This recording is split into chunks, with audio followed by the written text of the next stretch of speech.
Democracy, an American Novel. By Henry Adams. Chapter 1. For reasons which many persons thought ridiculous, Mrs. Lightfoot Lee decided to pass the winter in Washington. She was in excellent health, but she said that the climate would do her good. In New York she had troops of friends, but she suddenly became eager to see again the very small number of those who lived on the Potomac. It was only to her closest intimates that she honestly acknowledged herself to be tortured by ennui.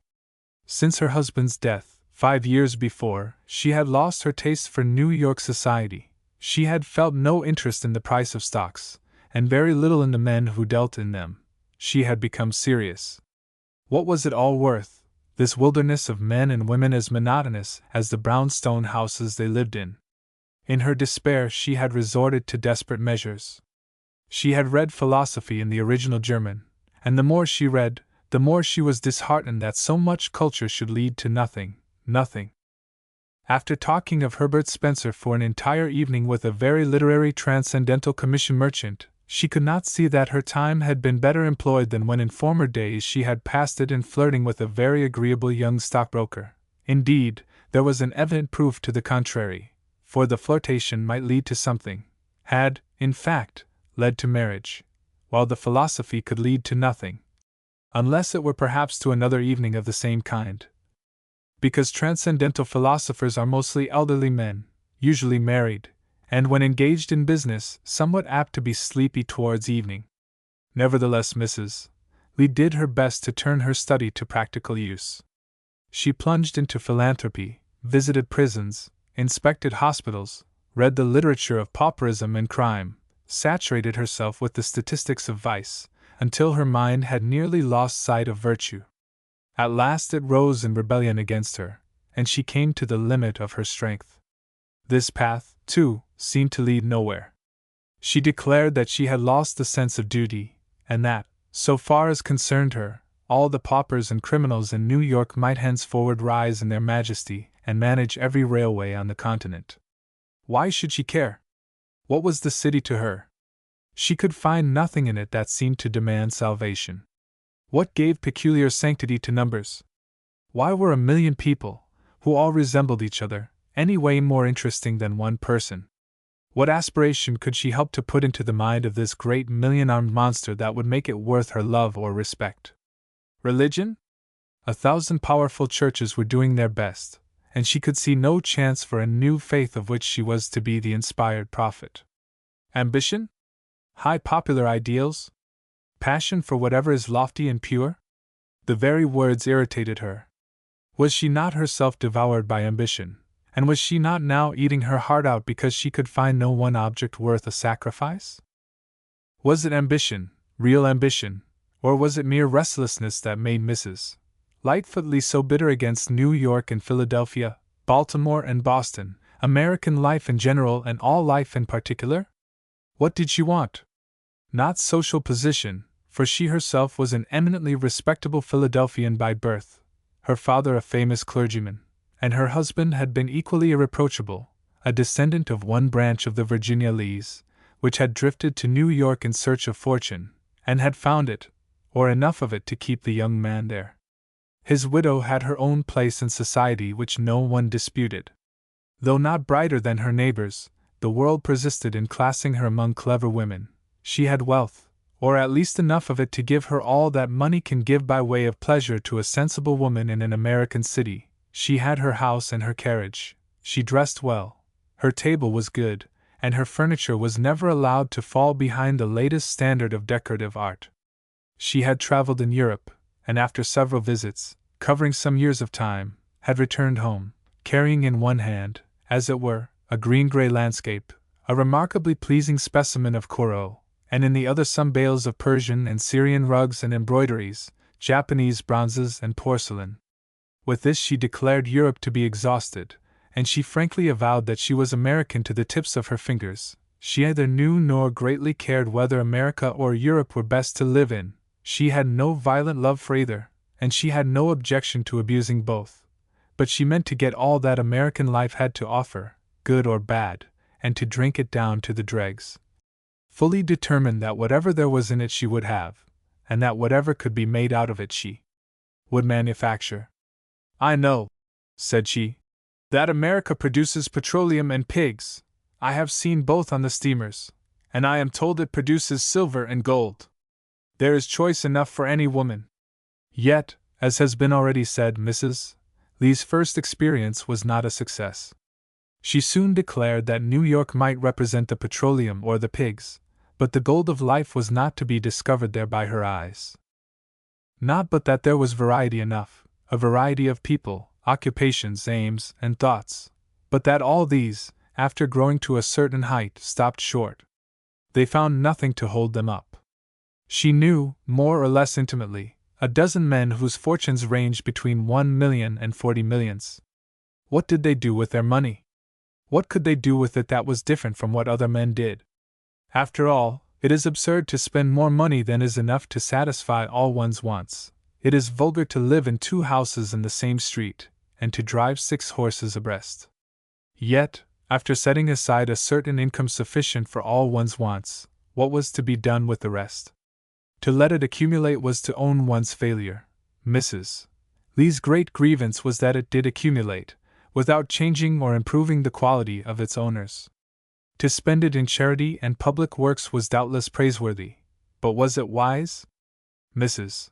Lee had read enough political economy and pauper reports to be nearly convinced that public work should be public duty, and that great benefactions do harm as well as good.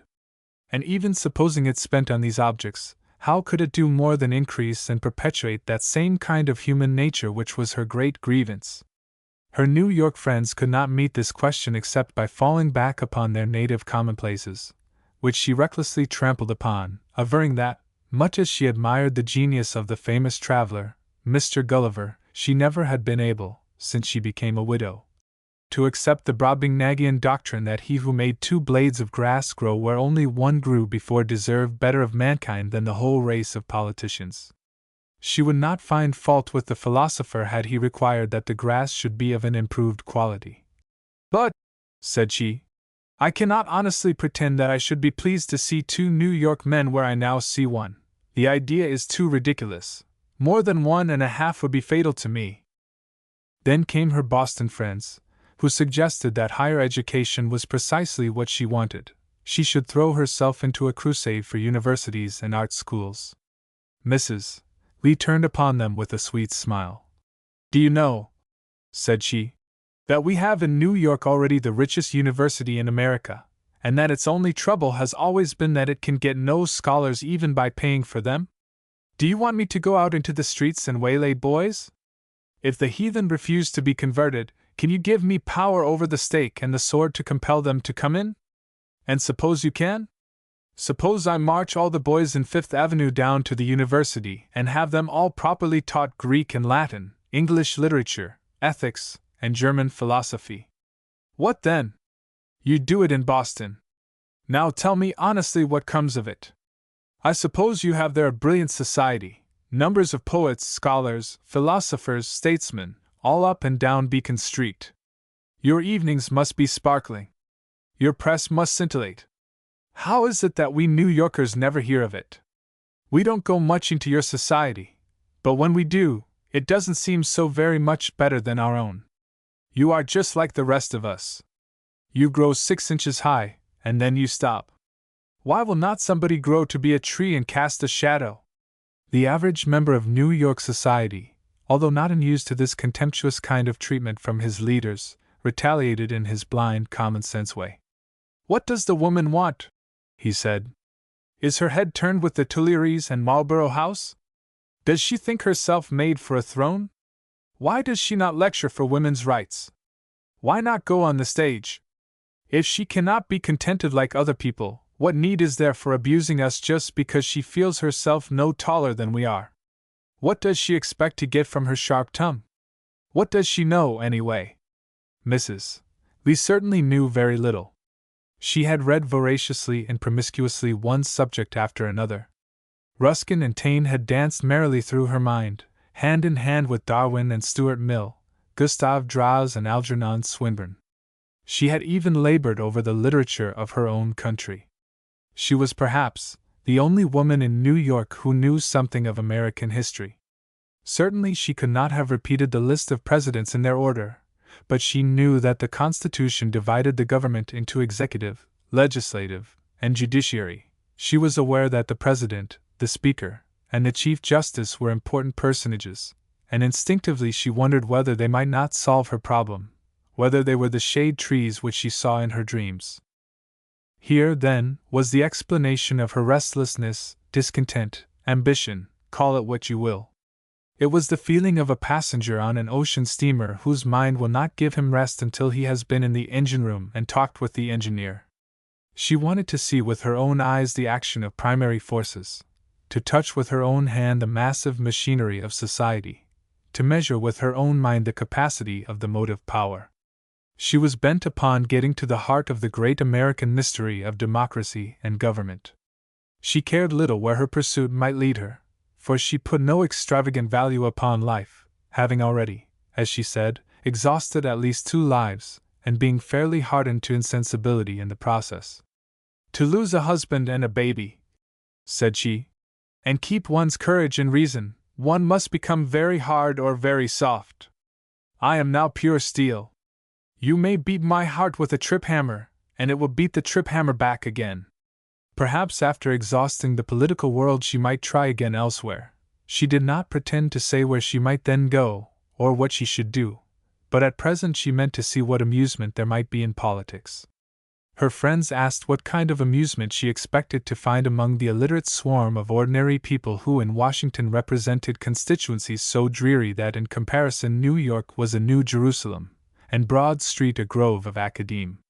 She replied that if Washington's society were so bad as this, she should have gained all she wanted, for it would be a pleasure to return, precisely the feeling she longed for.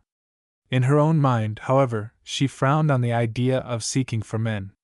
What she wished to see, she thought, was the clash of interests, the interests of 40 millions of people and a whole continent, centering at Washington, guided, restrained, controlled, or unrestrained and uncontrollable, by men of ordinary mold, the tremendous forces of government, and the machinery of society, at work.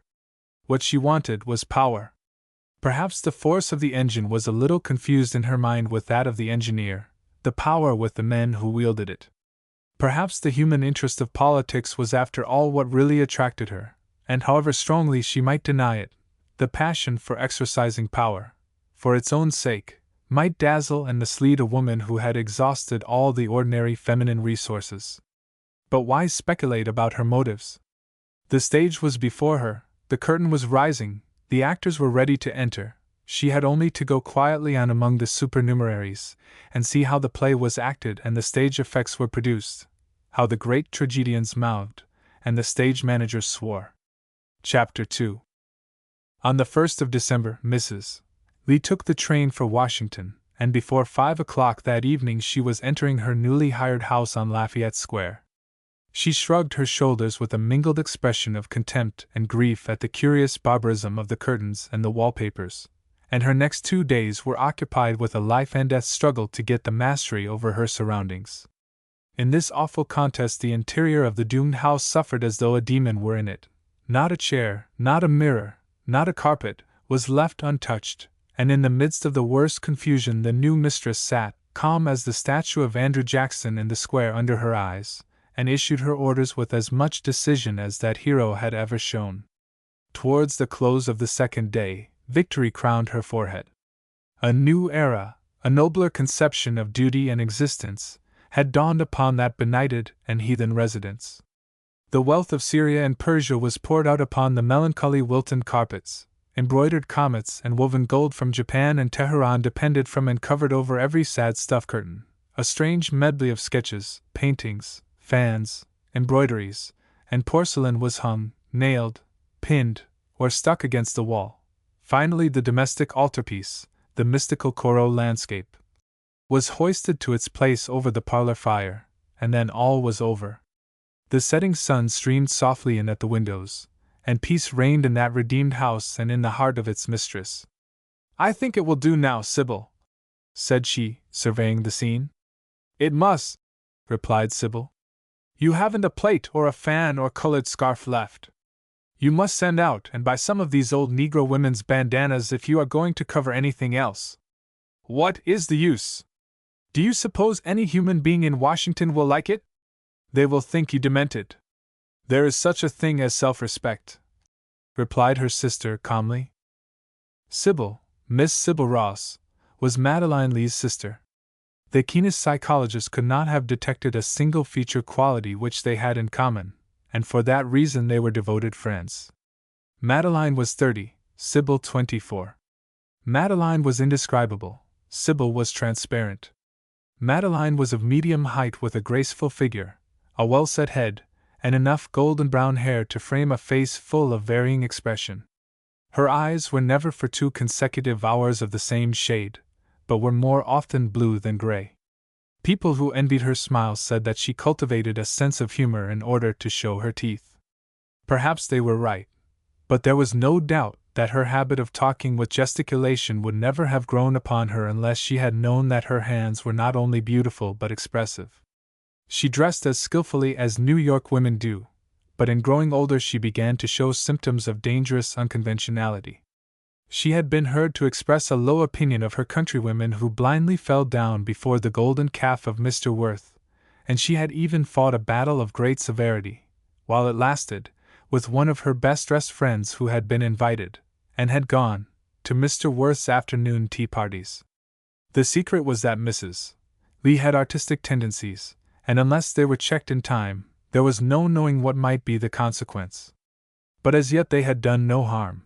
Indeed, they rather helped to give her that sort of atmosphere which belongs only to certain women, as indescribable as the afterglow, as impalpable as an Indian summer mist, and non-existent except to people who feel rather than reason.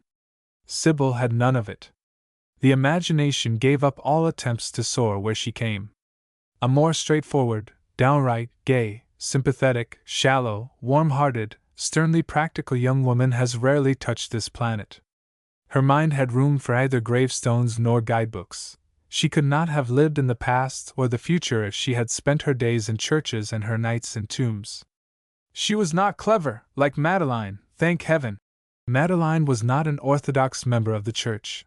Sermons bored her, and clergymen never failed to irritate every nerve in her excitable system.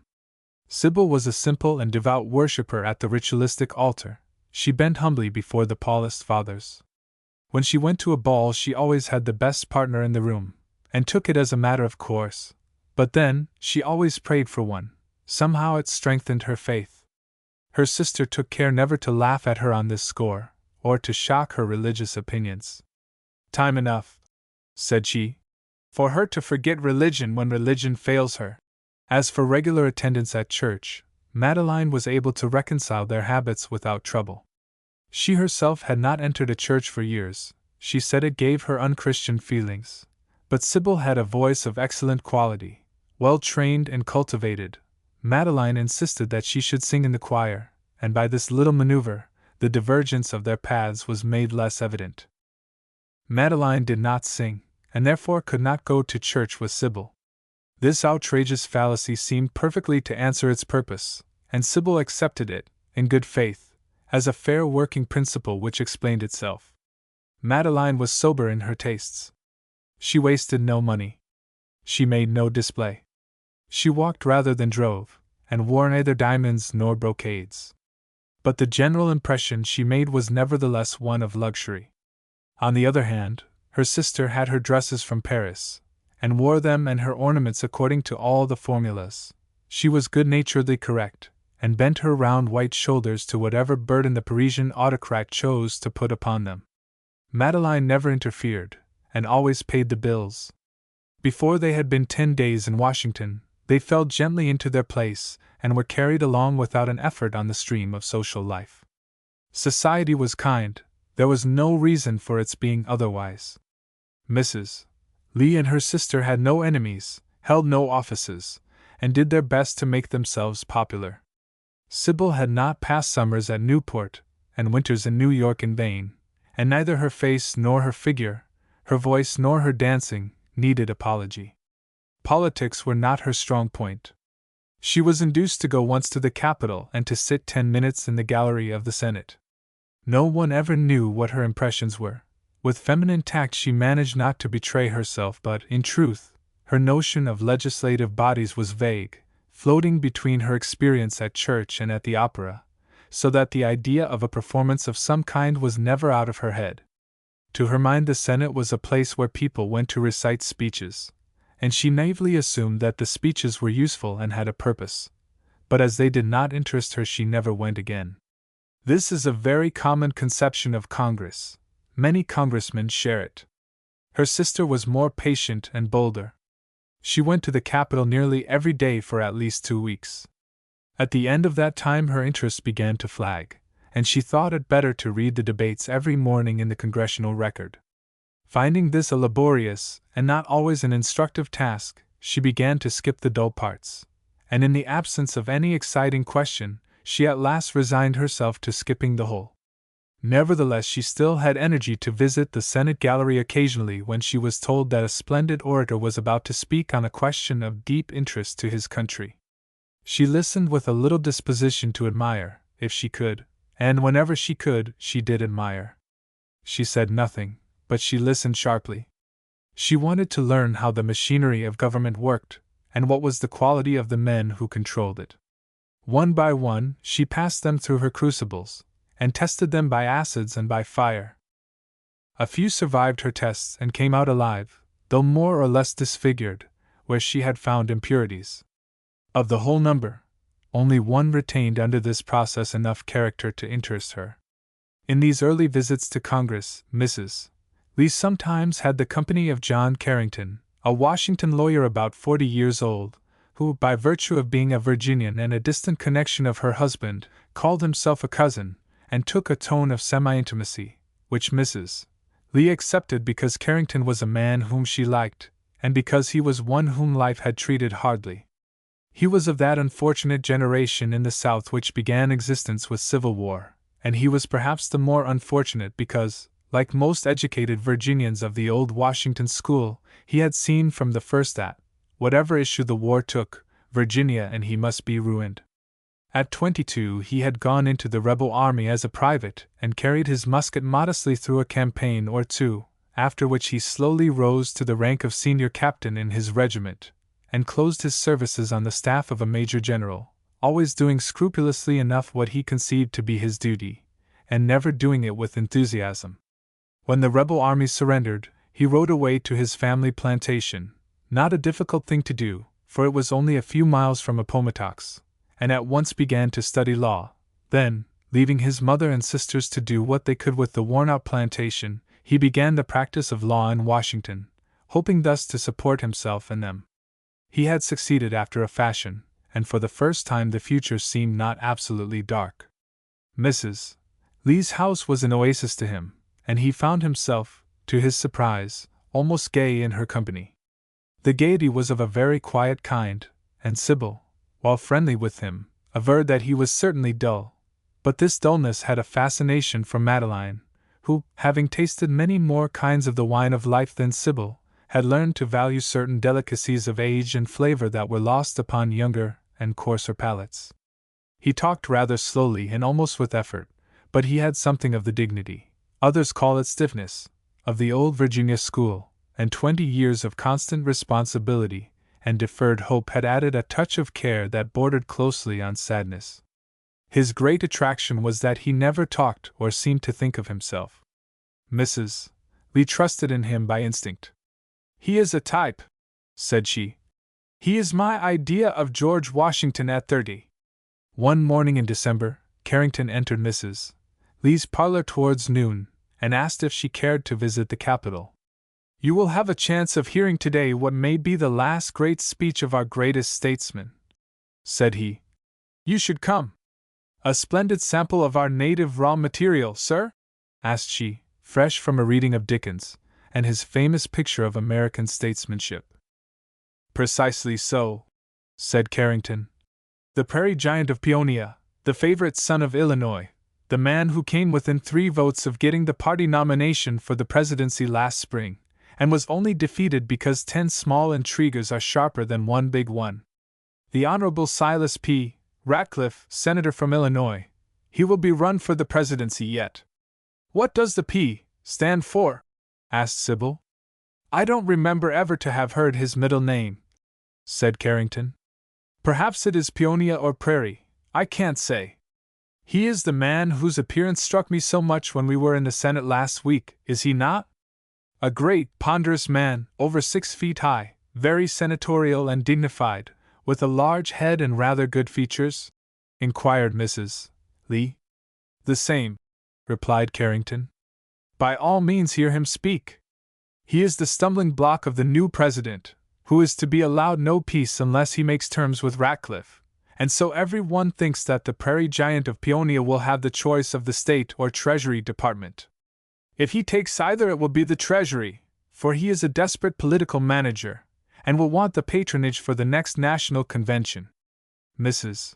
Lee was delighted to hear the debate, and Carrington was delighted to sit through it by her side, and to exchange running comments with her on the speeches and the speakers. Have you ever met the senator? Asked she. I have acted several times as counsel before his committees. He is an excellent chairman, always attentive and generally civil. Where was he born? The family is a New England one, and I believe respectable.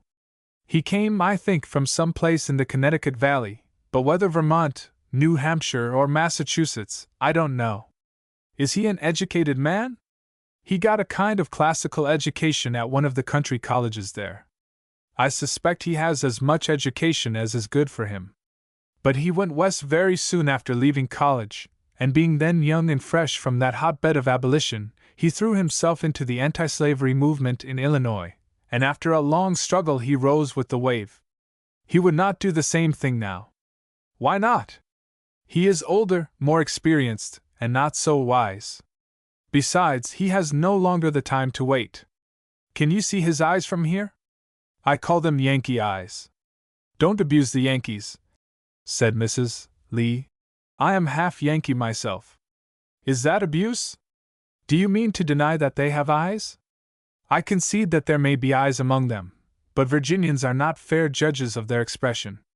Cold eyes, he continued. Steel gray, rather small, not unpleasant in good humor, diabolic in a passion, but worst when a little suspicious. Then they watch you as though you were a young rattlesnake, to be killed when convenient. Does he not look you in the face? Yes, but not as though he liked you. His eyes only seem to ask the possible uses you might be put to. Ah, the vice president has given him the floor, now we shall have it. Hard voice, is it not? Like his eyes. Hard manner, like his voice. Hard all through. What a pity he is so dreadfully senatorial, said Mrs. Lee. Otherwise I rather admire him. Now he is settling down to his work, continued Carrington. See how he dodges all the sharp issues. What a thing it is to be a Yankee! What a genius the fellow has for leading a party! Do you see how well it is all done? The new president flattered and conciliated, the party united and given a strong lead. And now we shall see how the president will deal with him. 10-1 on Ratcliffe. Come, there is that stupid ass from Missouri getting up. Let us go. As they passed down the steps and out into the avenue, Mrs. Lee turned to Carrington as though she had been reflecting deeply and had at length reached a decision. Mr. Carrington, said she, I want to know Senator Ratcliffe. You will meet him tomorrow evening, replied Carrington, at your senatorial dinner. The senator from New York, the Honorable Schuyler Clinton, was an old admirer of Mrs. Lee, and his wife was a cousin of hers, more or less distant. They had lost no time in honoring the letter of credit she thus had upon them, and invited her and her sister to a solemn dinner, as imposing as political dignity could make it. Mr. Carrington, as a connection of hers, was one of the party, and almost the only one among the 20 persons at table who had neither an office, nor a title, nor a constituency. Senator Clinton received Mrs. Lee and her sister with tender enthusiasm, for they were attractive specimens of his constituents. He pressed their hands and evidently restrained himself only by an effort from embracing them, for the senator had a marked regard for pretty women, and had made love to every girl with any pretensions to beauty that had appeared in the state of New York for fully half a century. At the same time he whispered an apology in her ear. he regretted so much that he was obliged to forego the pleasure of taking her to dinner. Washington was the only city in America where this could have happened, but it was a fact that ladies here were very great stickers for etiquette. On the other hand, he had the sad consolation that she would be the gainer, for he had allotted to her Lord Skye, the British minister, a most agreeable man and not married, as I have the misfortune to be. And on the other side, I have ventured to place Senator Ratcliffe, of Illinois, whose admirable speech I saw you listening to with such rapt attention yesterday. I thought you might like to know him. Did I do right?" Madeline assured him that he had divined her inmost wishes, and he turned with even more warmth of affection to her sister. "As for you, my dear, dear Sybil, what can I do to make your dinner agreeable? If I give your sister a coronet, I am only sorry not to have a diadem for you. But I have done everything in my power. The first secretary of the Russian legation, Count Popov, will take you in, a charming young man, my dear Sybil, and on your other side I have placed the Assistant Secretary of State, whom you know." And so, after the due delay, the party settled themselves at the dinner table, and Mrs. Lee found Senator Ratcliffe's gray eyes resting on her face for a moment as they sat down. Lord Skye was very agreeable, and, at almost any other moment of her life, Mrs. Lee would have liked nothing better than to talk with him from the beginning to the end of her dinner. Tall, slender, bald-headed, awkward, and stammering with his elaborate British stammer whenever it suited his convenience to do so, a sharp observer who had wit which he commonly concealed, a humorist who was satisfied to laugh silently at his own humor, a diplomatist who used the mask of frankness with great effect, Lord Skye was one of the most popular men in Washington. Every one knew that he was a ruthless critic of American manners, but he had the art to combine ridicule with good humor, and he was all the more popular accordingly. He was an outspoken admirer of American women in everything except their voices, and he did not even shrink from occasionally quizzing a little the national peculiarities of his own countrywomen, a sure piece of flattery to their American cousins. He would gladly have devoted himself to Mrs. Lee, but decent civility required that he should pay some attention to his hostess, and he was too good a diplomatist not to be attentive to a hostess who was the wife of a senator, and that senator the chairman of the Committee of Foreign Relations. The moment his head was turned, Mrs. Lee dashed at her peonia giant, who was then consuming his fish, and wishing he understood why the British minister had worn no gloves, while he himself had sacrificed his convictions by wearing the largest and whitest pair of French kids that could be bought for money on Pennsylvania Avenue. There was a little touch of mortification in the idea that he was not quite at home among fashionable people, and at this instant he felt that true happiness was only to be found among the simple and honest sons and daughters of toil. A certain secret jealousy of the British minister is always lurking in the breast of every American senator, if he is truly democratic. For democracy, rightly understood, is the government of the people, by the people, for the benefit of senators, and there is always a danger that the British minister may not understand this political principle as he should. Lord Skye had run the risk of making two blunders, of offending the senator from New York by neglecting his wife, and the senator from Illinois by engrossing the attention of Mrs. Lee. A young Englishman would have done both, but Lord Skye had studied the American Constitution. The wife of the senator from New York now thought him most agreeable, and at the same moment the senator from Illinois awoke to the conviction that after all, even in frivolous and fashionable circles, true dignity is in no danger of neglect. An American senator represents a sovereign state. The great state of Illinois is as big as England, with the convenient omission of Wales, Scotland, Ireland, Canada, India, Australia, and a few other continents and islands. And in short, it was perfectly clear that Lord Skye was not formidable to him, even in light society. Had not Mrs. Lee herself as good as said that no position equaled that of an American senator? In 10 minutes Mrs. Lee had this devoted statesman at her feet. She had not studied the Senate without a purpose.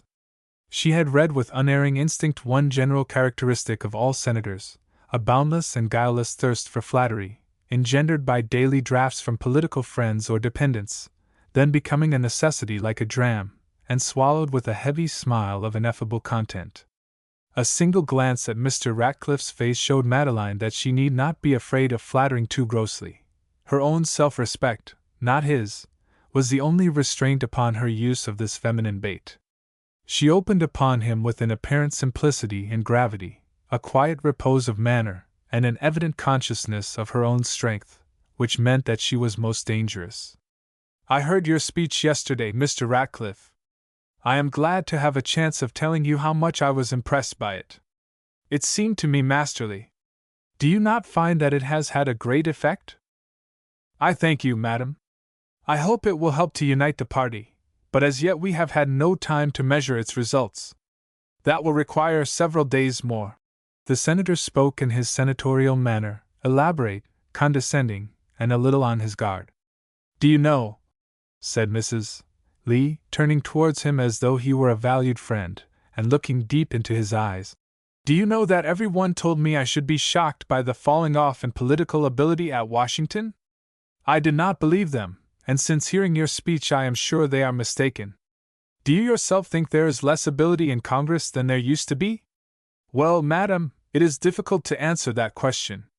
Government is not so easy now as it was formerly. There are different customs. There are many men of fair abilities in public life, many more than there used to be, and there is sharper criticism and more of it. Was I right in thinking that you have a strong resemblance to Daniel Webster in your way of speaking? You come from the same neighborhood, do you not?" Mrs. Lee here hit on Ratcliffe's weak point. The outline of his head had, in fact, a certain resemblance to that of Webster, and he prided himself upon it, and on a distant relationship to the expounder of the Constitution. He began to think that Mrs. Lee was a very intelligent person. His modest admission of the resemblance gave her the opportunity to talk of Webster's oratory, and the conversation soon spread to a discussion of the merits of Clay and Calhoun. The senator found that his neighbor, a fashionable New York woman, exquisitely dressed, and with a voice and manner seductively soft and gentle, had read the speeches of Webster and Calhoun. She did not think it necessary to tell him that she had persuaded the honest Carrington to bring her the volumes and to mark such passages as were worth her reading, but she took care to lead the conversation, and she criticized with some skill and more humor the weak points in Websterian oratory, saying with a little laugh and a glance into his delighted eyes, "My judgment may not be worth much, Mr. Senator, but it does seem to me that our fathers thought too much of themselves. Until you teach me better, I shall continue to think that the passage in your speech of yesterday which began with, 'Our strength lies in this twisted and tangled mass of isolated principles, the hair of the half-sleeping giant of party,' is both for language and imagery quite equal to anything of Webster's." The senator from Illinois rose to this gaudy fly like a huge, 200-pound salmon. His white waistcoat gave out a mild silver reflection as he slowly came to the surface and gorged the hook. He made not even a plunge, not one perceptible effort to tear out the barbed weapon, but floating gently to her feet, allowed himself to be landed as though it were a pleasure. Only miserable casuists will ask whether this was fair play on Madeline's part, whether flattery so gross cost her conscience no twinge, and whether any woman can without self-abasement be guilty of such shameless falsehood. She, however, scorned the idea of falsehood. She would have defended herself by saying that she had not so much praised Ratcliffe as depreciated Webster, and that she was honest in her opinion of the old-fashioned American oratory. But she could not deny that she had wilfully allowed the senator to draw conclusions very different from any she actually held. She could not deny that she had intended to flatter him to the extent necessary for her purpose, and that she was pleased at her success. Before they rose from table, the senator had quite unbent himself. He was talking naturally, shrewdly, and with some humor. He had told her Illinois stories, spoken with extraordinary freedom about his political situation, and expressed the wish to call upon Mrs. Lee, if he could ever hope to find her at home. "I am always at home on Sunday evenings," said she. To her eyes he was the high priest of American politics. He was charged with the meaning of the mysteries, the clue to political hieroglyphics. Through him she hoped to sound the depths of statesmanship and to bring up from its oozy bed that pearl of which she was in search, the mysterious gem which must lie hidden somewhere in politics. She wanted to understand this man, to turn him inside out, to experiment on him and use him as young physiologists use frogs and kittens. If there was good or bad in him, she meant to find its meaning. And he was a Western widower of 50. His quarters in Washington were in gaunt boarding-house rooms, furnished only with public documents and enlivened by Western politicians and office-seekers. In the summer he retired to a solitary, white frame house with green blinds, surrounded by a few feet of uncared-for grass and a white fence, its interior more dreary still, with iron stoves, oilcloth carpets, cold white walls, and one large engraving of Abraham Lincoln in the parlor, all in Peonia, Illinois. What equality was there between these two combatants? What hope for him? What risk for her? And yet Madeline Lee had fully her match in Mr. Silas P. Ratcliffe. Chapter 3. Mrs. Lee soon became popular. Her parlor was a favorite haunt of certain men and women who had the art of finding its mistress at home, an art which seemed not to be within the powers of everybody. Carrington was apt to be there more often than any one else, so that he was looked on as almost a part of the family, and if Madeline wanted a book from the library, or an extra man at her dinner table, Carrington was pretty certain to help her to the one or the other.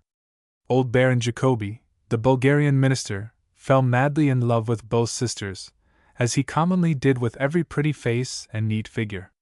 He was a witty, cynical, broken-down Parisian ray, kept in Washington for years past by his debts and his salary, always grumbling because there was no opera, and mysteriously disappearing on visits to New York, a voracious devourer of French and German literature, especially of novels, a man who seemed to have met every noted or notorious personage of the century, and whose mind was a magazine of amusing information, an excellent musical critic, who was not afraid to criticize Sybil's singing. A connoisseur in bric-a-brac, who laughed at Madeline's display of odds and ends, and occasionally brought her a Persian plate or a bit of embroidery, which he said was good and would do her credit.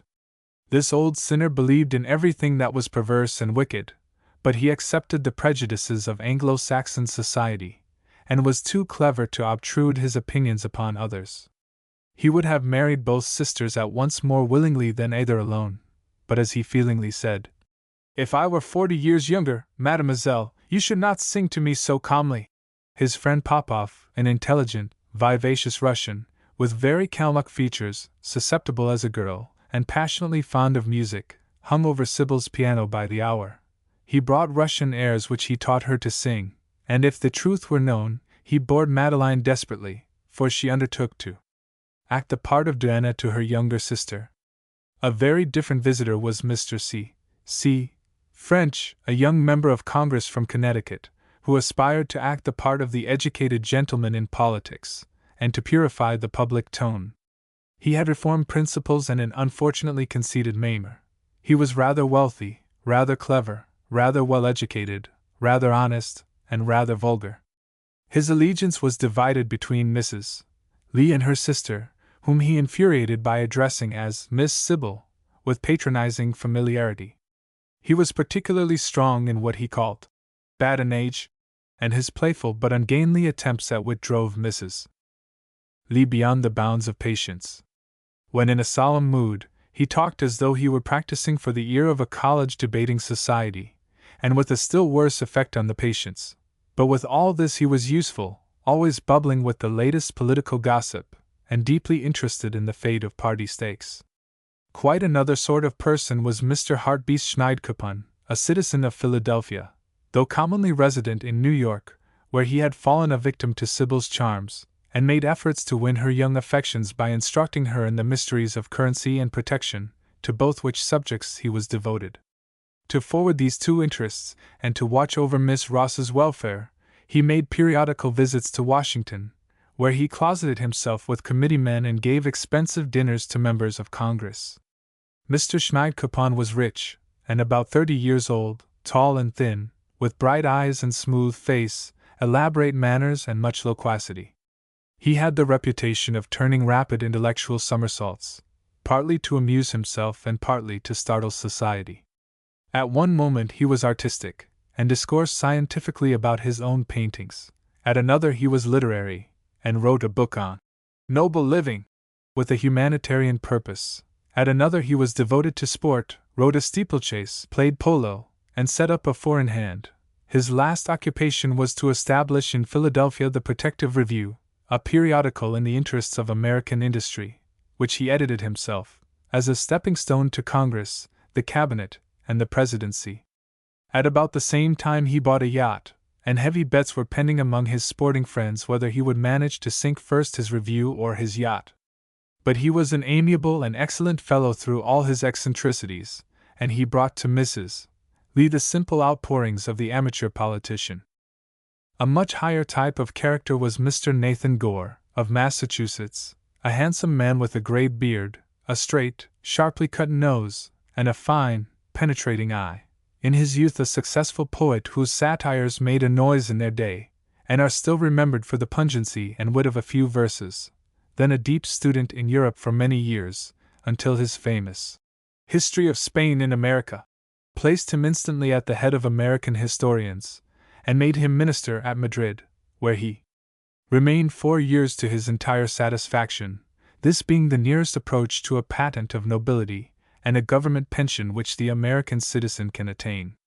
A change of administration had reduced him to private life again, and after some years of retirement he was now in Washington, willing to be restored to his old mission.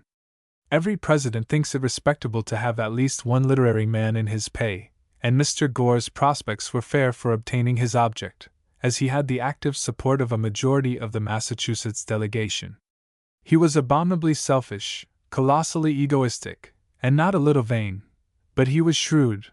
He knew how to hold his tongue, he could flatter dexterously, and he had learned to eschew satire. Only in confidence and among friends he would still talk freely, but Mrs. Lee was not yet on those terms with him. These were all men, and there was no want of women in Mrs. Lee's parlor. But after all, they are able to describe themselves better than any poor novelist can describe them. Generally 2 currents of conversation ran on together, one round Sybil, the other about Madeline.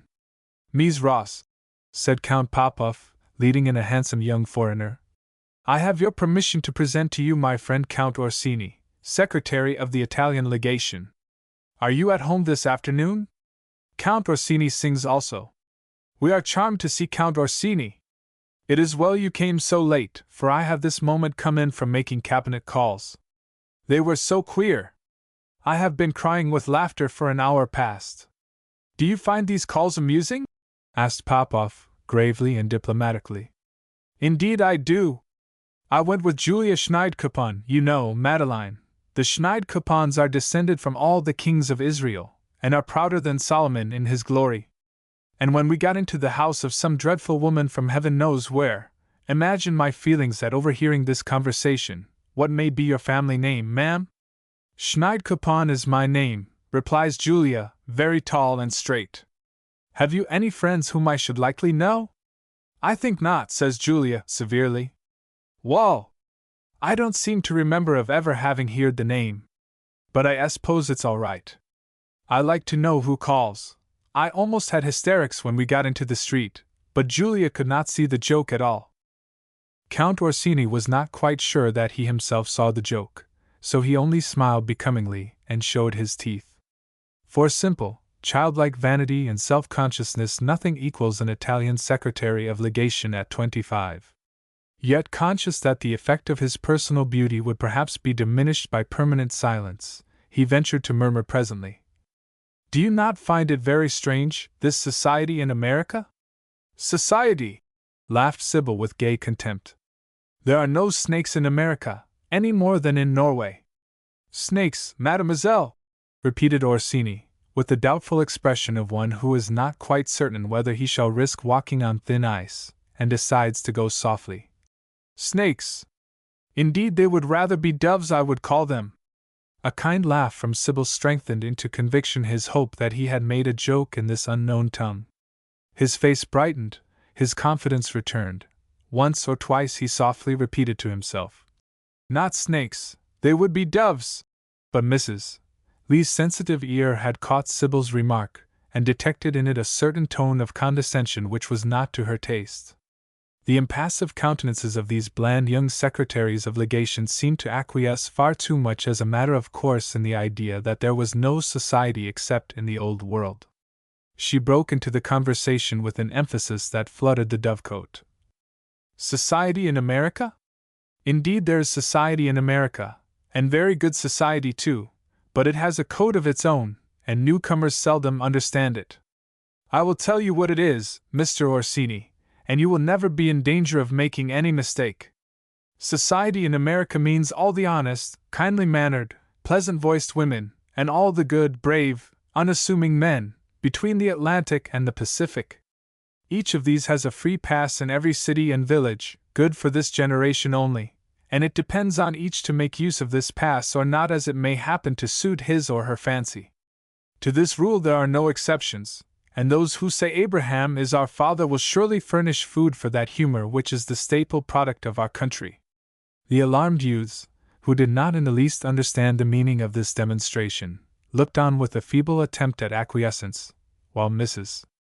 Lee brandished her sugar tongs in the act of transferring a lump of sugar to her cup, quite unconscious of the slight absurdity of the gesture, while Sybil stared in amazement, for it was not often that her sister waved the stars and stripes so energetically. Whatever their silent criticisms might be, however, Mrs. Lee was too much in earnest to be conscious of them, or, indeed, to care for anything but what she was saying. There was a moment's pause when she came to the end of her speech, and then the thread of talk was quietly taken up again where Sybil's incipient sneer had broken it. Carrington came in. "What have you been doing at the Capitol?" asked Madeline. "Lobbying," was the reply, given in the semi-serious tone of Carrington's humor. "So soon, and Congress only 2 days old?" exclaimed Mrs. Lee.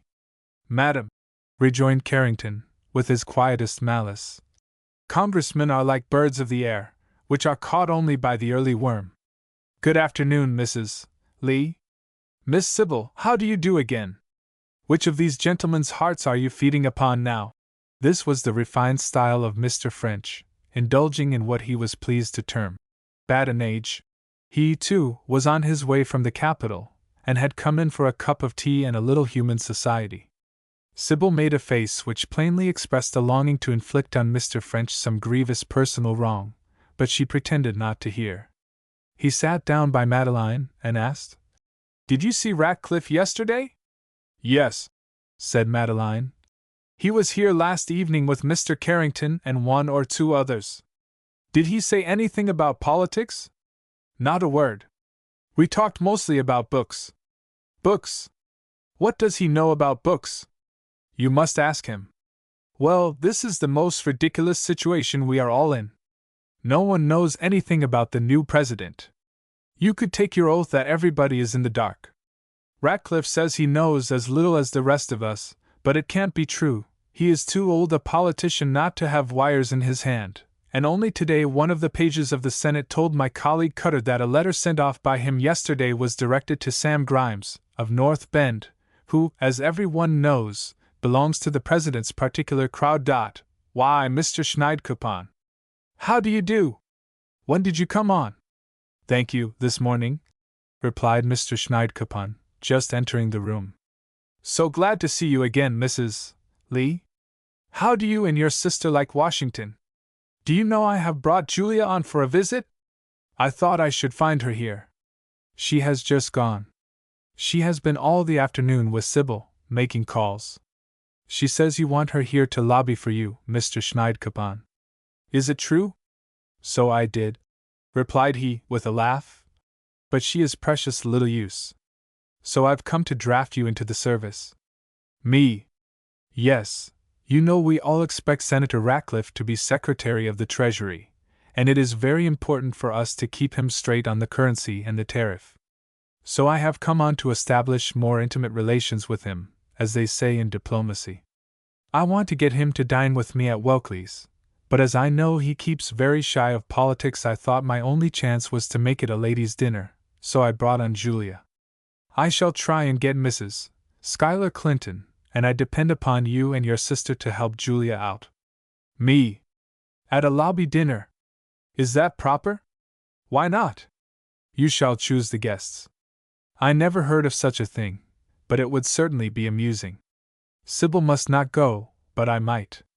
Excuse me, Julia depends upon Miss Ross, and will not go to table without her. Well, assented Mrs. Lee, hesitatingly. Perhaps if you get Mrs. Clinton, and if your sister is there, and who else? Choose your own company. I know no one. Oh, yes, here is French, not quite sound on the tariff, but good for what we want just now. Then we can get Mr. Gore. He has his little hatchet to grind too, and will be glad to help grind ours. We only want 2 or 3 more, and I will have an extra man or so to fill up. Do ask the speaker. I want to know him. I will, and Carrington, and my Pennsylvania senator. That will do nobly. Remember, Wellesley's Saturday at 7. Meanwhile Sybil had been at the piano, and when she had sung for a time, Orsini was induced to take her place, and show that it was possible to sing without injury to one's beauty. Baron Jacobi came in and found fault with them both. Little Miss Dare, commonly known among her male friends as Little Daredevil, who was always absorbed in some flirtation with a secretary of legation, came in, quite unaware that Popoff was present, and retired with him into a corner, while Orsini and Jacobi bullied poor Sybil, and fought with each other at the piano. Everybody was talking with very little reference to any reply, when at last Mrs. Lee drove them all out of the room. We are quiet people, said she, and we dine at 6:30. Senator Ratcliffe had not failed to make his Sunday evening call upon Mrs. Lee. Perhaps it was not strictly correct to say that they had talked books all the evening, but whatever the conversation was, it had only confirmed Mr. Ratcliffe's admiration for Mrs. Lee, who, without intending to do so, had acted a more dangerous part than if she had been the most accomplished of coquettes. Nothing could be more fascinating to the weary politician in his solitude than the repose of Mrs. Lee's parlor, and when Sybil sang for him 1 or 2 simple airs, she said they were foreign hymns, the senator being, or being considered, orthodox. Mr. Ratcliffe's heart yearned toward the charming girl quite with the sensations of a father, or even of an elder brother. His brother senators very soon began to remark that the prairie giant had acquired a trick of looking up to the ladies' gallery. One day Mr. Jonathan Andrews, the special correspondent of the New York sidereal system, a very friendly organ, approached Senator Schuyler Clinton with a puzzled look on his face. "Can you tell me," said he, "what has happened to Silas P. Ratcliffe? Only a moment ago I was talking with him at his seat on a very important subject, about which I must send his opinions off to New York tonight, when, in the middle of a sentence, he stopped short, got up without looking at me, and left the Senate chamber, and now I see him in the gallery talking with a lady whose face I don't know." Senator Clinton slowly adjusted his gold eyeglasses and looked up at the place indicated. "Ah, Mrs. Lightfoot Lee. I think I will say a word to her myself." And turning his back on the special correspondent, he skipped away with youthful agility after the senator from Illinois. "Devil!" muttered Mr. Andrews. "What has got into the old fools?" And in a still less audible murmur as he looked up to Mrs. Lee, then in close conversation with Ratcliffe. "Had I better make an item of that?" When young Mr. Schneidkoppen called upon Senator Ratcliffe to invite him to the dinner at Wellesley's, he found that gentleman overwhelmed with work, as he averred, and very little disposed to converse. No, he did not now go out to dinner. In the present condition of the public business he found it impossible to spare the time for such amusements. He regretted to decline Mr. Schneidkoppen's civility, but there were imperative reasons why he should abstain for the present from social entertainments. He had made but one exception to his rule, and only at the pressing request of his old friend Senator Clinton, and on a very special occasion. Mr. Schneidkoppen was deeply vexed, the more, he said, because he had meant to beg Mr. and Mrs. Clinton to be of the party, as well as a very charming lady who rarely went into society, but who had almost consented to come. "Who is that?" inquired the senator. "A Mrs. Lightfoot Lee of New York. Probably you do not know her well enough to admire her as I do, but I think her quite the most intelligent woman I ever met." The senator's cold eyes rested for a moment on the young man's open face with a peculiar expression of distrust. Then he solemnly said, in his deepest senatorial tones, "My young friend, at my time of life men have other things to occupy them than women, however intelligent they may be. Who else is to be of your party?" Mr. Schneidkoppen named his list. "And for Saturday evening at 7, did you say?" "Saturday at 7. I fear there is little chance of my attending, but I will not absolutely decline. Perhaps when the moment arrives, I may find myself able to be there. But do not count upon me, do not count upon me. Good day, Mr. Schneidkoppen." Schneidkoppen was rather a simple-minded young man, who saw no deeper than his neighbors into the secrets of the universe, and he went off swearing roundly at the infernal airs these senators give themselves. He told Mrs. Lee all the conversation, as indeed he was compelled to do under penalty of bringing her to his party under false pretenses. "Just my luck," said he. "Here I am forced to ask no end of people to meet a man, who at the same time says he shall probably not come. Why, under the stars, couldn't he say, like other people, whether he was coming or not? I've known dozens of senators, Mrs. Lee, and they're all like that. They never think of any one but themselves." Mrs. Lee smiled rather a forced smile, and soothed his wounded feelings. She had no doubt the dinner would be very agreeable whether the senator were there or not. At any rate she would do all she could to carry it off well, and Sybil should wear her newest dress. Still she was a little grave, and Mr. Schneidkoppen could only declare that she was a trump, that he had told Ratcliffe she was the cleverest woman he ever met, and he might have added the most obliging, and Ratcliffe had only looked at him as though he were a green ape. At all which Mrs. Lee laughed good-naturedly, and sent him away as soon as she could. When he was gone, she walked up and down the room and thought. She saw the meaning of Ratcliffe's sudden change in tone. She had no more doubt of his coming to the dinner than she had of the reason why he came. And was it possible that she was being drawn into something very near a flirtation with a man 20 years her senior, a politician from Illinois, a huge, ponderous, gray-eyed, bald senator, with a Websterian head, who lived in Peonia? The idea was almost too absurd to be credited, but on the whole the thing itself was rather amusing. "I suppose senators can look out for themselves like other men," was her final conclusion.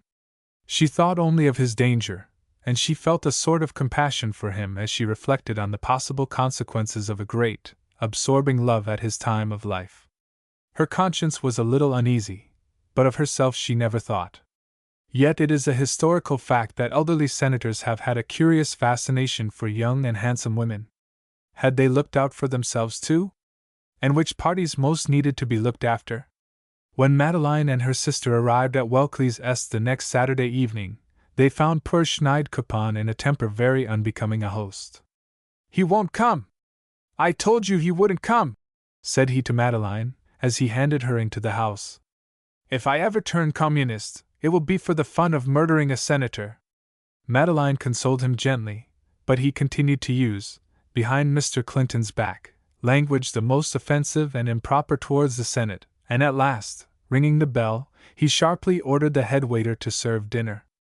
At that very moment the door opened, and Senator Ratcliffe's stately figure appeared on the threshold.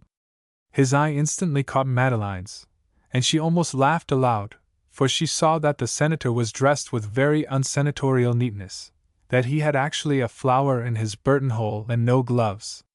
After the enthusiastic description which Schneidkoppen had given of Mrs. Lee's charms, he could do no less than ask Senator Ratcliffe to take her in to dinner, which he did without delay. Either this, or the champagne, or some occult influence, had an extraordinary effect upon him. He appeared 10 years younger than usual. His face was illuminated, his eyes glowed, he seemed bent on proving his kinship to the immortal Webster by rivaling his convivial powers. He dashed into the conversation, laughed, jested, and ridiculed, told stories in Yankee and Western dialect, gave sharp little sketches of amusing political experiences. "Never was more surprised in my life," whispered Senator Krebs, of Pennsylvania, across the table to Schneidkoppen. "Hadn't an idea that Ratcliffe was so entertaining." And Mr. Clinton, who sat by Madeline on the other side, whispered low into her ear, "I am afraid, my dear Mrs. Lee, that you are responsible for this. He never talks so to the Senate. Nay, he even rose to a higher flight, and told the story of President Lincoln's deathbed with a degree of feeling that brought tears into their eyes. The other guests made no figure at all. The speaker consumed his solitary duck and his lonely champagne in a corner without giving a sign. Even Mr. Gore, who was not wont to hide his light under any kind of extinguisher, made no attempt to claim the floor, and applauded with enthusiasm the conversation of his opposite neighbor. Ill-natured people might say that Mr. Gore saw in Senator Ratcliffe a possible Secretary of State. Be this as it may, he certainly said to Mrs. Clinton, in an aside that was perfectly audible to everyone at the table, "How brilliant! What an original mind! What a sensation he would make abroad!" And it was quite true, apart from the mere momentary effect of dinner-table talk, that there was a certain bigness about the man, a keen practical sagacity, a bold freedom of self-assertion, a broad way of dealing with what he knew. Carrington was the only person at table who looked on with a perfectly cool head, and who criticized in a hostile spirit. Carrington's impression of Ratcliffe was perhaps beginning to be warped by a shade of jealousy, for he was in a peculiarly bad temper this evening, and his irritation was not wholly concealed. "If one only had any confidence in the man!" he muttered to French, who sat by him. This unlucky remark set French to thinking how he could draw Ratcliffe out, and accordingly, with his usual happy manner, combining self-conceit and high principles, he began to attack the senator with some badinage on the delicate subject of civil service reform, a subject almost as dangerous in political conversation at Washington as slavery itself in old days before the war. French was a reformer, and lost no occasion of impressing his views, but unluckily he was a very light weight, and his manner was a little ridiculous, so that even Mrs. Lee, who was herself a warm reformer, sometimes went over to the other side when he talked. No sooner had he now shot his little arrow at the senator, than that astute man saw his opportunity, and promised himself the pleasure of administering to Mr. French punishment such as he knew would delight the company. Reformer as Mrs. Lee was, and a little alarmed at the roughness of Ratcliffe's treatment, she could not blame the prairie giant, as she ought, who, after knocking poor French down, rolled him over and over in the mud. "Are you financier enough, Mr. French, to know what are the most famous products of Connecticut?"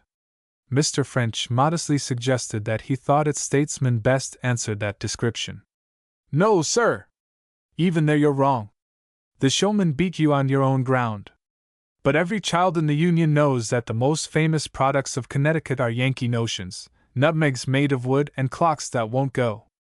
Now your civil service reform is just such another Yankee notion. It's a wooden nutmeg. It's a clock with a showcase and sham works. And you know it. You are precisely the old-school Connecticut peddler. You have gone about peddling your wooden nutmegs until you have got yourself into Congress, and now you pull them out of your pockets and not only want us to take them at your own price, but you lecture us on our sins if we don't. Well, we don't mind your doing that at home. Abuse us as much as you like to your constituents. Get as many votes as you can. But don't electioneer here, because we know you intimately, and we've all been a little in the wooden nutmeg business ourselves." Senator Clinton and Senator Krebs chuckled high approval over this punishment of poor French, which was on the level of their idea of wit. They were all in the nutmeg business, as Ratcliffe said. The victim tried to make head against them. He protested that his nutmegs were genuine. He sold no goods that he did not guarantee, and that this particular article was actually guaranteed by the national conventions of both political parties. "Then what you want, Mr. French, is a common school education. You need a little study of the alphabet. Or if you won't believe me, ask my brother senators here what chance there is for your reforms so long as the American citizen is what he is." "You'll not get much comfort in my state, Mr. French," growled the senator from Pennsylvania, with a sneer. "Suppose you come and try." "Well, well," said the benevolent Mr. Schuyler Clinton, gleaming benignantly through his gold spectacles. "Don't be too hard on French. He means well. Perhaps he's not very wise, but he does good. I know more about it than any of you, and I don't deny that the thing is all bad. Only, as Mr. Ratcliffe says, the difficulty is in the people, not in us. Go to work on them, French, and let us alone. French repented of his attack, and contented himself by muttering to Carrington, "What a set of damned old reprobates they are!" "They are right, though, in one thing," was Carrington's reply. "Their advice is good. Never ask one of them to reform anything. If you do, you will be reformed yourself." The dinner ended as brilliantly as it began, and Schneid-Koppon was delighted with his success. He had made himself particularly agreeable to Sybil by confiding in her all his hopes and fears about the tariff and the finances. When the ladies left the table, Ratcliffe could not stay for a cigar. He must get back to his rooms, where he knew several men were waiting for him. He would take his leave of the ladies and hurry away. But when the gentlemen came up nearly an hour afterwards, they found Ratcliffe still taking his leave of the ladies, who were delighted at his entertaining conversation. And when at last he really departed, he said to Mrs. Lee, as though it were quite a matter of course, "You are at home as usual tomorrow evening?" Madeline smiled, bowed, and he went his way. As the two sisters drove home that night, Madeline was unusually silent. Sybil yawned convulsively, and then apologized. "Mr. Schneid-Koppon is very nice and good-natured, but a whole evening of him goes a long way, and that horrid Senator Krebs would not say a word, and drank a great deal too much wine, though it couldn't make him any more stupid than he is. I don't think I care for senators." Then, wearily, after a pause, "Well, Maud, I do hope you've got what you wanted. I'm sure you must have had politics enough. Haven't you got to the heart of your great American mystery yet?" "Pretty near it, I think," said Madeline, half to herself. Chapter 4. Sunday evening was stormy, and some enthusiasm was required to make one face its perils for the sake of society. Nevertheless, a few intimates made their appearance as usual at Mrs. Lee's. The faithful Popoff was there, and Miss Dare also ran in to pass an hour with her dear Sybil. But as she passed the whole evening in a corner with Popoff, she must have been disappointed in her object. Carrington came, and Baron Jacobi. Schneid-Koppon and his sister dined with Mrs. Lee, and remained after dinner, while Sybil and Julia Schneid-Koppon compared conclusions about Washington society.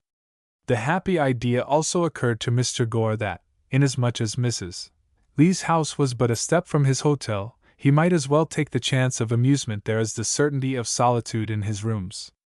Finally, Senator Ratcliffe duly made his appearance, and having established himself with a cup of tea by Madeline's side, was soon left to enjoy a quiet talk with her, the rest of the party by common consent occupying themselves with each other. Under cover of the murmur of conversation in the room, Mr. Ratcliffe quickly became confidential. "I came to suggest that, if you want to hear an interesting debate, you should come up to the Senate tomorrow. I am told that Garrard, of Louisiana, means to attack my last speech, and I shall probably in that case have to answer him. With you for a critic I shall speak better." "Am I such an amiable critic?" asked Madeline. "I never heard that amiable critics were the best," said he. "Justice is the soul of good criticism, and it is only justice that I ask and expect from you." "What good does this speaking do?" inquired she. "Are you any nearer the end of your difficulties by means of your speeches?" "I hardly know yet. Just now we are in dead water, but this can't last long. In fact, I am not afraid to tell you, though of course you will not repeat it to any human being, that we have taken measures to force an issue. Certain gentlemen, myself among the rest, have written letters meant for the President's eye, though not addressed directly to him, and intended to draw out an expression of some sort that will show us what to expect." "Oh," laughed Madeline, "I knew about that a week ago." "About what?" "About your letter to Sam Grimes of North Bend." "What have you heard about my letter to Sam Grimes of North Bend?" ejaculated Ratcliffe, a little abruptly. "Oh, you do not know how admirably I have organized my Secret Service Bureau," said she. Representative Cutter cross-questioned one of the Senate pages, and obliged him to confess that he had received from you a letter to be posted, which letter was addressed to Mr. Grimes, of North Bend. "And, of course, he told this to French, and French told you," said Ratcliffe. "I see. If I had known this, I would not have let French off so gently last night, for I prefer to tell you my own story without his embellishments. But it was my fault. I should not have trusted a page. Nothing is a secret here long. But one thing that Mr. Cutter did not find out was that several other gentlemen wrote letters at the same time, for the same purpose. Your friend, Mr. Clinton, wrote, Krebs wrote, and 1 or 2 members.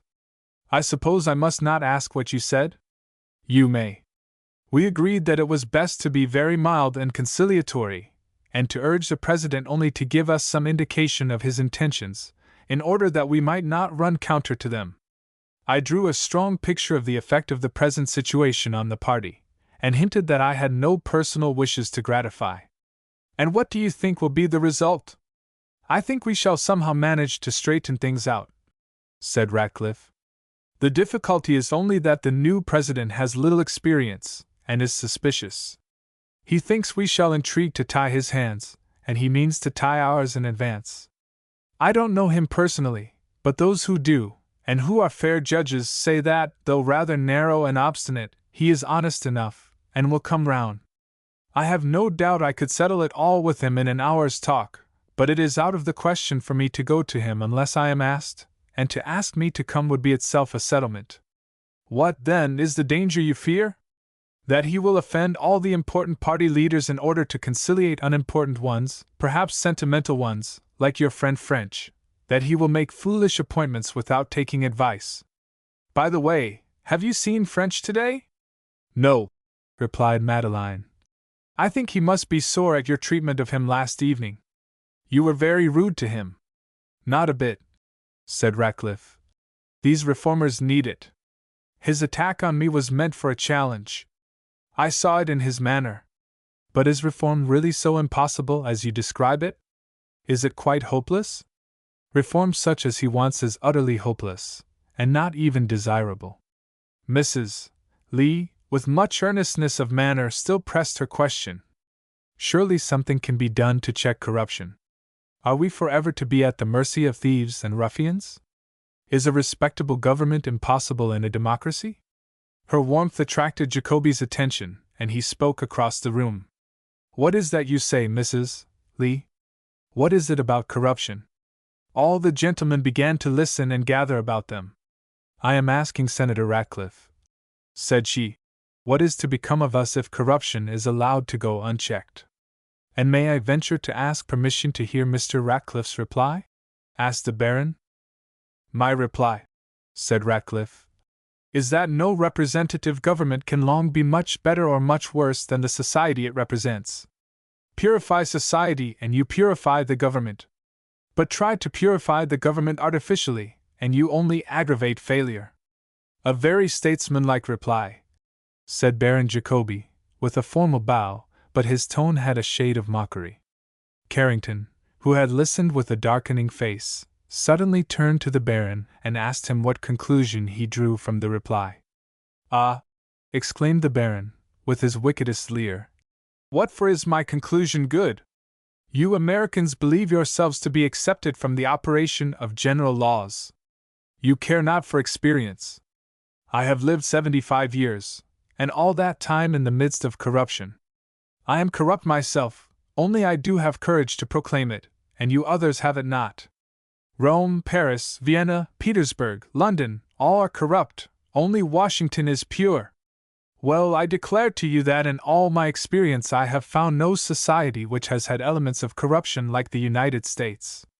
The children in the street are corrupt, and know how to cheat me. The cities are all corrupt, and also the towns and the counties and the states' legislatures and the judges. Everywhere men betray trust, both public and private, steal money, run away with public funds. Only in the Senate men take no money. And you gentlemen in the Senate very well declare that your great United States, which is the head of the civilized world, can never learn anything from the example of corrupt Europe. You are right, quite right. The great United States needs not an example. I do much regret that I have not yet 100 years to live. If I could then come back to this city, I should find myself very content, much more than now. I am always content where there is much corruption, and ma parole d'honneur. broke out the old man with fire and gesture. "The United States will then be more corrupt than Rome under Caligula, more corrupt than the Church under Leo X, more corrupt than France under the Regent."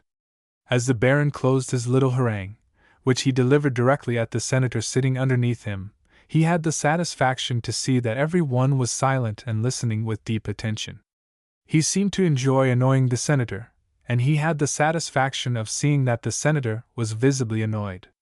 Ratcliffe looked sternly at the Baron and said, with some curtness, that he saw no reason to accept such conclusions. Conversation flagged, and all except the Baron were relieved when Sybil, at Schneidkoppen's request, sat down at the piano to sing what she called a hymn.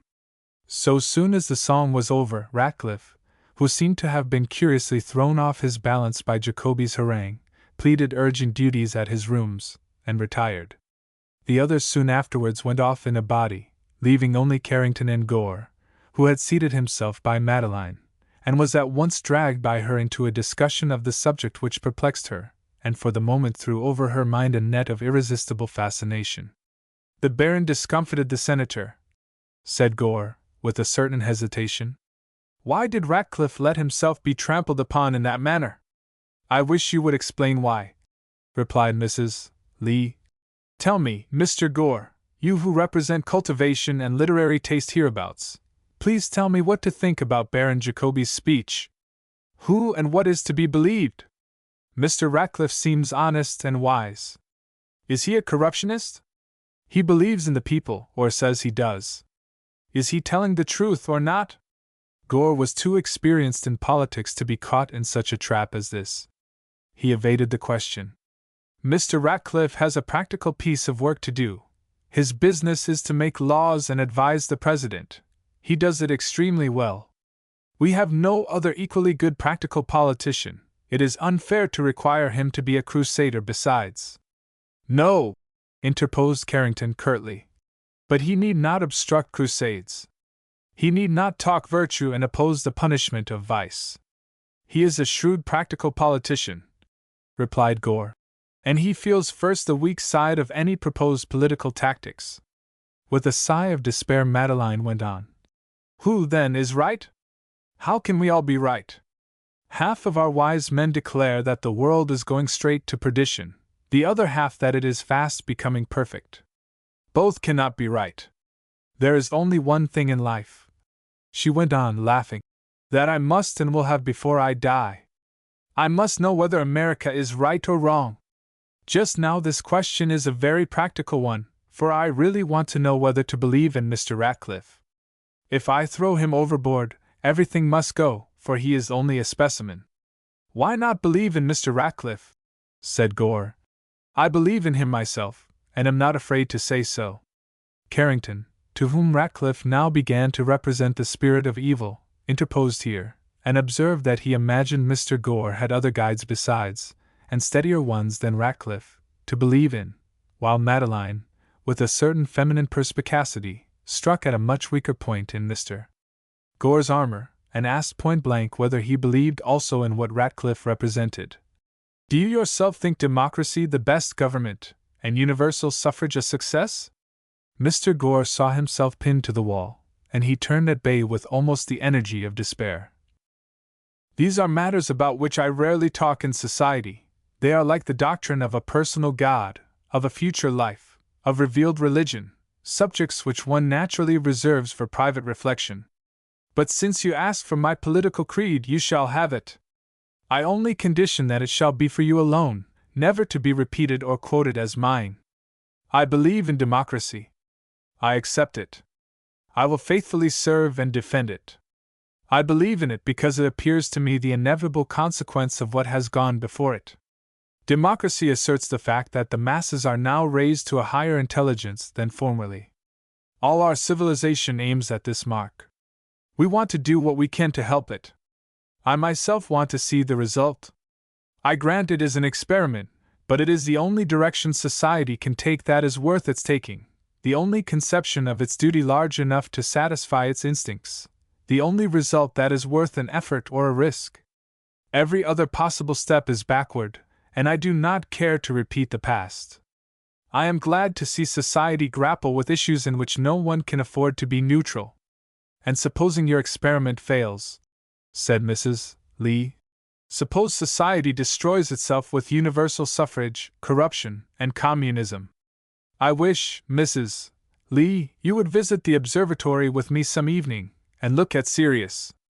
Did you ever make the acquaintance of a fixed star? I believe astronomers reckon about 20 millions of them in sight, and an infinite possibility of invisible millions, each one of which is a sun, like ours, and may have satellites like our planet. Suppose you see one of these fixed stars suddenly increase in brightness, and are told that a satellite has fallen into it and is burning up, its career finished, its capacities exhausted? Curious, is it not? But what does it matter? Just as much as the burning up of a moth at your candle. Madeline shuddered a little. I cannot get to the height of your philosophy, said she. You are wandering among the infinites, and I am finite. Not at all. But I have faith, not perhaps in the old dogmas, but in the new ones, faith in human nature, faith in science, faith in the survival of the fittest. Let us be true to our time, Mrs. Lee. If our age is to be beaten, let us die in the ranks. If it is to be victorious, let us be first to lead the column. Anyway, let us not be skulkers or grumblers. There! Have I repeated my catechism correctly? You would have it. Now oblige me by forgetting it. I should lose my character at home if it got out. Good night. Mrs. Lee duly appeared at the Capitol the next day, as she could not but do after Senator Ratcliffe's pointed request. She went alone, for Sybil had positively refused to go near the Capitol again, and Madeline thought that on the whole this was not an occasion for enrolling Carrington in her service. But Ratcliffe did not speak. The debate was unexpectedly postponed. He joined Mrs. Lee in the gallery, however, sat with her as long as she would allow, and became still more confidential, telling her that he had received the expected reply from Grimes, of North Bend, and that it had enclosed a letter written by the President-elect to Mr. Grimes in regard to the advances made by Mr. Ratcliffe and his friends. It is not a handsome letter, said he. Indeed, a part of it is positively insulting. I would like to read you one extract from it, and hear your opinion as to how it should be treated. Taking the letter from his pocket, he sought out the passage, and read as follows. I cannot lose sight, too, of the consideration that these three senators, he means Clinton, Krebs, and me, are popularly considered to be the most influential members of that so-called senatorial ring, which has acquired such general notoriety. While I shall always receive their communications with all due respect, I must continue to exercise complete freedom of action in consulting other political advisers as well as these, and I must in all cases make it my first object to follow the wishes of the people, not always most truly represented by their nominal representatives. What say you to that precious piece of presidential manners? At least I like his courage, said Mrs. Lee. Courage is one thing, common sense is another. This letter is a studied insult. He has knocked me off the track once. He means to do it again. It is a declaration of war. What ought I to do? Whatever is most for the public good, said Madeline gravely. Ratcliffe looked into her face with such undisguised delight. There was so little possibility of mistaking or ignoring the expression of his eyes, that she shrank back with a certain shock. She was not prepared for so open a demonstration. He hardened his features at once, and went on. But what is most for the public good? That you know better than I, said Madeline. Only one thing is clear to me. If you let yourself be ruled by your private feelings, you will make a greater mistake than he. Now I must go, for I have visits to make. The next time I come, Mr. Ratcliffe, you must keep your word better. When they next met, Ratcliffe read to her a part of his reply to Mr. Grimes, which ran thus. It is the lot of every party leader to suffer from attacks and to commit errors. It is true, as the President says, that I have been no exception to this law. Believing as I do that great results can only be accomplished by great parties, I have uniformly yielded my own personal opinions where they have failed to obtain general assent. I shall continue to follow this course, and the President may with perfect confidence count upon my disinterested support of all party measures, even though I may not be consulted in originating them. Mrs. Lee listened attentively and then said, "Have you never refused to go with your party?" "Never," was Ratcliffe's firm reply. Madeline still more thoughtfully inquired again, "Is nothing more powerful than party allegiance?" "Nothing, except national allegiance," replied Ratcliffe, still more firmly. Chapter 5. To tie a prominent statesman to her train and to lead him about like a tame bear is for a young and vivacious woman a more certain amusement than to tie herself to him and to be dragged about like an Indian squaw. This fact was Madeline Lee's first great political discovery in Washington, and it was worth to her all the German philosophy she had ever read, with even a complete edition of Herbert Spencer's works into the bargain. There could be no doubt that the honors and dignities of a public career were no fair consideration for its pains. She made a little daily task for herself of reading in succession the lives and letters of the American presidents, and of their wives, when she could find that there was a trace of the latter's existence. What a melancholy spectacle it was, from George Washington down to the last incumbent! What vexations, what disappointments, what grievous mistakes, what very objectionable manners! Not one of them, who had aimed at high purpose, but had been thwarted, beaten, and habitually insulted. What a gloom lay on the features of those famous chieftains, Calhoun, Clay, and Webster! What varied expression of defeat and unsatisfied desire! What a sense of self-importance and senatorial magniloquence! What a craving for flattery! What despair at the sentence of fate! And what did they amount to, after all? They were practical men, these. They had no great problems of thought to settle, no questions that rose above the ordinary rules of common morals and homely duty. How they had managed to befog the subject! What elaborate show structures they had built up, with no result but to obscure the horizon! Would not the country have done better without them? Could it have done worse? What deeper abyss could have opened under the nation's feet than that to whose verge they brought it? Madeline's mind wearied with the monotony of the story. She discussed the subject with Ratcliffe, who told her frankly that the pleasure of politics lay in the possession of power. He agreed that the country would do very well without him. "But here I am," said he, "and here I mean to stay." He had very little sympathy for thin moralising, and a statesmanlike contempt for philosophical politics. He loved power, and he meant to be president. That was enough. Sometimes the tragic and sometimes the comic side was uppermost in her mind, and sometimes she did not herself know whether to cry or to laugh. Washington, more than any other city in the world, swarms with simple-minded exhibitions of human nature, men and women curiously out of place, whom it would be cruel to ridicule and ridiculous to weep over. The sadder exhibitions are fortunately seldom seen by respectable people, only the little social accidents come under their eyes. One evening Mrs. Lee went to the president's first evening reception. As Sybil flatly refused to face the crowd, and Carrington mildly said that he feared he was not sufficiently reconstructed to appear at home in that august presence, Mrs. Lee accepted Mr. French for an escort, and walked across the square with him to join the throng that was pouring into the doors of the White House. They took their places in the line of citizens, and were at last able to enter the reception room. There Madeline found herself before two seemingly mechanical figures, which might be wood or wax, for any sign they showed of life.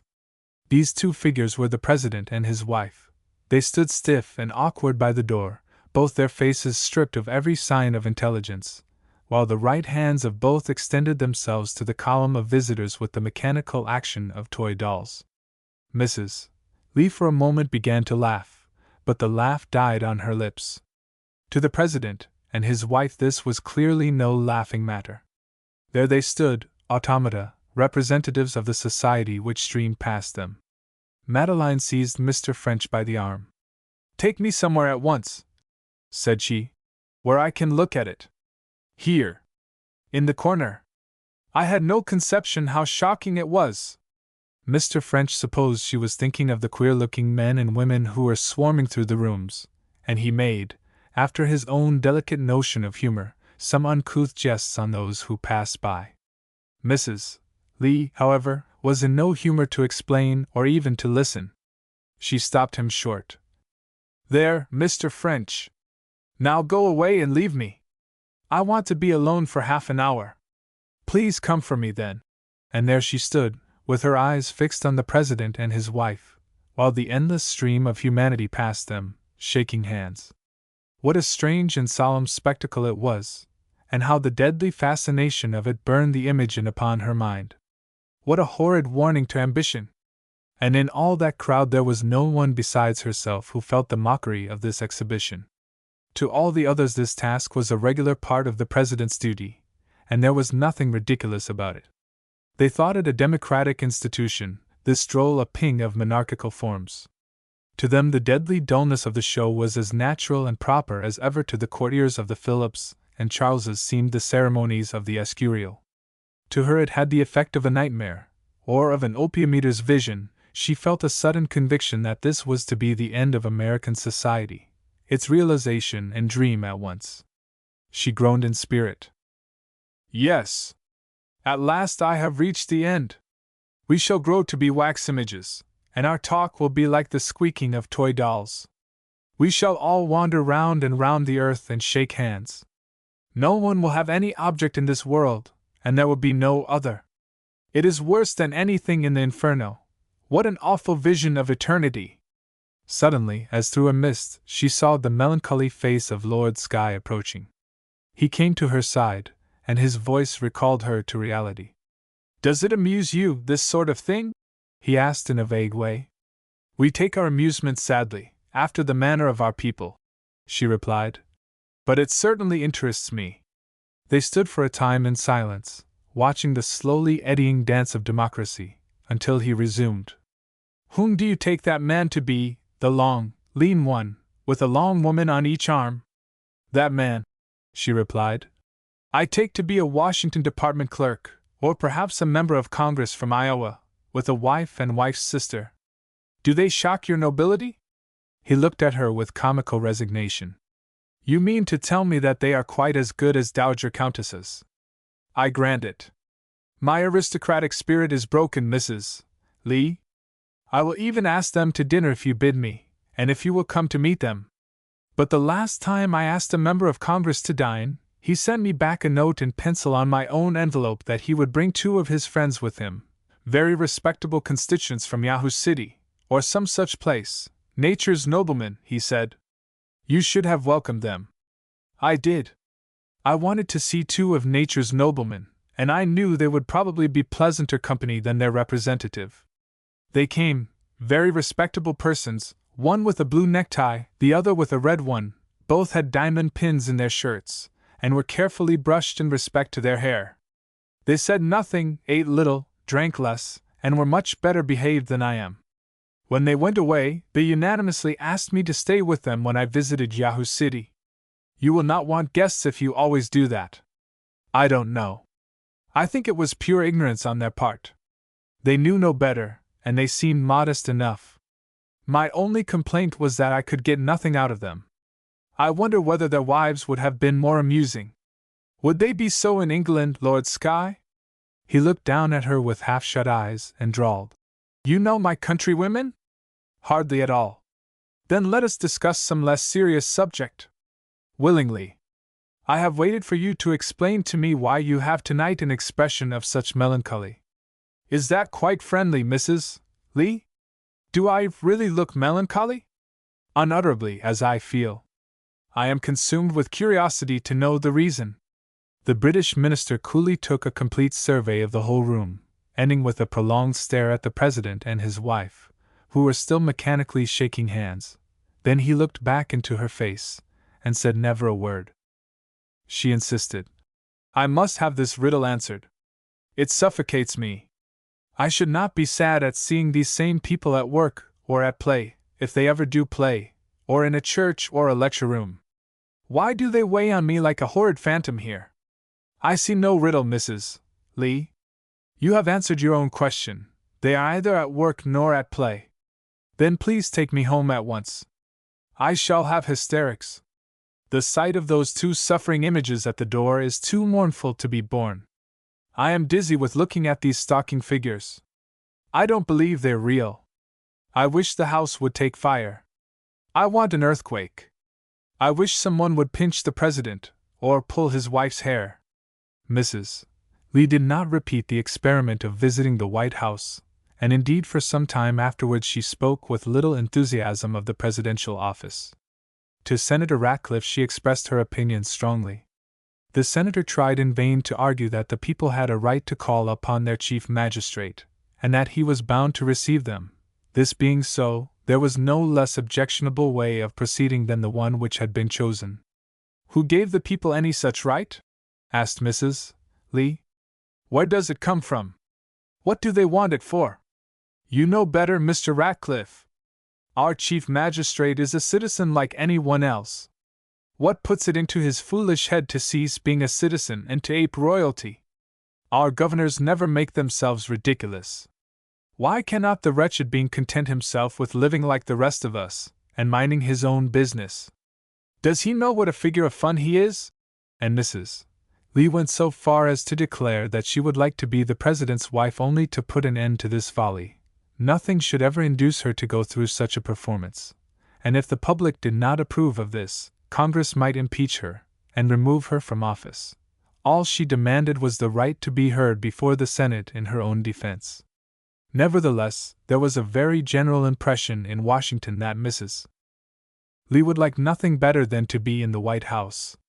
Known to comparatively few people, and rarely discussing even with them the subjects which deeply interested her, Madeline passed for a clever, intriguing woman who had her own objects to gain. True it is, beyond peradventure, that all residents of Washington may be assumed to be in office or candidates for office. Unless they avow their object, they are guilty of an attempt, and a stupid one, to deceive. Yet there is a small class of apparent exceptions destined at last to fall within the rule. Mrs. Lee was properly assumed to be a candidate for office. To the Washingtonians it was a matter of course that Mrs. Lee should marry Silas P. Ratcliffe. That he should be glad to get a fashionable and intelligent wife, with $20,000 or $30,000 a year, was not surprising. That she should accept the first public man of the day, with a flattering chance for the presidency, a man still comparatively young and not without good looks, was perfectly natural, and in her undertaking she had the sympathy of all well-regulated Washington women who were not possible rivals, for to them the president's wife is of more consequence than the president, and indeed, if America only knew it, they are not very far from the truth. Some there were, however, who did not assent to this good-natured though worldly view of the proposed match. These ladies were severe in their comments upon Mrs. Lee's conduct, and did not hesitate to declare their opinion that she was the calmest and most ambitious minx who had ever come within their observation. Unfortunately it happened that the respectable and proper Mrs. Schuyler Clinton took this view of the case, and made little attempt to conceal her opinion. She was justly indignant at her cousin's gross worldliness, and possible promotion in rank. If Madeline Ross marries that coarse, horrid old Illinois politician, said she to her husband, I never will forgive her so long as I live.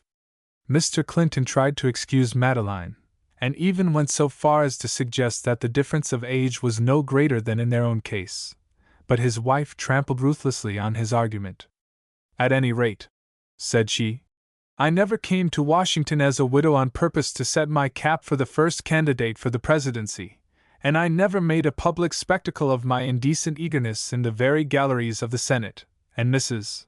Lee ought to be ashamed of herself. She is a cold-blooded, heartless, unfeminine cat. Little Victoria Dare, who babbled like the winds and streams, with utter indifference as to what she said or whom she addressed, used to bring choice bits of this gossip to Mrs. Lee. She always affected a little stammer when she said anything uncommonly impudent, and put on a manner of languid simplicity. She felt keenly the satisfaction of seeing Madeline charged with her own besetting sins. For years all Washington had agreed that Victoria was little better than one of the wicked. She had done nothing but violate every rule of propriety, and scandalize every well-regulated family in the city, and there was no good in her. Yet it could not be denied that Victoria was amusing, and had a sort of irregular fascination, consequently she was universally tolerated. To see Mrs. Lee thrust down to her own level was an unmixed pleasure to her, and she carefully repeated to Madeline the choice bits of dialogue which she picked up in her wanderings. "Your cousin, Mrs. Clinton, says you are a caca cat, Mrs. Lee?" "I don't believe it, Victoria. Mrs. Clinton never said anything of the sort. Mrs. Marston says it is because you have caught a rat, and Senator Clinton was only a mouse." Naturally, all this unexpected publicity irritated Mrs. Lee not a little, especially when short and vague paragraphs, soon followed by longer and more positive ones, in regard to Senator Ratcliffe's matrimonial prospects, began to appear in newspapers, along with descriptions of herself from the pens of enterprising female correspondents for the press, who had never so much as seen her. At the first sight of one of these newspaper articles, Madeline fairly cried with mortification and anger. She wanted to leave Washington the next day, and she hated the very thought of Ratcliffe. There was something in the newspaper style so inscrutably vulgar, something so inexplicably revolting to the sense of feminine decency, that she shrank under it as though it were a poisonous spider. But after the first acute shame had passed, her temper was roused, and she vowed that she would pursue her own path just as she had begun, without regard to all the malignity and vulgarity in the wide United States. She did not care to marry Senator Ratcliffe. She liked his society and was flattered by his confidence. She rather hoped to prevent him from ever making a formal offer, and if not, she would at least push it off to the last possible moment. But she was not to be frightened from marrying him by any amount of spitefulness or gossip, and she did not mean to refuse him except for stronger reasons than these. She even went so far in her desperate courage as to laugh at her cousin Mrs. Clinton, whose venerable husband she allowed and even encouraged to pay her such public attention and to express sentiments of such youthful ardor, as she well knew would inflame and exasperate the excellent lady his wife. Carrington was the person most unpleasantly affected by the course which this affair had taken. He could no longer conceal from himself the fact that he was as much in love as a dignified Virginian could be. With him, at all events, she had shown no coquetry, nor had she ever either flattered or encouraged him. But Carrington, in his solitary struggle against fate, had found her a warm friend, always ready to assist where assistance was needed, generous with her money in any cause which he was willing to vouch for, full of sympathy where sympathy was more than money, and full of resource and suggestion where money and sympathy failed. Carrington knew her better than she knew herself. He selected her books. He brought the last speech or the last report from the Capitol or the departments. He knew her doubts and her vagaries, and as far as he understood them at all, helped her to solve them. Carrington was too modest, and perhaps too shy, to act the part of a declared lover, and he was too proud to let it be thought that he wanted to exchange his poverty for her wealth. But he was all the more anxious when he saw the evident attraction which Ratcliffe's strong will and unscrupulous energy exercised over her. He saw that Ratcliffe was steadily pushing his advances, that he flattered all Mrs. Lee's weaknesses by the confidence and deference with which he treated her, and that in a very short time Madeline must either marry him or find herself looked upon as a heartless coquette. He had his own reasons for thinking ill of Senator Ratcliffe, and he meant to prevent a marriage, but he had an enemy to deal with not easily driven from the path, and quite capable of routing any number of rivals. Ratcliffe was afraid of no one. He had not fought his own way in life for nothing, and he knew all the value of a cold head and dogged self-assurance. Nothing but this robust Americanism and his strong will carried him safely through the snares and pitfalls of Mrs. Lee's society, where rivals and enemies beset him on every hand. He was little better than a schoolboy, when he ventured on their ground, but when he could draw them over upon his own territory of practical life he rarely failed to trample on his assailants. It was this practical sense and cool will that won over Mrs. Lee, who was woman enough to assume that all the graces were well enough employed in decorating her, and it was enough if the other sex felt her superiority. Men were valuable only in proportion to their strength and their appreciation of women. If the senator had only been strong enough always to control his temper, he would have done very well, but his temper was under a great strain in these times, and his incessant effort to control it in politics made him less watchful in private life. Mrs. Lee's tacit assumption of superior refinement irritated him, and sometimes made him show his teeth like a bulldog, at the cost of receiving from Mrs. Lee a quick stroke in return such as a well-bred tortoise-shell cat administers to check over familiarity, innocent to the eye, but drawing blood. One evening when he was more than commonly out of sorts, after sitting some time in moody silence, he roused himself, and taking up a book that lay on her table, he glanced at its title and turned over the leaves. It happened by ill luck to be a volume of Darwin that Mrs. Lee had just borrowed from the Library of Congress. "Do you understand this sort of thing?" asked the senator abruptly, in a tone that suggested a sneer. "Not very well," replied Mrs. Lee, rather curtly. "Why do you want to understand it?" persisted the senator. "What good will it do you?" "Perhaps it will teach us to be modest," answered Madeline, quite equal to the occasion. "Because it says we descend from monkeys?" rejoined the senator, roughly. "Do you think you are descended from monkeys?" "Why not?" said Madeline. "Why not?" repeated Ratcliffe, laughing harshly. "I don't like the connection. Do you mean to introduce your distant relations into society? They would bring more amusement into it than most of its present members," rejoined Mrs. Lee, with a gentle smile that threatened mischief. But Ratcliffe would not be warned. On the contrary, the only effect of Mrs. Lee's defiance was to exasperate his ill temper, and whenever he lost his temper he became senatorial and Websterian. "Such books," he began, "disgrace our civilization, they degrade and stultify our divine nature, they are only suited for Asiatic despotisms where men are reduced to the level of brutes. That they should be accepted by a man like Baron Jacobi, I can understand. He and his masters have nothing to do in the world but to trample on human rights. Mr. Carrington, of course, would approve those ideas. He believes in the divine doctrine of flogging Negroes, but that you, who profess philanthropy and free principles, should go with them, is astonishing, it is incredible, it is unworthy of you."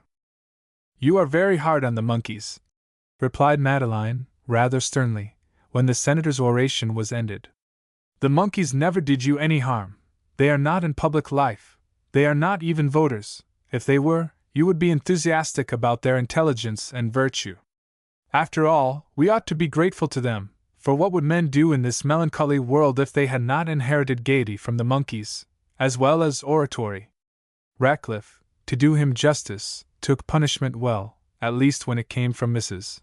Lee's hands, and his occasional outbursts of insubordination were sure to be followed by improved discipline. But if he allowed Mrs. Lee to correct his faults, he had no notion of letting himself be instructed by her friends, and he lost no chance of telling them so. But to do this was not always enough. Whether it were that he had few ideas outside of his own experience, or that he would not trust himself on doubtful ground, he seemed compelled to bring every discussion down to his own level. Madeline puzzled herself in vain to find out whether he did this because he knew no better, or because he meant to cover his own ignorance. "The Baron has amused me very much with his account of Bucharest society," Mrs. Lee would say. "I had no idea it was so gay. I would like to show him our society in Peonia," was Ratcliffe's reply. "He would find a very brilliant circle there of nature's true noblemen. The Baron says their politicians are precious sharp chaps," added Mr. French. "Oh, there are politicians in Bulgaria, are there?" asked the senator, whose ideas of the Romanian and Bulgarian neighborhood were vague, and who had a general notion that all such people lived in tents, wore sheepskins with the wool inside, and ate curds. "Oh, they have politicians there. I would like to see them try their sharpness in the West." "Really?" said Mrs. Lee. "Think of Attila and his hordes running in Indiana Caucus." "Anyhow," cried French with a loud laugh, "the Baron said that a set of bigger political scoundrels than his friends couldn't be found in all Illinois." "Did he say that?" exclaimed Ratcliffe angrily. "Didn't he, Mrs. Lee? But I don't believe it, do you? What's your candid opinion, Ratcliffe? What you don't know about Illinois politics isn't worth knowing. Do you really think those bold rascals couldn't run an Illinois state convention?"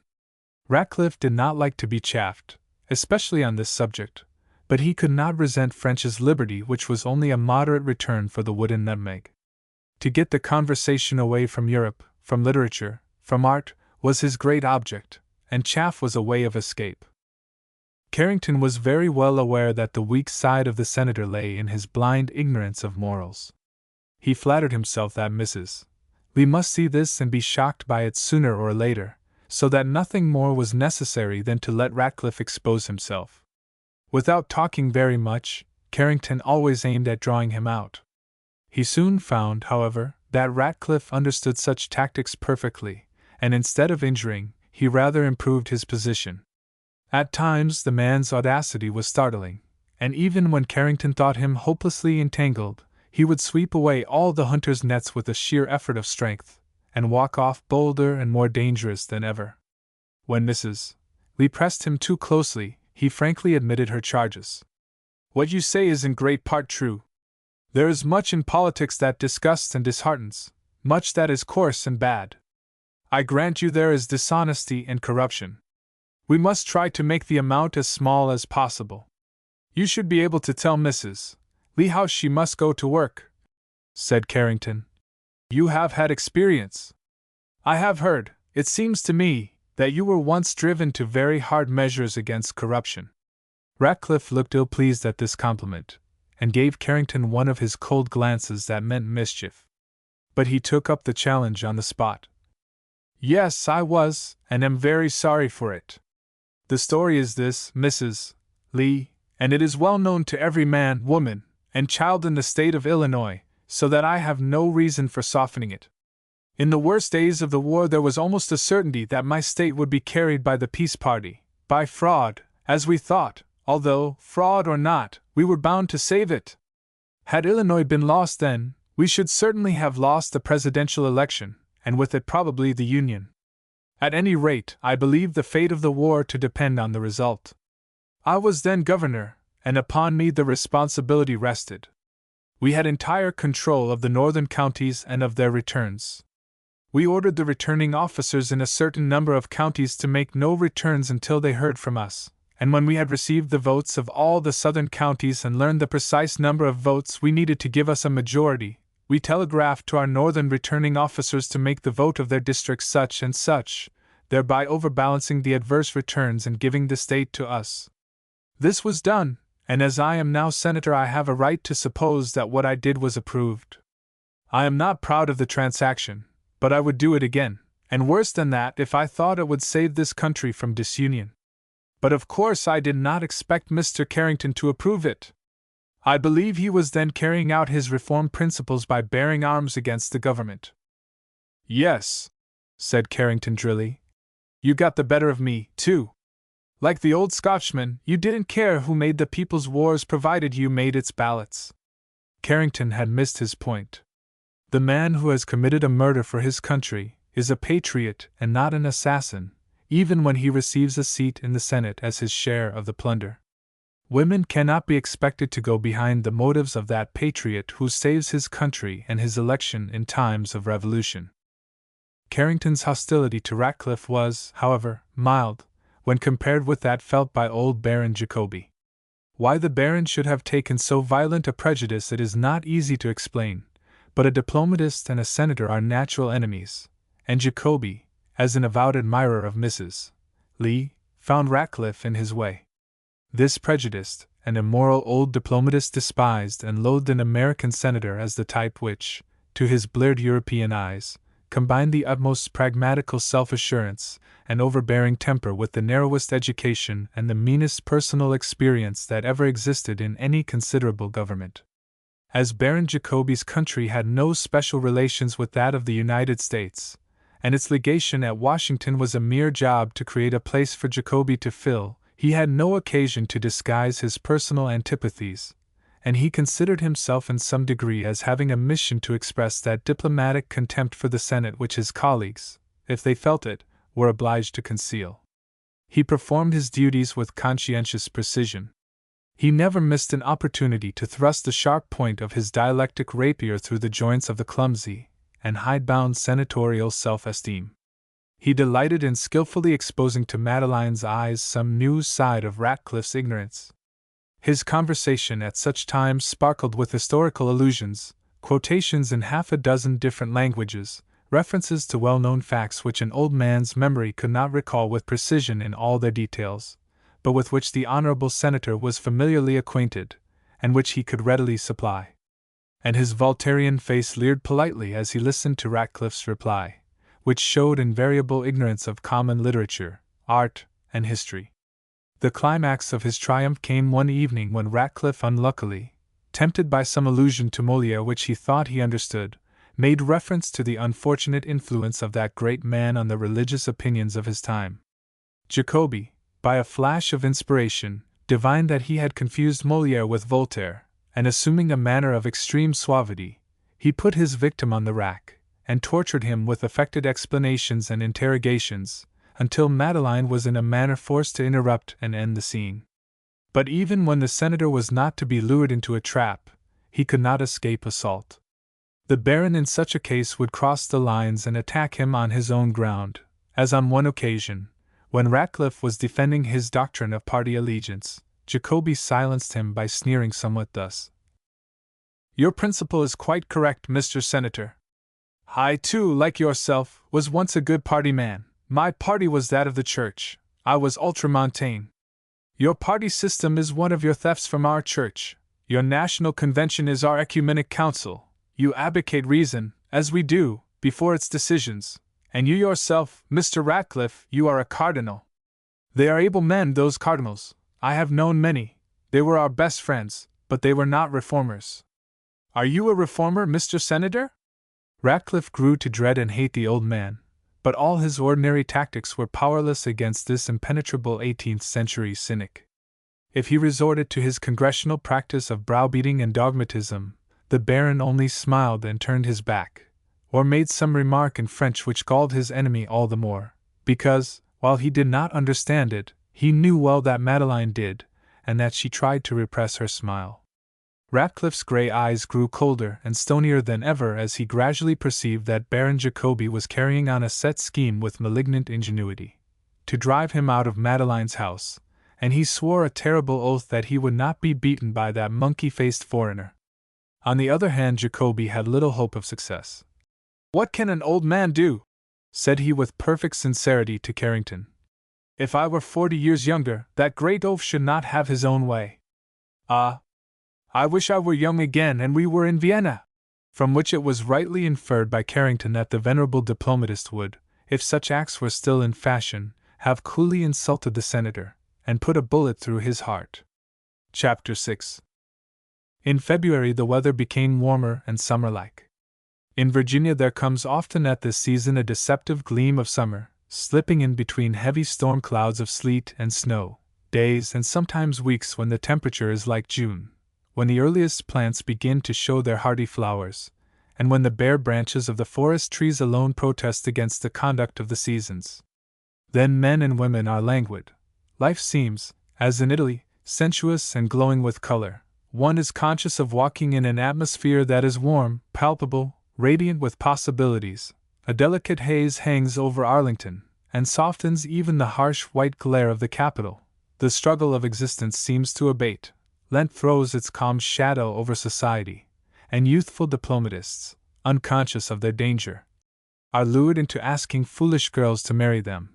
The blood thaws in the heart, and flows out into the veins, like the rills of sparkling water that trickle from every lump of ice or snow, as though all the ice and snow on earth, and all the hardness of heart, all the heresy and schism, all the works of the devil, had yielded to the force of love and to the fresh warmth of innocent, lamb-like, confiding virtue. In such a world there should be no guile, but there is a great deal of it notwithstanding. Indeed, at no other season is there so much. This is the moment when the two whited sepulchres at either end of the avenue reek with the thick atmosphere of bargain and sale. The old is going, the new is coming. Wealth, office, power are at auction. Who bids highest? Who hates with most venom? Who intrigues with most skill? Who has done the dirtiest, the meanest, the darkest, and the most political work? He shall have his reward. Senator Ratcliffe was absorbed and ill at ease. A swarm of applicants for office dogged his steps and beleaguered his rooms in quest of his endorsement of their paper characters. The new president was to arrive on Monday. intrigues and combinations, of which the senator was the soul, were all alive, awaiting this arrival. Newspaper correspondents pestered him with questions. Brother senators called him to conferences. His mind was preoccupied with his own interests. One might have supposed that, at this instant, nothing could have drawn him away from the political gaming table, and yet when Mrs. Lee remarked that she was going to Mount Vernon on Saturday with a little party, including the British minister and an Irish gentleman staying as a guest at the British legation, the senator surprised her by expressing a strong wish to join them. He explained that, as the political lead was no longer in his hands, the chances were 9 in 10 that if he stirred at all he should make a blunder, that his friends expected him to do something when, in fact, nothing could be done, that every preparation had already been made, and that for him to go on an excursion to Mount Vernon, at this moment, with the British minister, was, on the whole, about the best use he could make of his time, since it would hide him for one day at least. Lord Skye had fallen into the habit of consulting Mrs. Lee when his own social resources were low, and it was she who had suggested this party to Mount Vernon, with Carrington for a guide and Mr. Gore for variety, to occupy the time of the Irish friend whom Lord Skye was bravely entertaining. This gentleman, who bore the title of Dunbeg, was a dilapidated peer, neither wealthy nor famous. Lord Skye brought him to call on Mrs. Lee, and in some sort put him under her care. He was young, not ill-looking, quite intelligent, rather too fond of facts, and not quick at humor. He was given to smiling in a deprecatory way, and when he talked, he was either absent or excited. He made vague blunders, and then smiled in deprecation of offense, or his words blocked their own path in their rush. Perhaps his manner was a little ridiculous, but he had a good heart, a good head, and a title. He found favor in the eyes of Sybil and Victoria Dare, who declined to admit other women to the party, although they offered no objection to Mr. Ratcliffe's admission. As for Lord Dunbeg, he was an enthusiastic admirer of General Washington, and, as he privately intimated, eager to study phases of American society. He was delighted to go with a small party, and Miss Dare secretly promised herself that she would show him a phase. The morning was warm, the sky soft. The little steamer lay at the quiet wharf with a few negroes lazily watching her preparations for departure. Carrington, with Mrs. Lee and the young ladies, arrived first, and stood leaning against the rail, waiting the arrival of their companions. Then came Mr. Gore, neatly attired and gloved, with a light spring overcoat, for Mr. Gore was very careful of his personal appearance, and not a little vain of his good looks. Then a pretty woman, with blue eyes and blonde hair, dressed in black, and leading a little girl by the hand, came on board, and Carrington went to shake hands with her. On his return to Mrs. Lee's side, she asked about his new acquaintance, and he replied with a half-laugh, as though he were not proud of her, that she was a client, a pretty widow, well known in Washington. Any one at the Capitol would tell you all about her. She was the wife of a noted lobbyist, who died about 2 years ago. Congressmen can refuse nothing to a pretty face, and she was their idea of feminine perfection. Yet she is a silly little woman, too. Her husband died after a very short illness, and to my great surprise, made me executor under his will. I think he had an idea that he could trust me with his papers, which were important and compromising, for he seems to have had no time to go over them and destroy what were best out of the way. So, you see, I am left with his widow and child to look after. Luckily, they are well provided for. Still, you have not told me her name. Her name is Baker, Mrs. Sam Baker. But they are casting off, and Mr. Ratcliffe will be left behind. I'll ask the captain to wait. About a dozen passengers had arrived, among them the 2 earls, with a footman carrying a promising lunch basket, and the planks were actually hauled in when a carriage dashed up to the wharf, and Mr. Ratcliffe leaped out and hurried on board. "Off with you as quick as you can," said he to the negro hands, and in another moment the little steamer had begun her journey, pounding the muddy waters of the Potomac and sending up its small column of smoke as though it were a newly invented incense burner approaching the temple of the national deity.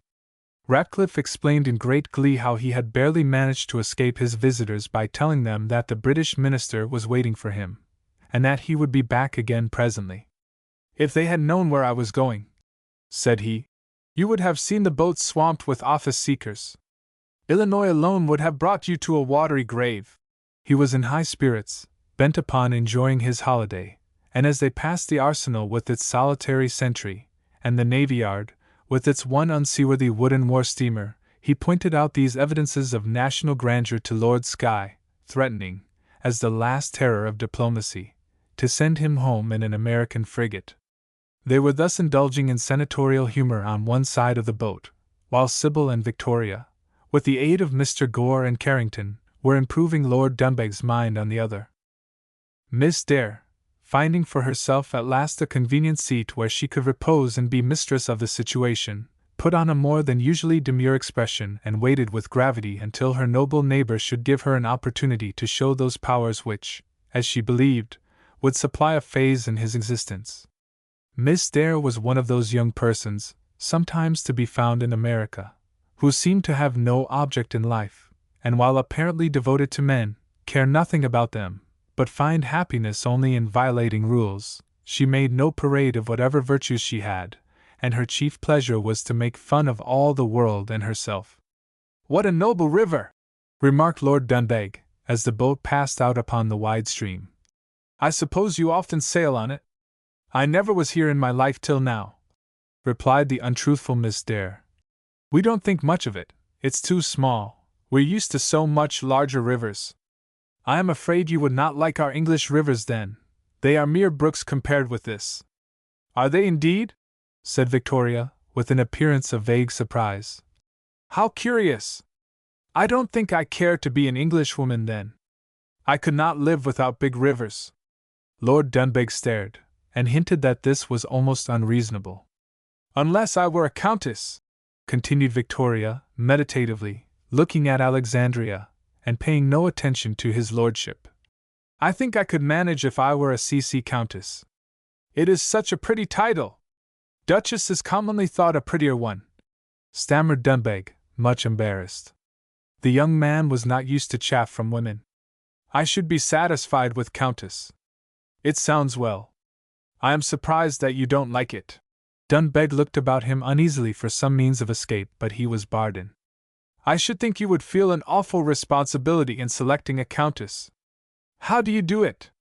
Lord Dunbeg nervously joined in the general laughter as Sybil ejaculated, "Oh, Victoria!" But Miss Dare continued without a smile or any elevation of her monotonous voice. "Now, Sybil, don't interrupt me, please. I am deeply interested in Lord Dunbeg's conversation. He understands that my interest is purely scientific, but my happiness requires that I should know how countesses are selected. Lord Dunbeg, how would you recommend a friend to choose a countess?" Lord Dunbeg began to be amused by her impudence, and he even tried to lay down for her satisfaction 1 or 2 rules for selecting countesses. But long before he had invented his first rule, Victoria had darted off to a new subject. "Which would you rather be, Lord Dunbeg? An Earl or George Washington?" "George Washington, certainly," was the Earl's courteous though rather bewildered reply. "Really?" she asked with a languid affectation of surprise. "It is awfully kind of you to say so, but of course you can't mean it." "Indeed I do mean it." "Is it possible? I never should have thought it." "Why not, Miss Dare?" "You have not the air of wishing to be George Washington." "May I again ask why not?" "Certainly. Did you ever see George Washington?" "Of course not. He died 50 years before I was born." "I thought so. You see you don't know him. Now, will you give us an idea of what you imagine General Washington to have looked like?" Dunbeg gave accordingly a flattering description of General Washington, compounded of Stuart's portrait and Greenough's statue of Olympian Jove with Washington's features, in the Capitol Square. Miss Dare listened with an expression of superiority not unmixed with patience, and then she enlightened him as follows. "All you have been saying is perfect stuff, excuse the vulgarity of the expression. When I am a countess I will correct my language. The truth is that General Washington was a raw-boned country farmer, very hard-featured, very awkward, very illiterate and very dull, very bad-tempered, very profane, and generally tipsy after dinner." "You shock me, Miss Dare! Exclaimed Dunbeg. Oh! I know all about General Washington. My grandfather knew him intimately, and often stayed at Mount Vernon for weeks together. You must not believe what you read, and not a word of what Mr. Carrington will say. He is a Virginian and will tell you no end of fine stories and not a syllable of truth in one of them. We are all patriotic about Washington and like to hide his faults. If I weren't quite sure you would never repeat it, I would not tell you this. The truth is that even when George Washington was a small boy, his temper was so violent that no one could do anything with him. He once cut down all his father's fruit trees in a fit of passion, and then, just because they wanted to flog him, he threatened to brain his father with the hatchet. His aged wife suffered agonies from him. My grandfather often told me how he had seen the general pinch and swear at her till the poor creature left the room in tears, and how once at Mount Vernon he saw Washington, when quite an old man, suddenly rush at an unoffending visitor, and chase him off the place, beating him all the time over the head with a great stick with knots in it, and all just because he heard the poor man stammer. He never could abide stammering. Carrington and Gore burst into shouts of laughter over this description of the father of his country, but Victoria continued in her gentle drawl to enlighten Lord Dunbeg in regard to other subjects with information equally mendacious, until he decided that she was quite the most eccentric person he had ever met. The boat arrived at Mount Vernon while she was still engaged in a description of the society and manners of America, and especially of the rules which made an offer of marriage necessary. According to her, Lord Dunbeg was in imminent peril. Gentlemen, and especially foreigners, were expected, in all the states south of the Potomac, to offer themselves to at least one young lady in every city. And I had only yesterday, said Victoria, a letter from a lovely girl in North Carolina, a dear friend of mine, who wrote me that she was right put out because her brothers had called on a young English visitor with shotguns, and she was afraid he wouldn't recover, and, after all, she says she should have refused him. Meanwhile Madeline, on the other side of the boat, undisturbed by the laughter that surrounded Miss Dare, chatted soberly and seriously with Lord Skye and Senator Ratcliffe. Lord Skye, too, a little intoxicated by the brilliancy of the morning, broke out into admiration of the noble river, and accused Americans of not appreciating the beauties of their own country. Your national mind, said he, has no eyelids. It requires a broad glare and a beaten road. It prefers shadows which you can cut out with a knife. It doesn't know the beauty of this Virginia winter softness. Mrs. Lee resented the charge. America, she maintained, had not worn her feelings threadbare like Europe. She had still her story to tell. She was waiting for her Burns and Scott, her Wordsworth and Byron, her Hogarth and Turner. You want peaches in spring, said she. Give us our 1,000 years of summer, and then complain, if you please, that our peach is not as mellow as yours. Even our voices may be soft then, she added, with a significant look at Lord Skye. We are at a disadvantage in arguing with Mrs. Lee, said he to Ratcliffe. When she ends as counsel, she begins as witness. The famous Duchess of Devonshire's lips were not half as convincing as Mrs. Lee's voice. Ratcliffe listened carefully, assenting whenever he saw that Mrs. Lee wished it. He wished he understood precisely what tones and half-tones, colors and harmonies, were. They arrived and strolled up the sunny path. At the tomb they halted, as all good Americans do, and Mr. Gore, in a tone of subdued sorrow, delivered a short address. It might be much worse if they improved it, he said, surveying its proportions with the aesthetic eye of a cultured Bostonian. As it stands, this tomb is a simple misfortune which might befall any of us. We should not grieve over it too much. What would our feelings be if a congressional committee reconstructed it of white marble with Gothic pepper pots, and gilded it inside on machine-molded stucco? Madeline, however, insisted that the tomb, as it stood, was the only restless spot about the quiet landscape, and that it contradicted all her ideas about repose in the grave. Ratcliffe wondered what she meant. They passed on, wandering across the lawn, and through the house. Their eyes, weary of the harsh colors and forms of the city, took pleasure in the worn wainscots and the stained walls. Some of the rooms were still occupied, Fires were burning in the wide fireplaces. All were tolerably furnished, and there was no uncomfortable sense of repair or newness. They mounted the stairs, and Mrs. Lee fairly laughed when she was shown the room in which General Washington slept, and where he died. Carrington smiled too. Our old Virginia houses were mostly like this, said he. Suites of great halls below, and these gaunt barracks above. The Virginia house was a sort of hotel. When there was a race or a wedding, or a dance, and the house was full, they thought nothing of packing half a dozen people in one room, and if the room was large, they stretched a sheet across to separate the men from the women. As for toilet, those were not the mornings of cold baths. With our ancestors, a little washing went a long way. Do you still live so in Virginia? Asked Madeline. Oh no, it is quite gone. We live now like other country people, and try to pay our debts, which that generation never did. They lived from hand to mouth. They kept a stable full of horses.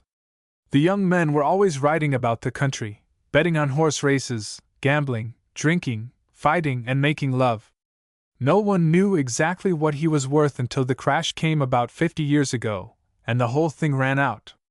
Just what happened in Ireland, said Lord Dunbeg, much interested and full of his article in the Quarterly. The resemblance is perfect, even down to the houses. Mrs. Lee asked Carrington bluntly whether he regretted the destruction of this old social arrangement. One can't help regretting, said he, whatever it was that produced George Washington, and a crowd of other men like him. But I think we might produce the men still if we had the same field for them. And would you bring the old society back again if you could? Asked she. What for? It could not hold itself up. General Washington himself could not save it. Before he died, he had lost his hold on Virginia, and his power was gone. The party for a while separated, and Mrs. Lee found herself alone in the great drawing room. Presently the blonde Mrs. Baker entered, with her child, who ran about making more noise than Mrs. Washington would have permitted. Madeline, who had the usual feminine love of children, called the girl to her and pointed out the shepherds and shepherdesses carved on the white Italian marble of the fireplace. She invented a little story about them to amuse the child, while the mother stood by and at the end thanked the storyteller with more enthusiasm than seemed called for. Mrs. Lee did not fancy her effusive manner, or her complexion, and was glad when Dunbeg appeared at the doorway. How do you like General Washington at home? Asked she. Really, I assure you I feel quite at home myself, replied Dunbeg, with a more beaming smile than ever.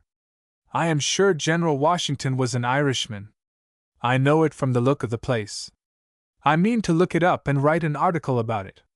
Then if you have disposed of him, said Madeline, I think we will have luncheon, and I have taken the liberty to order it to be served outside. There a table had been improvised, and Miss Dare was inspecting the lunch, and making comments upon Lord Skye's cuisine and cellar. I hope it is very dry champagne, said she. The taste for sweet champagne is quite awfully shocking. The young woman knew no more about dry and sweet champagne than of the wine of Ulysses, except that she drank both with equal satisfaction, but she was mimicking a secretary of the British legation who had provided her with supper at her last evening party. Lord Skye begged her to try it, which she did, and with great gravity remarked that it was about 5% she presumed. This, too, was caught from her secretary, though she knew no more what it meant than if she had been a parrot. The luncheon was very lively and very good. When it was over, the gentlemen were allowed to smoke, and conversation fell into a sober strain, which at last threatened to become serious. You want half-tones, said Madeline to Lord Skye. Are there not half-tones enough to suit you on the walls of this house?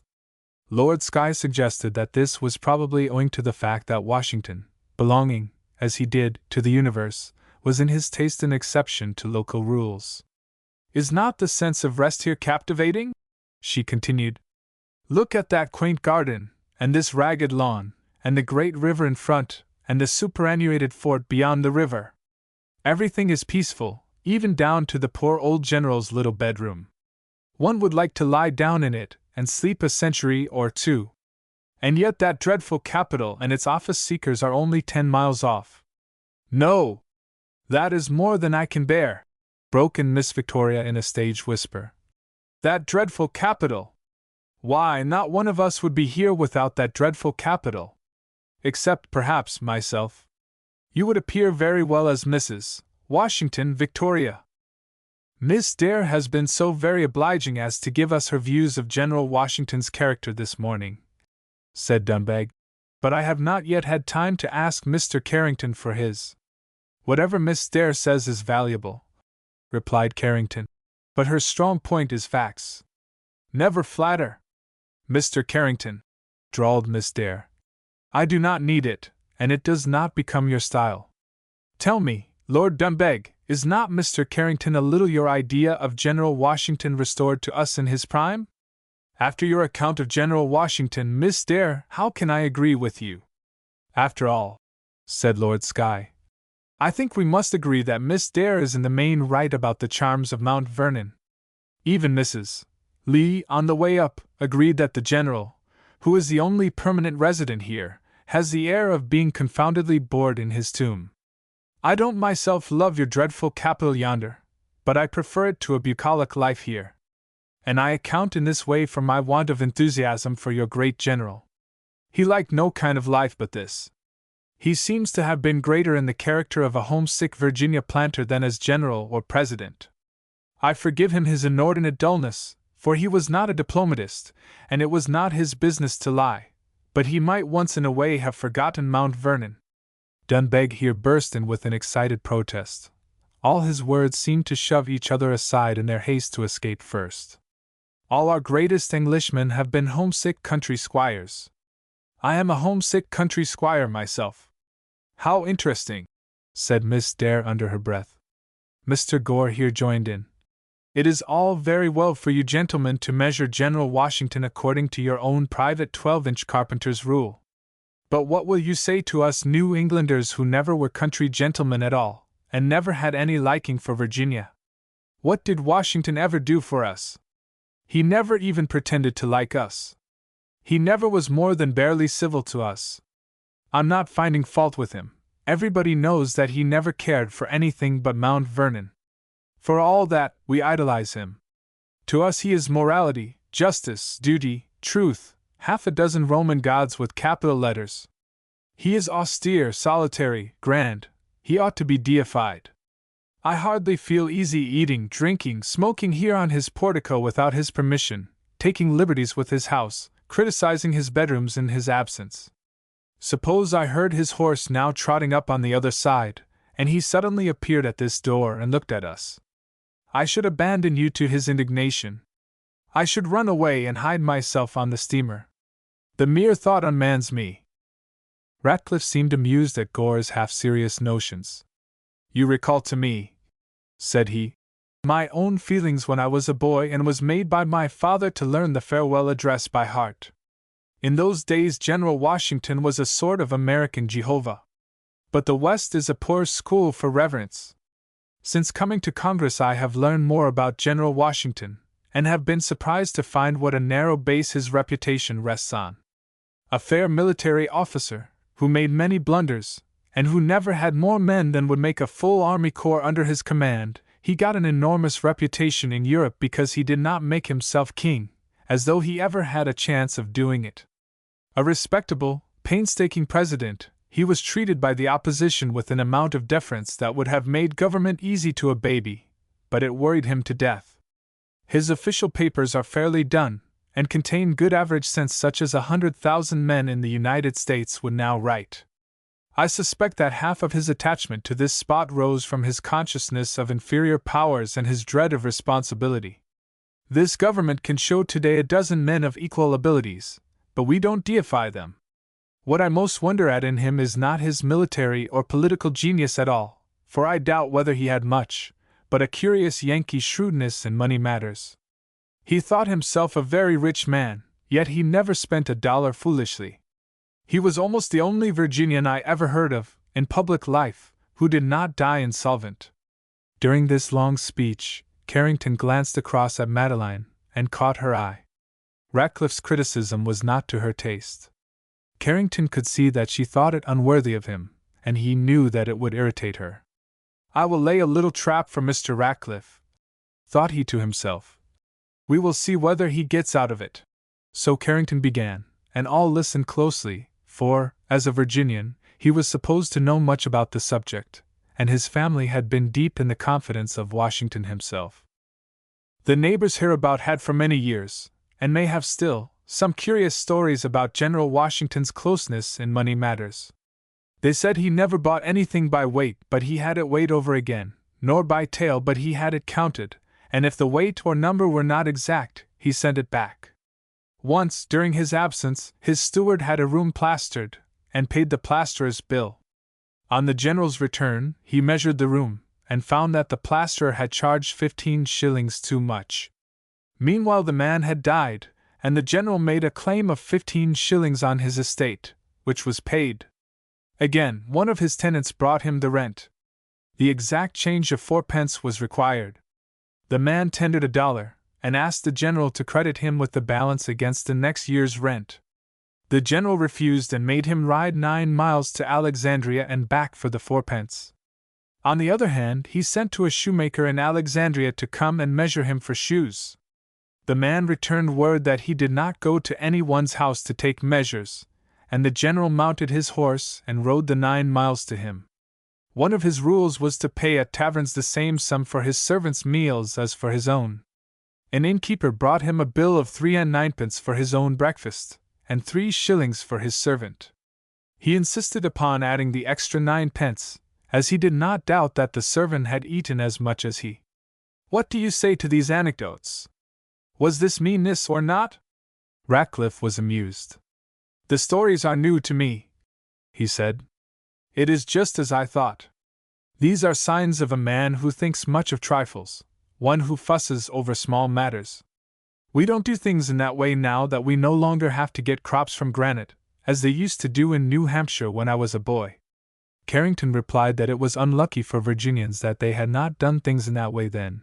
If they had, they would not have gone to the dogs. Gore shook his head seriously. "Did I not tell you so?" said he. "Was not this man an abstract virtue? I give you my word I stand in awe before him, and I feel ashamed to pry into these details of his life.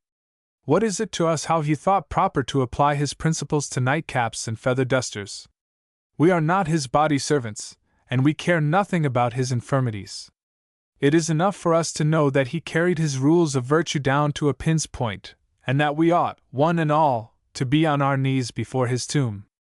Dunbeg, pondering deeply, at length asked Carrington whether all this did not make rather a clumsy politician of the father of his country. "Mr. Ratcliffe knows more about politics than I. Ask him," said Carrington. "Washington was no politician at all, as we understand the word," replied Ratcliffe abruptly. "He stood outside of politics. The thing couldn't be done today. The people don't like that sort of royal airs." "I don't understand," said Mrs. Lee. "Why could you not do it now?" "Because I should make a fool of myself," replied Ratcliffe, pleased to think that Mrs. Lee should put him on a level with Washington. She had only meant to ask why the thing could not be done, and this little touch of Ratcliffe's vanity was inimitable. "Mr. Ratcliffe means that Washington was too respectable for our time," interposed Carrington. This was deliberately meant to irritate Ratcliffe, and it did so all the more because Mrs. Lee turned to Carrington and said, with some bitterness, "Was he then the only honest public man we ever had?" "Oh no," replied Carrington cheerfully. "There have been 1 or 2 others. If the rest of our presidents had been like him," said Gore, "we should have had fewer ugly blots on our short history." Ratcliffe was exasperated at Carrington's habit of drawing discussion to this point. He felt the remark as a personal insult, and he knew it to be intended. "Public men," he broke out, "cannot be dressing themselves today in Washington's old clothes. If Washington were president now, he would have to learn our ways or lose his next election. Only fools and theorists imagine that our society can be handled with gloves or long poles. One must make oneself a part of it. If virtue won't answer our purpose, we must use vice, or our opponents will put us out of office, and this was as true in Washington's day as it is now, and always will be. Come, said Lord Skye, who was beginning to fear an open quarrel. The conversation verges on treason, and I am accredited to this government. Why not examine the grounds? A kind of natural sympathy led Lord Dunbeg to wander by the side of Miss Dare through the quaint old garden. His mind being much occupied by the effort of stowing away the impressions he had just received, he was more than usually absent in his manner, and this want of attention irritated the young lady. She made some comments on flowers. She invented some new species with startling names. She asked whether these were known in Ireland. But Lord Dunbeg was for the moment so vague in his answers that she saw her case was perilous.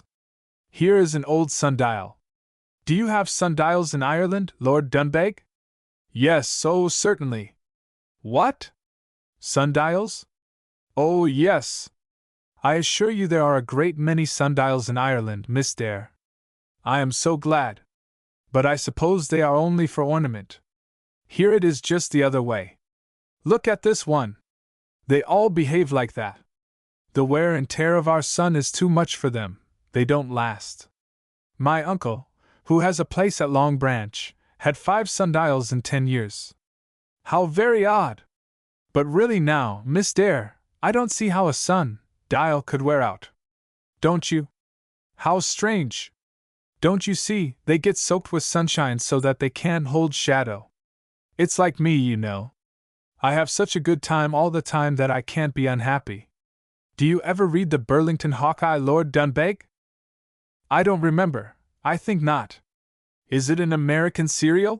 Gasped Dunbeg, trying hard to keep pace with Miss Dare in her reckless dashes across country. No, not serial at all, replied Virginia. But I am afraid you would find it very hard reading. I shouldn't try. Do you read it much, Miss Dare? Oh, always. I am not really as light as I seem. But then I have an advantage over you because I know the language. By this time Dunbeg was awake again, and Miss Dare, satisfied with her success, allowed herself to become more reasonable, until a slight shade of sentiment began to flicker about their path. The scattered party, however, soon had to unite again. The boat rang its bell for return, they filed down the paths and settled themselves in their old places. As they steamed away, Mrs. Lee watched the sunny hillside and the peaceful house above, until she could see them no more, and the longer she looked, the less she was pleased with herself. Was it true, as Victoria Dare said, that she could not live in so pure an air? Did she really need the denser fumes of the city? Was she, unknown to herself, gradually becoming tainted with the life about her? Or was Ratcliffe right in accepting the good and the bad together, and in being of his times since he was in it? Why was it, she said bitterly to herself, that everything Washington touched, he purified, even down to the associations of his house? And why is it that everything we touch seems soiled? Why do I feel unclean when I look at Mount Vernon? In spite of Mr. Ratcliffe, is it not better to be a child than to cry for the moon and stars? The little baker girl came up to her where she stood, and began playing with her parasol. Who is your little friend? Asked Ratcliffe. Mrs. Lee rather vaguely replied that she was the daughter of that pretty woman in black. She believed her name was Baker. Baker, did you say? Repeated Ratcliffe. Baker, Mrs. Sam Baker, at least so Mr. Carrington told me. He said she was a client of his. In fact, Ratcliffe soon saw Carrington go up to her, and remained by her side during the rest of the trip. Ratcliffe watched them sharply and grew more and more absorbed in his own thoughts as the boat drew nearer and nearer the shore. Carrington was in high spirits. He thought he had played his cards with unusual success. Even Miss Dare deigned to acknowledge his charms that day. She declared herself to be the moral image of Martha Washington, and she started a discussion whether Carrington or Lord Dunbeg would best suit her in the role of the general. Mr. Carrington is exemplary, she said. But oh, what joy to be Martha Washington and a countess too! Chapter 7. When he reached his rooms that afternoon, Senator Ratcliffe found there, as he expected, a choice company of friends and admirers, who had beguiled their leisure hours since noon by cursing him in every variety of profane language that experience could suggest and impatience stimulate. On his part, had he consulted his own feelings only, he would then and there have turned them out, and locked the doors behind them. So far as silent maledictions were concerned, no profanity of theirs could hold its own against the intensity and deliberation with which, as he found himself approaching his own door, he expressed between his teeth his views in respect to their eternal interests. Nothing could be less suited to his present humor than the society which awaited him in his rooms. He groaned in spirit as he sat down at his writing table and looked about him. Dozens of office-seekers were besieging the house, men whose patriotic services in the last election called loudly for recognition from a grateful country. They brought their applications to the senator with an entreaty that he would endorse and take charge of them. Several members and senators who felt that Ratcliffe had no reason for existence except to fight their battle for patronage, were lounging about his room, reading newspapers, or beguiling their time with tobacco in various forms, at long intervals making dull remarks, as though they were more weary than their constituents of the atmosphere that surrounds the grandest government the sun ever shone upon. Several newspaper correspondents, eager to barter their news for Ratcliffe's hints or suggestions, appeared from time to time on the scene, and dropping into a chair by Ratcliffe's desk, whispered with him in mysterious tones.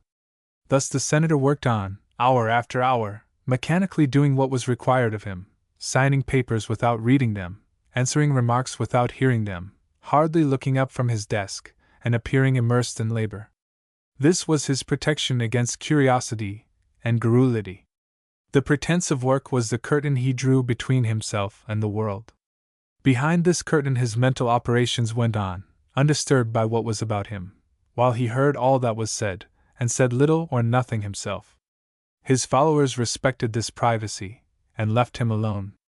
He was their prophet, and had a right to seclusion. He was their chieftain, and while he sat in his monosyllabic solitude, his ragged tail reclined in various attitudes about him, and occasionally one man spoke, or another swore. Newspapers and tobacco were their resource in periods of absolute silence. A shade of depression rested on the faces and the voices of Clan Ratcliffe that evening, as is not unusual with forces on the eve of battle. Their remarks came at longer intervals, and were more pointless and random than usual. There was a want of elasticity in their bearing and tone, partly coming from sympathy with the evident depression of their chief, partly from the portents of the time. The president was to arrive within 48 hours, and as yet there was no sign that he properly appreciated their services. There were signs only too unmistakable that he was painfully misled and deluded, that his countenance was turned wholly in another direction, and that all their sacrifices were counted as worthless. There was reason to believe that he came with a deliberate purpose of making war upon Ratcliffe and breaking him down, of refusing to bestow patronage on them, and of bestowing it wherever it would injure them most deeply. At the thought that their honestly earned harvest of foreign missions and consulates, department bureaus, custom house and revenue offices, postmasterships, Indian agencies, and army and navy contracts might now be wrung from their grasp by the selfish greed of a mere accidental intruder, a man whom nobody wanted and every one ridiculed, their natures rebelled, and they felt that such things must not be. That there could be no more hope for democratic government if such things were possible. At this point they invariably became excited, lost their equanimity, and swore. Then they fell back on their faith in Ratcliffe. If any man could pull them through, he could. After all, the president must first reckon with him, and he was an uncommon tough customer to tackle. Perhaps, however, even their faith in Ratcliffe might have been shaken, could they at that moment have looked into his mind and understood what was passing there. Ratcliffe was a man vastly their superior, and he knew it. He lived in a world of his own and had instincts of refinement. Whenever his affairs went unfavorably, these instincts revived, and for the time swept all his nature with them. He was now filled with disgust and cynical contempt for every form of politics. During long years he had done his best for his party.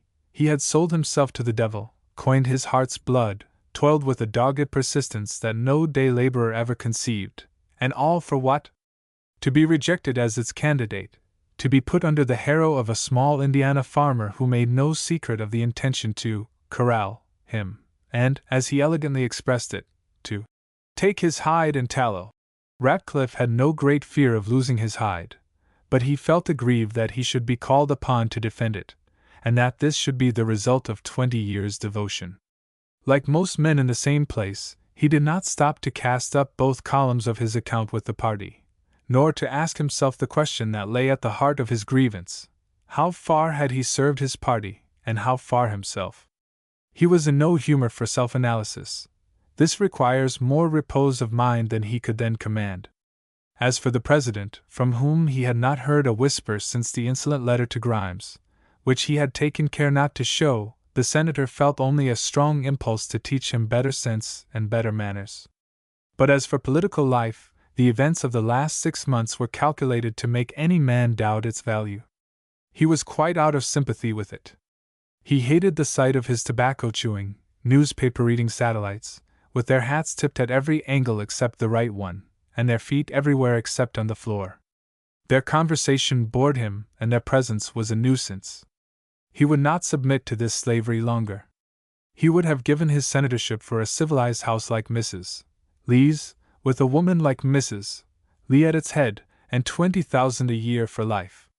He smiled his only smile that evening when he thought how rapidly she would rout every man jack of his political following out of her parlors, and how meekly they would submit to banishment into a back office with an oilcloth carpet and 2 cane chairs. He felt that Mrs. Lee was more necessary to him than the presidency itself. He could not go on without her. He needed human companionship, some Christian comfort for his old age, some avenue of communication with that social world, which made his present surroundings look cold and foul, some touch of that refinement of mind and morals beside which his own seemed coarse. He felt unutterably lonely. He wished Mrs. Lee had asked him home to dinner, but Mrs. Lee had gone to bed with a headache. He should not see her again for a week. Then his mind turned back upon their morning at Mount Vernon, and bethinking himself of Mrs.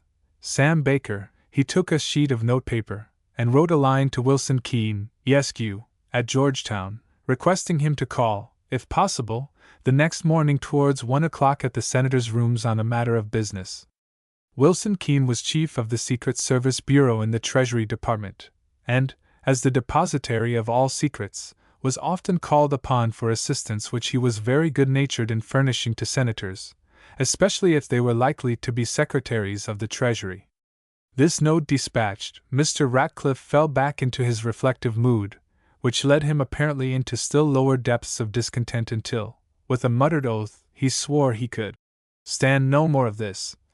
And suddenly rising, he informed his visitors that he was sorry to leave them, but he felt rather poorly and was going to bed, and to bed he went, while his guests departed, each as his business or desires might point him, some to drink whiskey and some to repose. On Sunday morning Mr. Ratcliffe, as usual, went to church. He always attended morning service, at the Methodist Episcopal Church, not wholly on the ground of religious conviction, but because a large number of his constituents were church-going people and he would not willingly shock their principles so long as he needed their votes.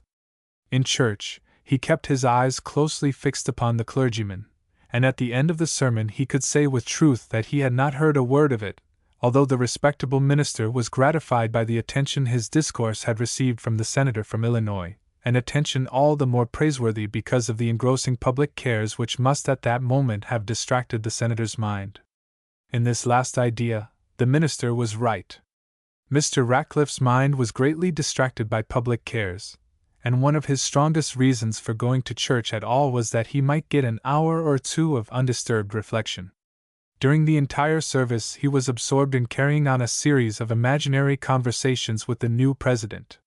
He brought up in succession every form of proposition which the president might make to him, every trap which could be laid for him, every sort of treatment he might expect, so that he could not be taken by surprise, and his frank, simple nature could never be at a loss. One object, however, long escaped him. Supposing, what was more than probable, that the president's opposition to Ratcliffe's declared friends made it impossible to force any of them into office, it would then be necessary to try some new man, not obnoxious to the president, as a candidate for the cabinet. Who should this be? Ratcliffe pondered long and deeply, searching out a man who combined the most powerful interests, with the fewest enmities.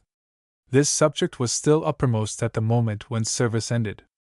Ratcliffe pondered over it as he walked back to his rooms. Not until he reached his own door did he come to a conclusion. Carson would do, Carson of Pennsylvania. The president had probably never heard of him. Mr. Wilson Keene was waiting the senator's return, a heavy man with a square face, and good-natured, active blue eyes, a man of few words and those well considered. The interview was brief. After apologizing for breaking in upon Sunday with business, Mr. Ratcliffe excused himself on the ground that so little time was left before the close of the session. A bill now before one of his committees, on which a report must soon be made, involved matters to which it was believed that the late Samuel Baker, formerly a well-known lobby agent in Washington, held the only clue. He being dead, Mr. Ratcliffe wished to know whether he had left any papers behind him, and in whose hands these papers were, or whether any partner or associate of his was acquainted with his affairs. Mr. Keene made a note of the request, merely remarking that he had been very well acquainted with Baker, and also a little with his wife, who was supposed to know his affairs as well as he knew them himself, and who was still in Washington. He thought he could bring the information in a day or two. As he then rose to go, Mr. Ratcliffe added that entire secrecy was necessary, as the interests involved in obstructing the search were considerable, and it was not well to wake them up. Mr. Keene assented and went his way. All this was natural enough and entirely proper, at least so far as appeared on the surface. Had Mr. Keene been so curious in other people's affairs as to look for the particular legislative measure which lay at the bottom of Mr. Ratcliffe's inquiries, he might have searched among the papers of Congress a very long time and found himself greatly puzzled at last. In fact, there was no measure of the kind. The whole story was a fiction. Mr. Ratcliffe had scarcely thought of Baker since his death, until the day before, when he had seen his widow on the Mount Vernon steamer, and had found her in relations with Carrington. Something in Carrington's habitual attitude and manner towards himself had long struck him as peculiar, and this connection with Mrs. Baker had suggested to the senator the idea that it might be well to have an eye on both. Mrs. Baker was a silly woman, as he knew, and there were old transactions between Ratcliffe and Baker of which she might be informed, but which Ratcliffe had no wish to see brought within Mrs. Lee's ken. As for the fiction invented to set Keene in motion, it was an innocent one. It harmed nobody. Ratcliffe selected this particular method of inquiry because it was the easiest, safest, and most effectual. If he were always to wait until he could afford to tell the precise truth, business would very soon be at a standstill, and his career at an end. This little matter disposed of, the senator from Illinois passed his afternoon in calling upon some of his brother senators, and the first of those whom he honored with a visit was Mr. Krebs, of Pennsylvania. There were many reasons which now made the cooperation of that high-minded statesman essential to Mr. Ratcliffe. The strongest of them was that the Pennsylvania delegation in Congress was well disciplined and could be used with peculiar advantage for purposes of pressure. Ratcliffe's success in his contest with the new president depended on the amount of pressure he could employ. To keep himself in the background, and to fling over the head of the raw chief magistrate a web of intertwined influences, any one of which alone would be useless, but which taken together were not to be broken through, to revive the lost art of the Roman Retiarius, who from a safe distance threw his net over his adversary, before attacking with the dagger. This was Ratcliffe's intention, and towards this he had been directing all his manipulation for weeks past. How much bargaining and how many promises he found it necessary to make, was known to himself alone. About this time Mrs. Lee was a little surprised to find Mr. Gore speaking with entire confidence of having Ratcliffe's support in his application for the Spanish mission, for she had rather imagined that Gore was not a favorite with Ratcliffe. She noticed too that Schneidkoppen had come back again and spoke mysteriously of interviews with Ratcliffe, of attempts to unite the interests of New York and Pennsylvania, and his countenance took on a dark and dramatic expression as he proclaimed that no sacrifice of the principle of protection should be tolerated. Schneidkoppen disappeared as suddenly as he came, and from Sybil's innocent complaints of his spirits and temper, Mrs. Lee jumped to the conclusion that Mr. Ratcliffe, Mr. Clinton, and Mr. Krebs had for the moment combined to sit heavily upon poor Schneidkoppen, and to remove his disturbing influence from the scene, at least until other men should get what they wanted. These were merely the trifling incidents that fell within Mrs. Lee's observation. She felt an atmosphere of bargain and intrigue, but she could only imagine how far it extended. Even Carrington, when she spoke to him about it, only laughed and shook his head. "Those matters are private, my dear Mrs. Lee. You and I are not meant to know such things." This Sunday afternoon Mr. Ratcliffe's object was to arrange the little maneuver about Carson of Pennsylvania, which had disturbed him in church. His efforts were crowned with success. Krebs accepted Carson and promised to bring him forward at 10 minutes' notice, should the emergency arise. Ratcliffe was a great statesman. The smoothness of his manipulation was marvelous. No other man in politics, indeed no other man who had ever been in politics in this country, could, his admirers said, have brought together so many hostile interests and made so fantastic a combination. Some men went so far as to maintain that he would rope in the president himself before the old man had time to swap knives with him. The beauty of his work consisted in the skill with which he evaded questions of principle. As he wisely said, the issue now involved was not one of principle but of power. The fate of that noble party to which they all belonged, and which had a record that could never be forgotten, depended on their letting principle alone. Their principle must be the want of principles. There were indeed individuals who said in reply that Ratcliffe had made promises which never could be carried out, and there were almost superhuman elements of discord in the combination, but as Ratcliffe shrewdly rejoined, he only wanted it to last a week, and he guessed his promises would hold it up for that time. Such was the situation when on Monday afternoon the President-elect arrived in Washington, and the comedy began. The new President was, almost as much as Abraham Lincoln or Franklin Pierce, an unknown quantity in political mathematics. In the National Convention of the party, 9 months before, after some dozens of fruitless ballots in which Ratcliffe wanted but 3 votes of a majority, his opponents had done what he was now doing. They had laid aside their principles and set up for their candidate a plain Indiana farmer, whose political experience was limited to stump speaking in his native state, and to 1 term as governor. They had pitched upon him, not because they thought him competent, but because they hoped by doing so to detach Indiana from Ratcliffe's following, and they were so successful that within 15 minutes Ratcliffe's friends were routed, and the presidency had fallen upon this new political Buddha. He had begun his career as a stonecutter in a quarry, and was, not unreasonably, proud of the fact. During the campaign this incident had, of course, filled a large space in the public mind, or, more exactly, in the public eye. The stonecutter of the Wabash. He was sometimes called, at others, the Hoosier Quarryman, but his favorite appellation was Old Granite, although this last endearing name, owing to an unfortunate similarity of sound, was seized upon by his opponents, and distorted into Old Granny. He had been painted on many thousand yards of cotton sheeting, either with a terrific sledge-hammer, smashing the skulls, which figured as paving stones, of his political opponents, or splitting by gigantic blows a huge rock typical of the opposing party. His opponents in their turn had paraded illuminations representing the quarryman in the garb of a state's prison convict breaking the heads of Ratcliffe and other well-known political leaders with a very feeble hammer, or as Old Granny, in pauper's rags, hopelessly repairing with the same heads the impossible roads which typified the ill-conditioned and miry ways of his party. But these violations of decency and good sense were universally reproved by the virtuous, and it was remarked with satisfaction that the purest and most highly cultivated newspaper editors on his side, without excepting those of Boston itself, agreed with one voice that the stonecutter was a noble type of man, perhaps the very noblest that had appeared to adorn this country since the incomparable Washington.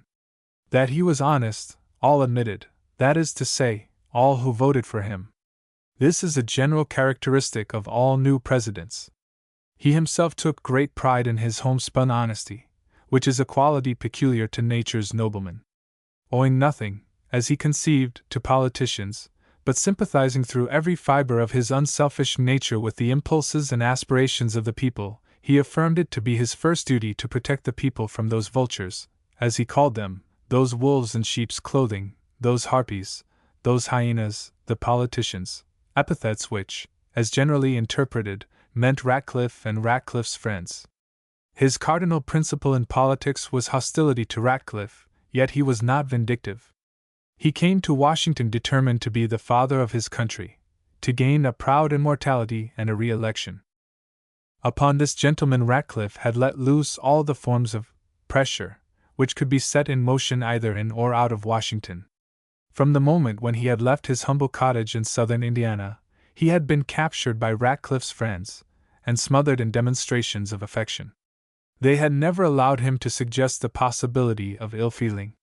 They had assumed as a matter of course that the most cordial attachment existed between him and his party. On his arrival in Washington, they systematically cut him off from contact with any influences but their own. This was not a very difficult thing to do, for great as he was, he liked to be told of his greatness, and they made him feel himself a colossus. Even the few personal friends in his company were manipulated with the utmost care, and their weaknesses put to use before they had been in Washington a single day. Not that Ratcliffe had anything to do with all this underhand and groveling intrigue. Mr. Ratcliffe was a man of dignity and self-respect, who left details to his subordinates. He waited calmly until the President, recovered from the fatigues of his journey, should begin to feel the effect of a Washington atmosphere. Then on Wednesday morning, Mr. Ratcliffe left his rooms an hour earlier than usual on his way to the Senate, and called at the President's hotel. He was ushered into a large apartment in which the new chief magistrate was holding court, although at sight of Ratcliffe, the other visitors edged away or took their hats and left the room.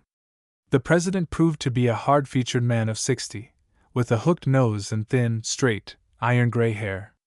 His voice was rougher than his features, and he received Ratcliffe awkwardly.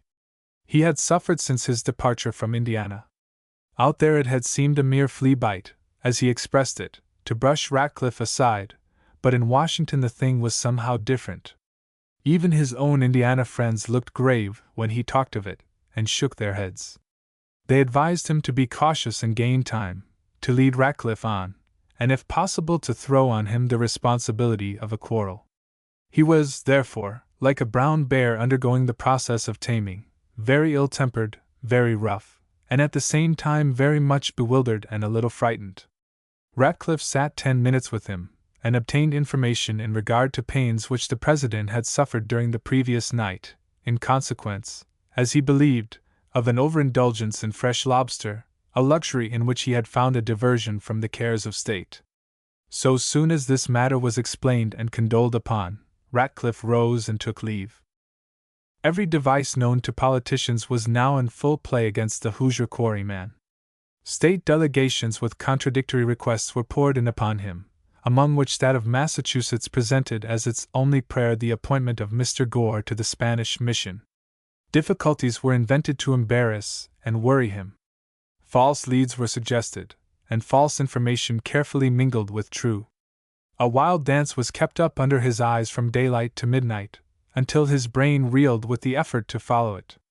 Means were also found to convert one of his personal, confidential friends, who had come with him from Indiana and who had more brains or less principle than the others. From him every word of the President was brought directly to Ratcliffe's ear. Early on Friday morning, Mr. Thomas Lord, a rival of the late Samuel Baker, and heir to his triumphs, appeared in Ratcliffe's rooms while the senator was consuming his lonely egg and chop. Mr. Lord had been chosen to take general charge of the presidential party and to direct all matters connected with Ratcliffe's interests. Some people might consider this the work of a spy. He looked on it as a public duty. He reported that old Granny had at last shown signs of weakness. Late the previous evening when, according to his custom, he was smoking his pipe in company with his kitchen cabinet of followers, he had again fallen upon the subject of Ratcliffe, and with a volley of oaths had sworn that he would show him his place yet, and that he meant to offer him a seat in the cabinet that would make him sicker than a stuck hog. From this remark and some explanatory hints that followed, it seemed that the quarryman had abandoned his scheme of putting Ratcliffe to immediate political death, and had now undertaken to invite him into a cabinet which was to be specially constructed to thwart and humiliate him. The President, it appeared, warmly applauded the remark of one counselor, that Ratcliffe was safer in the cabinet than in the Senate, and that it would be easy to kick him out when the time came. Ratcliffe smiled grimly as Mr. Lord, with much clever mimicry, described the President's peculiarities of language and manner, but he said nothing and waited for the event. The same evening came a note from the President's private secretary requesting his attendance, if possible, tomorrow, Saturday morning, at 10 o'clock. The note was curt and cool. Ratcliffe merely sent back word that he would come, and felt a little regret that the President should not know enough etiquette to understand that this verbal answer was intended as a hint to improve his manners. He did come accordingly, and found the President looking blacker than before. This time there was no avoiding of tender subjects. The President meant to show Ratcliffe by the decision of his course that he was master of the situation. He broke at once into the middle of the matter. "I sent for you," said he, "to consult with you about my cabinet. Here is a list of the gentlemen I intend to invite into it. You will see that I have got you down for the Treasury. Will you look at the list and say what you think of it?" Ratcliffe took the paper, but laid it at once on the table without looking at it. "I can have no objection," said he, "to any cabinet you may appoint, provided I am not included in it. My wish is to remain where I am. There I can serve your administration better than in the cabinet." "Then you refuse?" growled the President. "By no means. I only decline to offer any advice or even to hear the names of my proposed colleagues until it is decided that my services are necessary. If they are, I shall accept without caring with whom I serve." The President glared at him with an uneasy look. What was to be done next?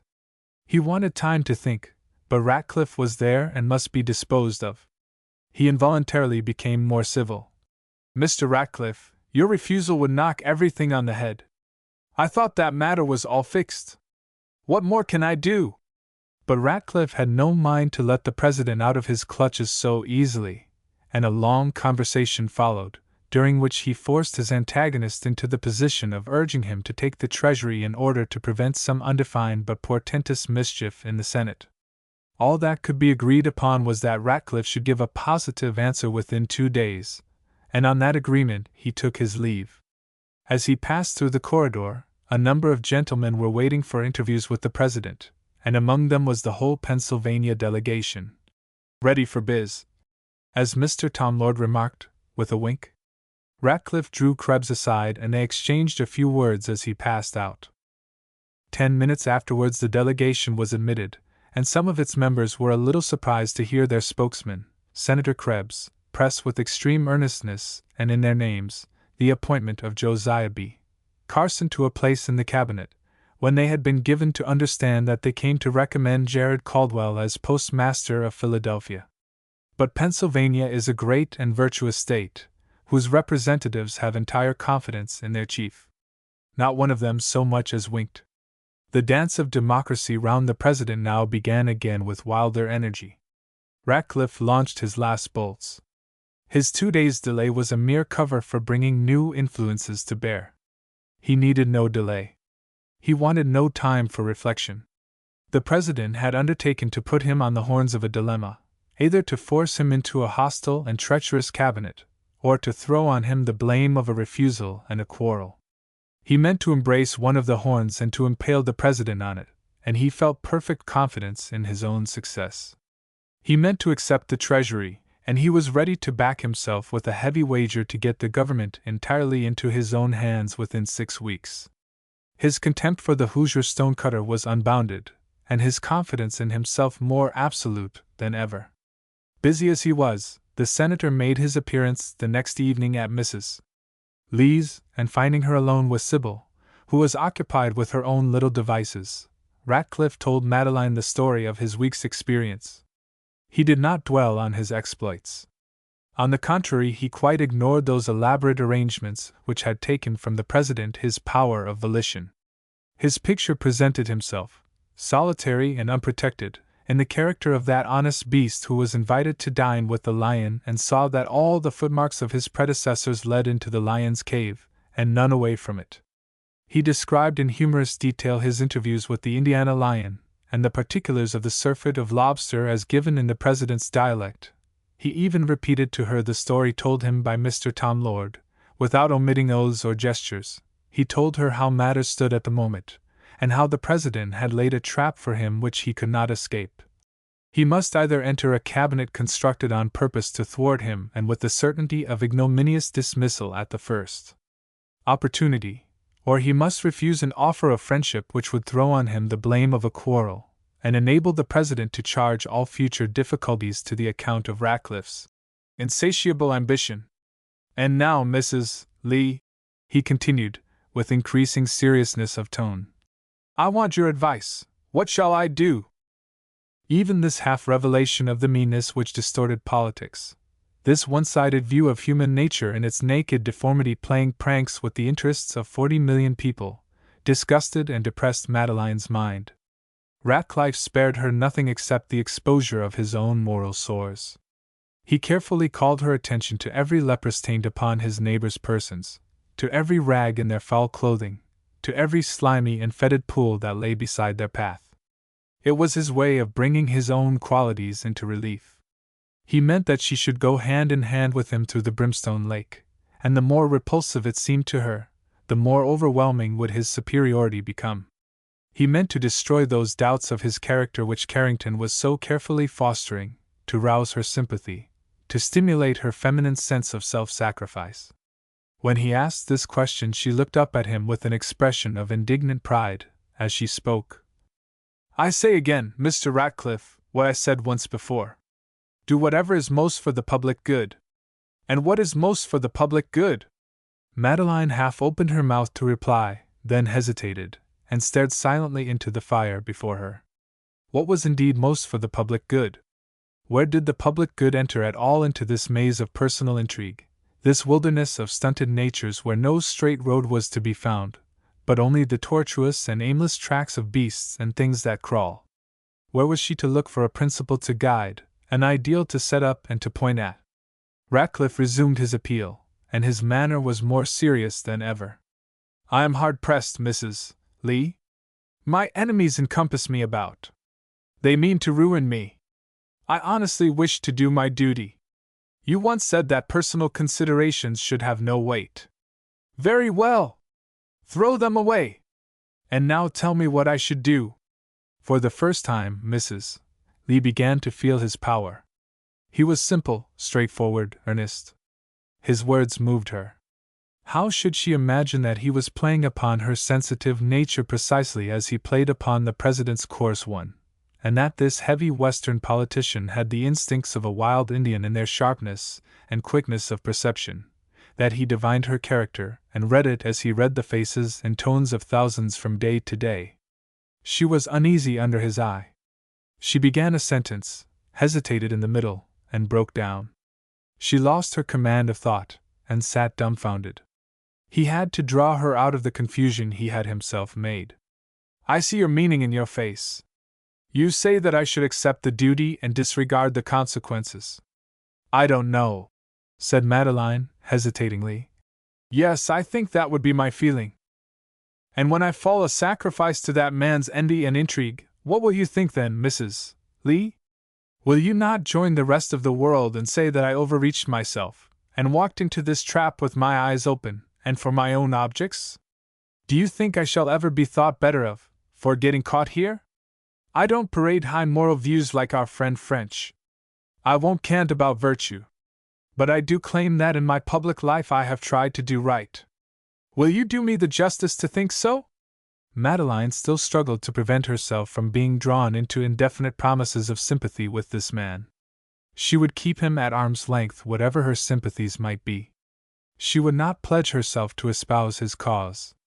She turned upon him with an effort, and said that her thoughts, now or at any time, were folly and nonsense, and that the consciousness of right doing was the only reward any public man had a right to expect. And yet you are a hard critic, Mrs. Lee. If your thoughts are what you say, your words are not. You judge with the judgment of abstract principles, and you wield the bolts of divine justice. You look on and condemn, but you refuse to acquit. When I come to you on the verge of what is likely to be the fatal plunge of my life, and ask you only for some clue to the moral principle that ought to guide me, you look on and say that virtue is its own reward. And you do not even say where virtue lies. I confess my sins, said Madeline, meekly and despondently. "Life is more complicated than I thought." "I shall be guided by your advice," said Ratcliffe. "I shall walk into that den of wild beasts since you think I ought. But I shall hold you to your responsibility. You cannot refuse to see me through dangers you have helped to bring me into." "No, no!" cried Madeline, earnestly. "No responsibility. You ask more than I can give." Ratcliffe looked at her a moment with a troubled and careworn face. His eyes seemed deep sunk in their dark circles, and his voice was pathetic in its intensity. "Duty is duty, for you as well as for me. I have a right to the help of all pure minds. You have no right to refuse it. How can you reject your own responsibility and hold me to mine?" Almost as he spoke, he rose and took his departure, leaving her no time to do more than murmur again her ineffectual protest. After he was gone, Mrs. Lee sat long, with her eyes fixed on the fire, reflecting upon what he had said. Her mind was bewildered by the new suggestions which Ratcliffe had thrown out. What woman of 30, with aspirations for the infinite, could resist an attack like this? What woman with a soul could see before her the most powerful public man of her time, appealing, with a face furrowed by anxieties, and a voice vibrating with only half-suppressed affection, to her for counsel and sympathy, without yielding some response? And what woman could have helped bowing her head to that rebuke of her overconfident judgment, coming as it did from one who in the same breath appealed to that judgment as final? Ratcliffe, too, had a curious instinct for human weaknesses. No magnetic needle was ever truer than his finger when he touched the vulnerable spot in an opponent's mind. Mrs. Lee was not to be reached by an appeal to religious sentiment, to ambition, or to affection. Any such appeal would have fallen flat on her ears and destroyed its own hopes. But she was a woman to the very last drop of her blood. She could not be induced to love Ratcliffe, but she might be deluded into sacrificing herself for him. She atoned for want of devotion to God by devotion to man. She had a woman's natural tendency towards asceticism, self-extinction, self-abnegation. All through life she had made painful efforts to understand and follow out her duty. Ratcliffe knew her weak point when he attacked her from this side. Like all great orators and advocates, he was an actor, the more effective because of a certain dignified air that forbade familiarity.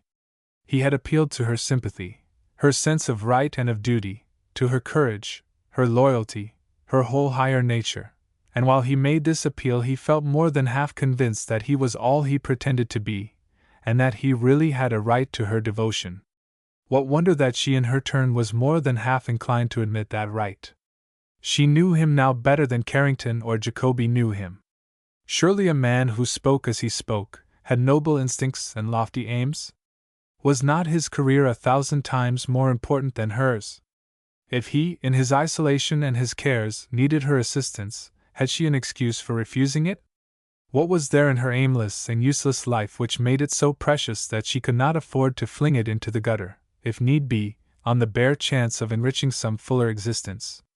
Chapter 8. Of all titles ever assumed by prince or potentate, the proudest is that of the Roman pontiffs. Servus servorum Dei, servant of the servants of God. In former days it was not admitted that the devil's servants could by right have any share in government. They were to be shut out, punished, exiled, maimed, and burned. The devil has no servants now, only the people have servants.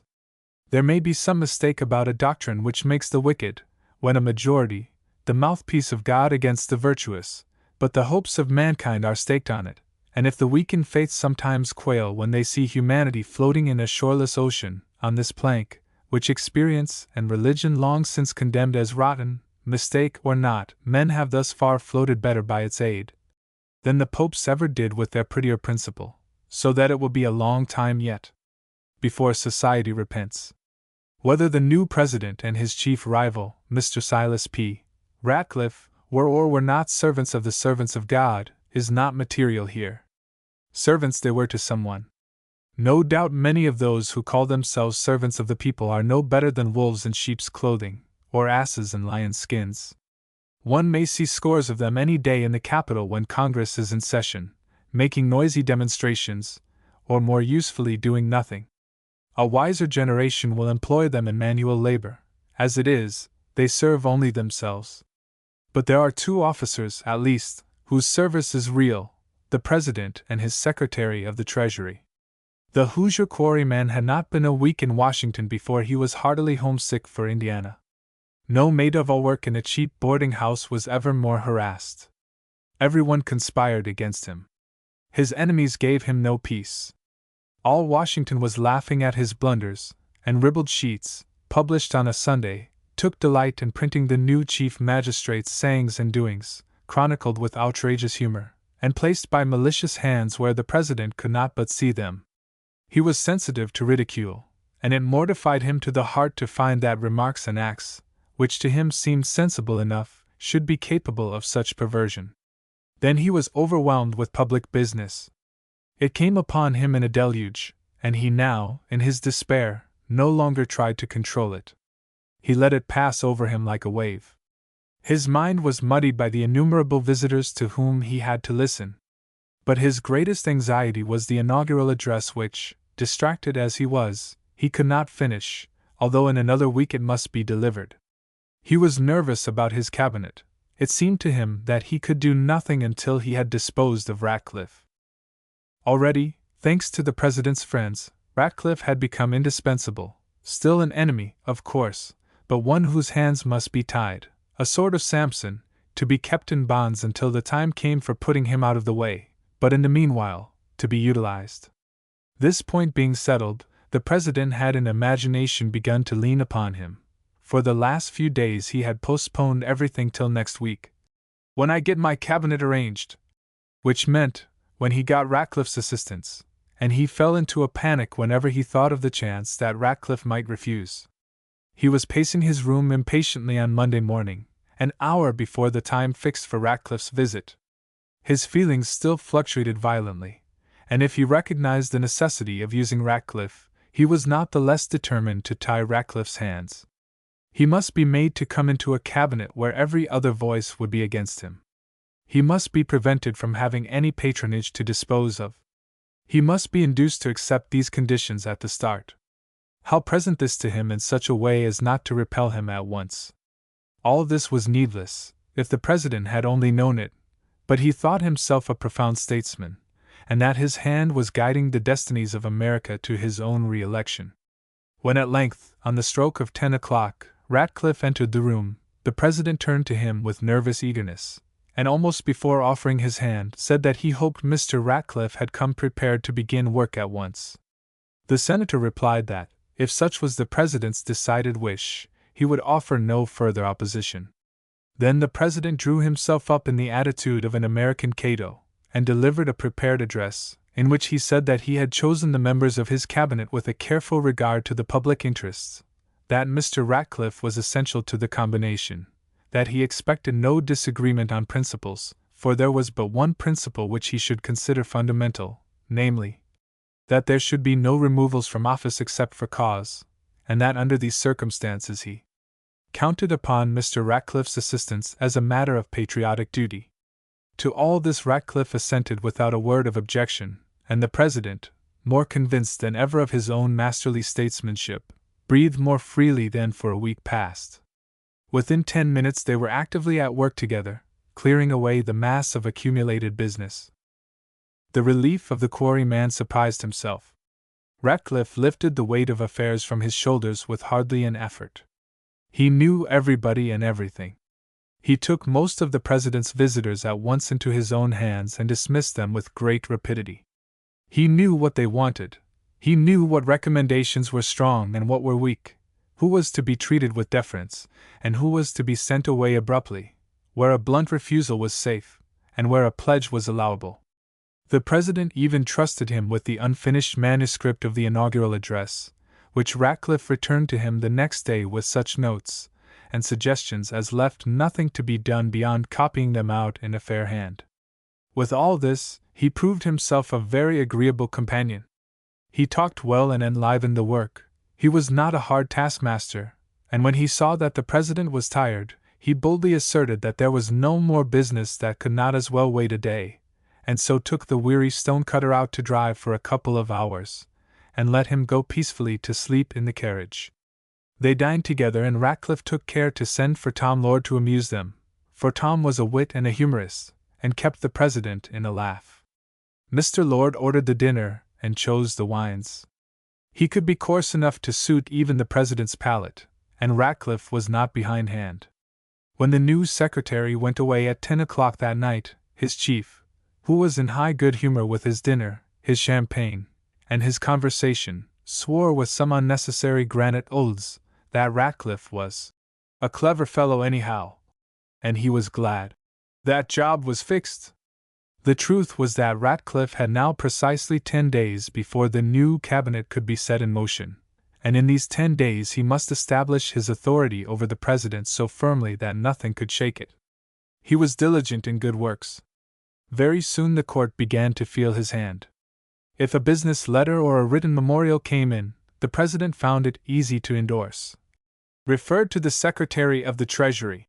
If a visitor wanted anything for himself or another, the invariable reply came to be, "Just mention it to Mr. Ratcliffe," or, "I guess Ratcliffe will see to that." Before long he even made jokes in a Cottonian manner, jokes that were not peculiarly witty, but somewhat gruff and boorish, yet significant of a resigned and self-contented mind. One morning he ordered Ratcliffe to take an ironclad ship of war and attack the Sioux in Montana, seeing that he was in charge of the army and navy and Indians at once, and jack of all trades. And again he told a naval officer who wanted a court-martial that he had better get Ratcliffe to sit on him, for he was a whole court-martial by himself. That Ratcliffe held his chief in no less contempt than before was probable but not certain, for he kept silence on the subject before the world, and looked solemn whenever the President was mentioned. Before 3 days were over, the President, with a little more than his usual abruptness, suddenly asked him what he knew about this fellow Carson, whom the Pennsylvanians were bothering him to put in his cabinet. Ratcliffe was guarded. He scarcely knew the man. Mr. Carson was not in politics, he believed, but was pretty respectable, for a Pennsylvanian. The President returned to the subject several times, got out his list of cabinet officers and figured industriously upon it with a rather perplexed face, called Ratcliffe to help him, and at last the slate was fairly broken, and Ratcliffe's eyes gleamed when the President caused his list of nominations to be sent to the Senate on the March 5th, and Josiah B. Carson, of Pennsylvania, was promptly confirmed as Secretary of the Interior. But his eyes gleamed still more humorously when, a few days afterwards, the President gave him a long list of some 20 names, and asked him to find places for them. He assented good-naturedly, with a remark that it might be necessary to make a few removals to provide for these cases. "Oh, well," said the President, "I guess there's just about as many as that had ought to go out anyway. These are friends of mine, got to be looked after. Just stuff 'em in somewhere." Even he felt a little awkward about it, and to do him justice, this was the last that was heard about the fundamental rule of his administration. Removals were fast and furious, until all Indiana became easy in circumstances. And it was not to be denied that, by one means or another, Ratcliffe's friends did come into their fair share of the public money. Perhaps the President thought it best to wink at such use of the Treasury patronage for the present, or was already a little overawed by his secretary. Ratcliffe's work was done. The public had, with the help of some clever intrigue, driven its servants into the traces. Even an Indiana stonecutter could be taught that his personal prejudices must yield to the public service. What mischief the selfishness, the ambition, or the ignorance of these men might do was another matter. As the affair stood, the President was the victim of his own schemes. It remained to be seen whether, at some future day, Mr. Ratcliffe would think it worth his while to strangle his chief by some quiet Eastern intrigue. But the time had gone by when the President could make use of either the bowstring or the axe upon him. All this passed while Mrs. Lee was quietly puzzling her poor little brain about her duty and her responsibility to Ratcliffe, who, meanwhile, rarely failed to find himself on Sunday evenings by her side in her parlor, where his rights were now so well established that no one presumed to contest his seat, unless it were old Jacoby, who from time to time reminded him that he was fallible and mortal. Occasionally, though not often, Mr. Ratcliffe came at other times, as when he persuaded Mrs. Lee to be present at the inauguration, and to call on the President's wife. Madeline and Sybil went to the Capitol and had the best places to see and hear the inauguration, as well as a cold March wind would allow. Mrs. Lee found fault with the ceremony. It was of the earthy, she said. An elderly Western farmer, with silver spectacles, new and glossy evening clothes, bony features, and stiff, thin, gray hair, trying to address a large crowd of people, under the drawbacks of a piercing wind and a cold in his head, was not a hero. Sybil's mind was lost in wondering whether the president would not soon die of pneumonia. Even this experience, however, was happy when compared with that of the call upon the president's wife, after which Madeline decided to leave the new dynasty alone in future. The lady, who was somewhat stout and coarse-featured, and whom Mrs. Lee declared she wouldn't engage as a cook, showed qualities which, seen under that fierce light which beats upon a throne, seemed ungracious. Her antipathy to Ratcliffe was more violent than her husband's, and was even more openly expressed, until the president was quite put out of countenance by it. She extended her hostility to every one who could be supposed to be Ratcliffe's friend, and the newspapers, as well as private gossip, had marked out Mrs. Lee as one who, by an alliance with Ratcliffe, was aiming at supplanting her own rule over the White House. Hence, when Mrs. Lightfoot Lee was announced, and the two sisters were ushered into the presidential parlor, she put on a coldly patronizing air, and in reply to Madeline's hope that she found Washington agreeable, she intimated that there was much in Washington which struck her as awful wicked, especially the women, and, looking at Sybil, she spoke of the style of dress in this city which she said she meant to do what she could to put a stop to. She'd heard tell that people sent to Paris for their gowns, just as though America wasn't good enough to make one's clothes. Jacob, all presidents' wives speak of their husbands by their first names, had promised her to get a law passed against it. In her town in Indiana, a young woman who was seen on the street in such clothes wouldn't be spoken to. At these remarks, made with an air and in a temper quite unmistakable, Madeline became exasperated beyond measure, and said that Washington would be pleased to see the president do something in regard to dress reform, or any other reform. And with this allusion to the president's anti-election reform speeches, Mrs. Lee turned her back and left the room, followed by Sybil in convulsions of suppressed laughter, which would not have been suppressed had she seen the face of their hostess as the door shut behind them, and the energy with which she shook her head and said, "See if I don't reform you yet, you jade!" Mrs. Lee gave Ratcliffe a lively account of this interview, and he laughed nearly as convulsively as Sybil over it, though he tried to pacify her by saying that the president's most intimate friends openly declared his wife to be insane, and that he himself was the person most afraid of her. But Mrs. Lee declared that the president was as bad as his wife, that an equally good president and president's wife could be picked up in any corner grocery between the lakes and the Ohio, and that no inducement should ever make her go near that coarse washerwoman again. Ratcliffe did not attempt to change Mrs. Lee's opinion. Indeed, he knew better than any man how presidents were made, and he had his own opinions in regard to the process as well as the fabric produced. Nothing Mrs. Lee could say now affected him. He threw off his responsibility, and she found it suddenly resting on her own shoulders. When she spoke with indignation of the wholesale removals from office with which the new administration marked its advent to power, he told her the story of the president's fundamental principle, and asked her what she would have him do. "He meant to tie my hands," said Ratcliffe, "and to leave his own free, and I accepted the condition. Can I resign now on such a ground as this?" And Madeline was obliged to agree that he could not. She had no means of knowing how many removals he made in his own interest, or how far he had outwitted the president at his own game. He stood before her a victim and a patriot. Every step he had been taken with her approval. He was now in office to prevent what evil he could, not to be responsible for the evil that was done, and he honestly assured her that much worse men would come in when he went out, as the president would certainly take good care that he did go out when the moment arrived. Mrs. Lee had the chance now to carry out her scheme in coming to Washington, for she was already deep in the mire of politics and could see with every advantage how the great machine floundered about, bespattering with mud even her own pure garments. Ratcliffe himself, since entering the Treasury, had begun to talk with a sneer of the way in which laws were made, and openly said that he wondered how government got on at all. Yet he declared still that this particular government was the highest expression of political thought. Mrs. Lee stared at him and wondered whether he knew what thought was. To her the government seemed to have less thought in it than one of Sybil's gowns, for if they, like the government, were monstrously costly, they were at least adapted to their purpose, the parts fitted together, and they were neither awkward nor unwieldy. There was nothing very encouraging in all this, but it was better than New York. At least it gave her something to look at, and to think about.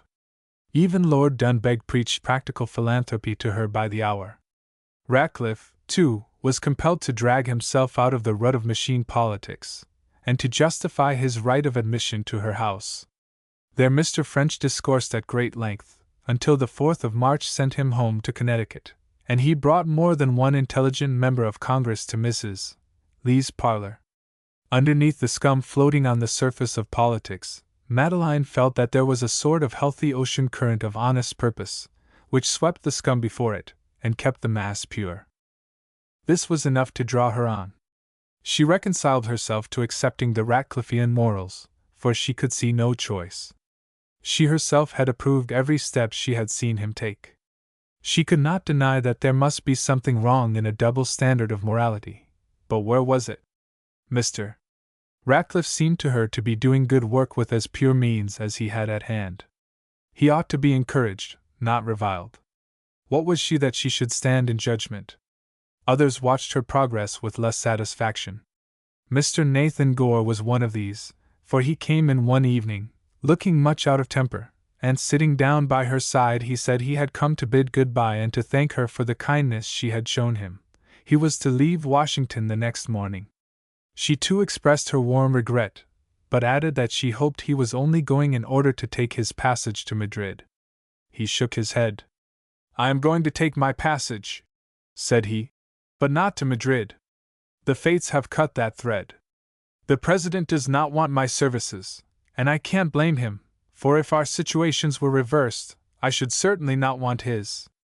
He has an Indiana friend, who, I am told, wanted to be postmaster at Indianapolis, but as this did not suit the politicians, he was bought off at the exorbitant price of the Spanish mission.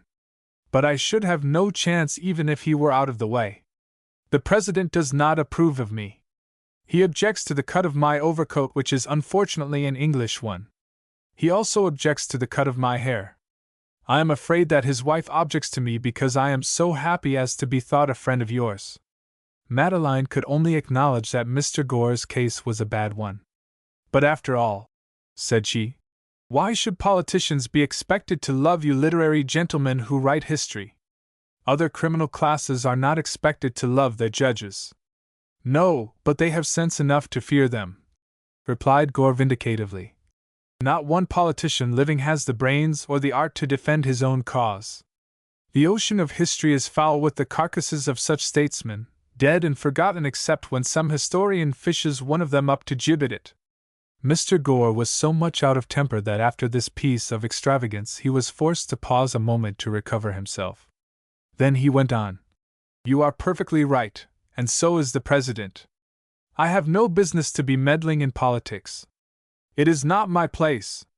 The next time you hear of me, I promise it shall not be as an office-seeker." Then he rapidly changed the subject, saying that he hoped Mrs. Lee was soon going northward again, and that they might meet at Newport. "I don't know," replied Madeline. "The spring is pleasant here, and we shall stay till the warm weather, I think." Mr. Gore looked grave. "And your politics?" said he. "Are you satisfied with what you have seen? I have got so far as to lose the distinction between right and wrong. Isn't that the first step in politics?" Mr. Gore had no mind even for serious jesting. He broke out into a long lecture which sounded like a chapter of some future history. "But Mrs. Lee, is it possible that you don't see what a wrong path you are on? If you want to know what the world is really doing to any good purpose, pass a winter at Samarkand, at Timbuktu, but not at Washington. Be a bank clerk, or a journeyman printer, but not a congressman. Here you will find nothing but wasted effort and clumsy intrigue. Do you think it a pity for me to learn that?" asked Madeline when his long essay was ended. No, replied Gore, hesitating. Not if you do learn it. But many people never get so far, or only when too late. I shall be glad to hear that you are mistress of it, and have given up reforming politics. The Spaniards have a proverb that smells of the stable, but applies to people like you and me: the man who washes his donkey's head loses time and soap. Gore took his leave before Madeline had time to grasp all the impudence of this last speech. Not until she was fairly in bed that night did it suddenly flash on her mind that Mr. Gore had dared to caricature her as wasting time and soap on Mr. Ratcliffe. At first she was violently angry, and then she laughed in spite of herself. There was truth in the portrait. In secret, too, she was the less offended because she half thought that it had depended only on herself to make of Mr. Gore something more than a friend. If she had overheard his parting words to Carrington, she would have had still more reason to think that a little jealousy of Ratcliffe's success sharpened the barb of Gore's enmity. "Take care of Ratcliffe," was his farewell. "He is a clever dog. He has set his mark on Mrs. Lee. Look out that he doesn't walk off with her." A little startled by this sudden confidence, Carrington could only ask what he could do to prevent it. "Cats that go ratting don't wear gloves," replied Gore, who always carried a Spanish proverb in his pocket. Carrington, after painful reflection, could only guess that he wanted Ratcliffe's enemies to show their claws. But how? Mrs. Lee not long afterwards spoke to Ratcliffe of her regret at Gore's disappointment, and hinted at his disgust. Ratcliffe replied that he had done what he could for Gore, and had introduced him to the President, who, after seeing him, had sworn his usual granitic oath that he would sooner send his nigger farmhand Jake to Spain than that man milliner. "You know how I stand," added Ratcliffe. "What more could I do?" And Mrs. Lee's implied reproach was silenced. If Gore was little pleased with Ratcliffe's conduct, Per Schneidkoppen was still less so.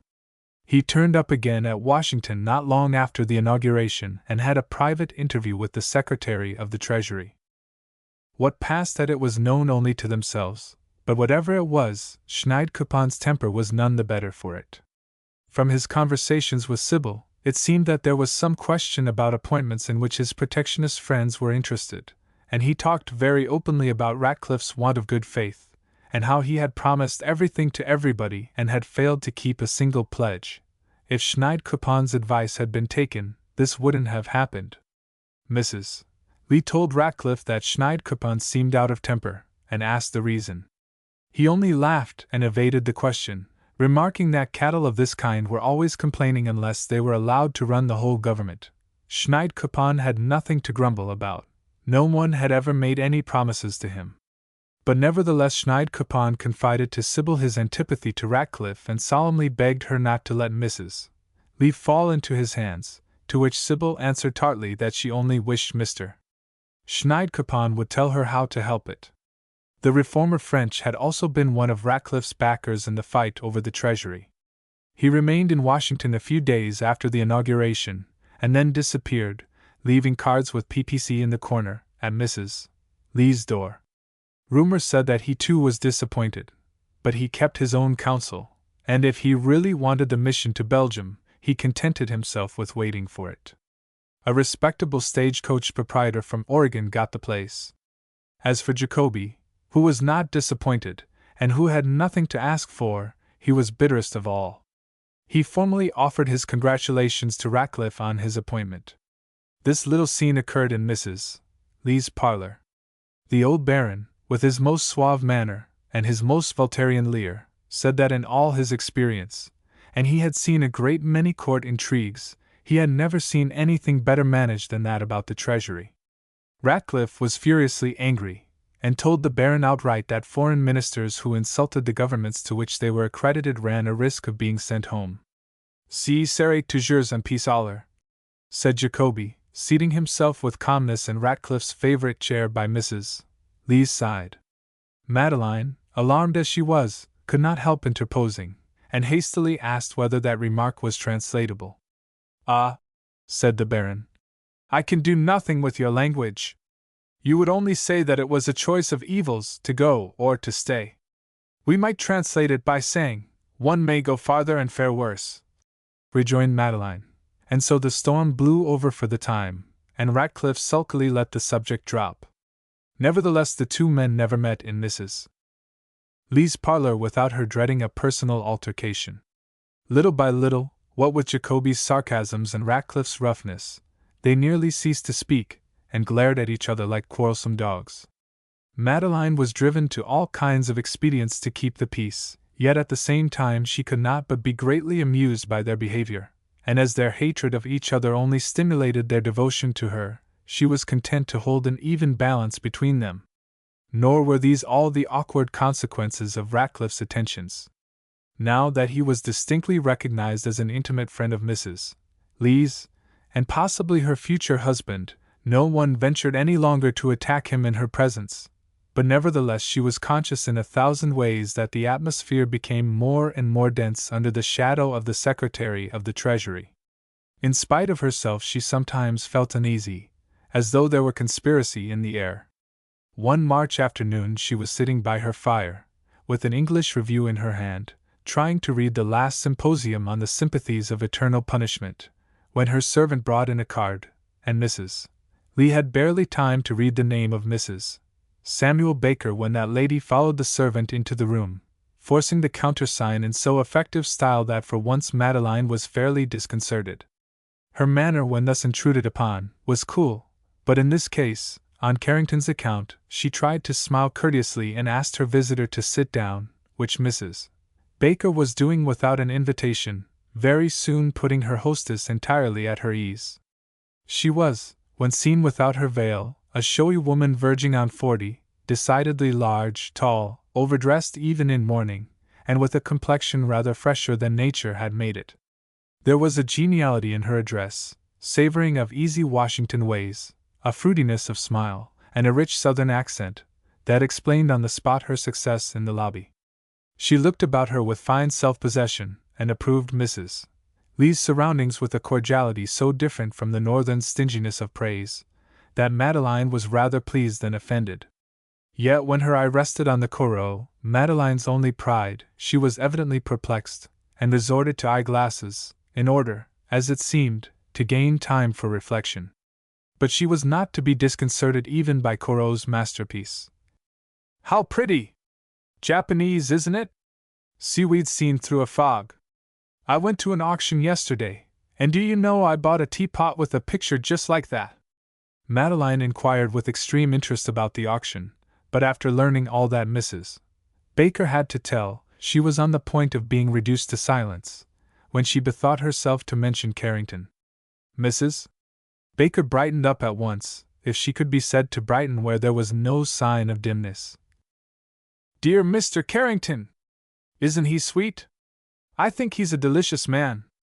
I don't know what I should do without him. Since poor Mr. Baker left me, we have been together all the time.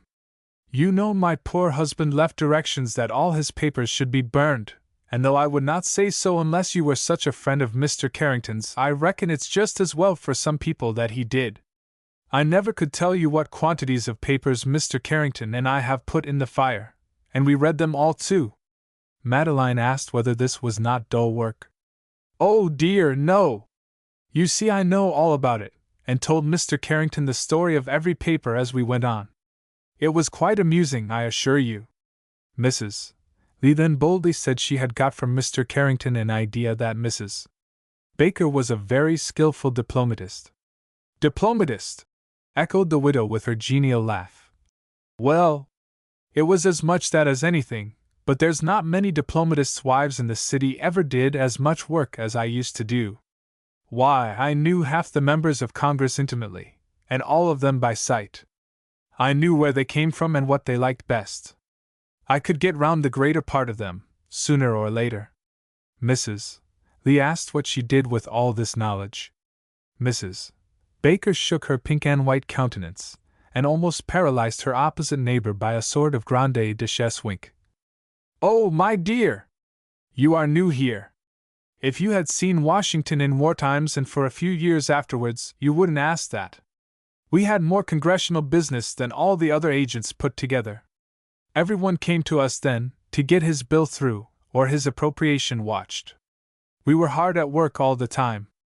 You see, one can't keep the run of 300 men without some trouble. My husband used to make lists of them in books with the history of each man and all he could learn about him, but I carried it all in my head. Do you mean that you could get them all to vote as you pleased? Asked Madeline. Well, we got our bills through, replied Mrs. Baker. But how did you do it? Did they take bribes? Some of them did. Some of them liked suppers and cards and theaters and all sorts of things. Some of them could be led, and some had to be driven like Paddy's pig who thought he was going the other way. Some of them had wives who could talk to them, and some hadn't, said Mrs. Baker, with a queer intonation in her abrupt ending. But surely, said Mrs. Lee, many of them must have been above, I mean, they must have had nothing to get hold of, so that you could manage them. Mrs. Baker laughed cheerfully and remarked that they were very much of a muchness. But I can't understand how you did it, urged Madeline. Now, how would you have gone to work to get a respectable senator's vote, a man like Mr. Ratcliffe, for instance?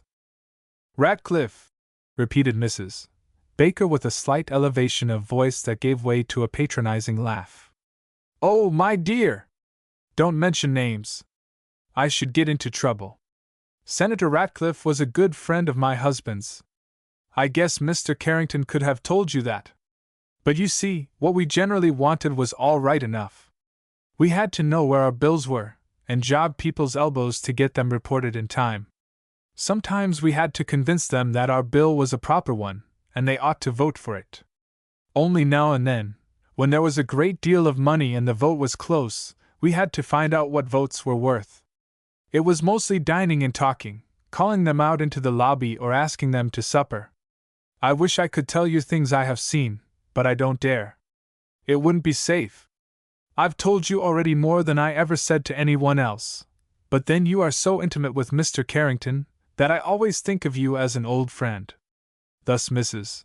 Baker rippled on, while Mrs. Lee listened with more and more doubt and disgust. The woman was showy, handsome in a coarse style, and perfectly presentable. Mrs. Lee had seen duchesses as vulgar. She knew more about the practical working of government than Mrs. Lee could ever expect or hope to know. Why then draw back from this interesting lobbyist with such babyish repulsion?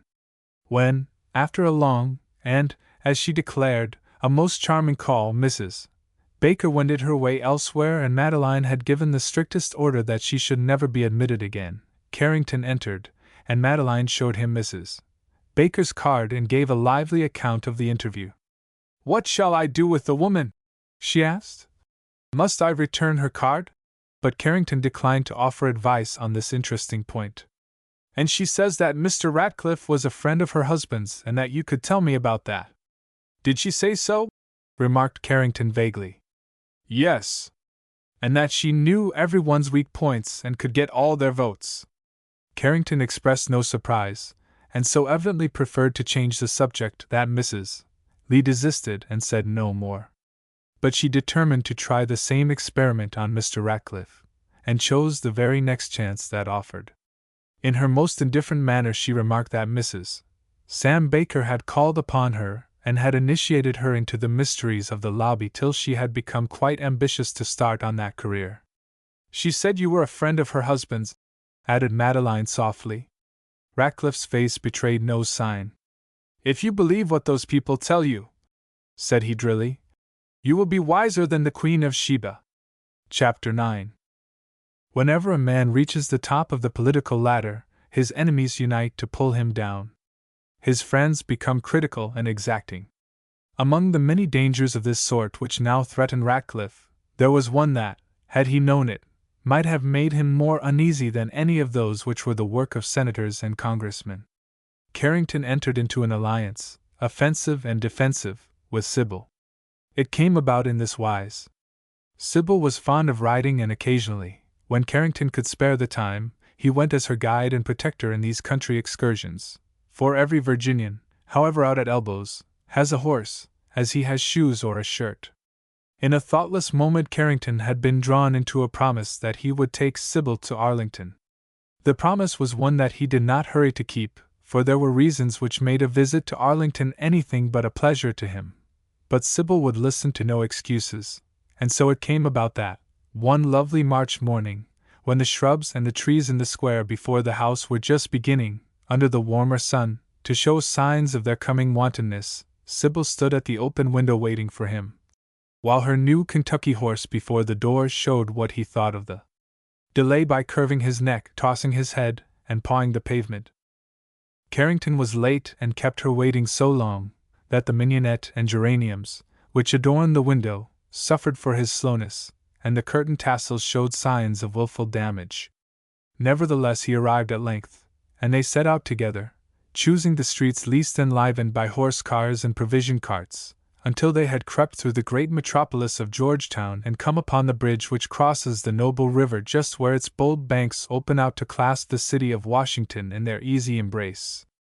Then, reaching the Virginia side, they cantered gaily up the laurel-margined road, with glimpses of woody defile, each carrying its trickling stream and rich in promise of summer flowers, while from point to point they caught glorious glimpses of the distant city and river. They passed the small military station on the heights, still dignified by the name of fort, though Sybil silently wondered how a fort was possible without fortifications, and complained that there was nothing more warlike than a nursery of telegraph poles. The day was blue and gold, everything smiled and sparkled in the crisp freshness of the morning. Sybil was in bounding spirits, and not at all pleased to find that her companion became moody and abstracted as they went on. "Poor Mr. Carrington!" thought she to herself. "He is so nice, but when he puts on that solemn air, one might as well go to sleep. I am quite certain no nice woman will ever marry him if he looks like that." And her practical mind ran off among all the girls of her acquaintance, in search of one who would put up with Carrington's melancholy face. She knew his devotion to her sister, but had long ago rejected this as a hopeless chance. There was a simplicity about Sybil's way of dealing with life, which had its own charm. She never troubled herself about the impossible or the unthinkable. She had feelings, and was rather quick in her sympathies and sorrows, but she was equally quick in getting over them, and she expected other people to do likewise. Madeline dissected her own feelings and was always wondering whether they were real or not. She had a habit of taking off her mental clothing, as she might take off a dress, and looking at it as though it belonged to someone else, and as though sensations were manufactured like clothes. This seems to be one of the easier ways of deadening sorrow, as though the mind could teach itself to lop off its feelers. Sybil particularly disliked this self-inspection. In the first place, she did not understand it, and in the second her mind was all feelers, and amputation was death. She could no more analyze a feeling than doubt its existence, both which were habits of her sister.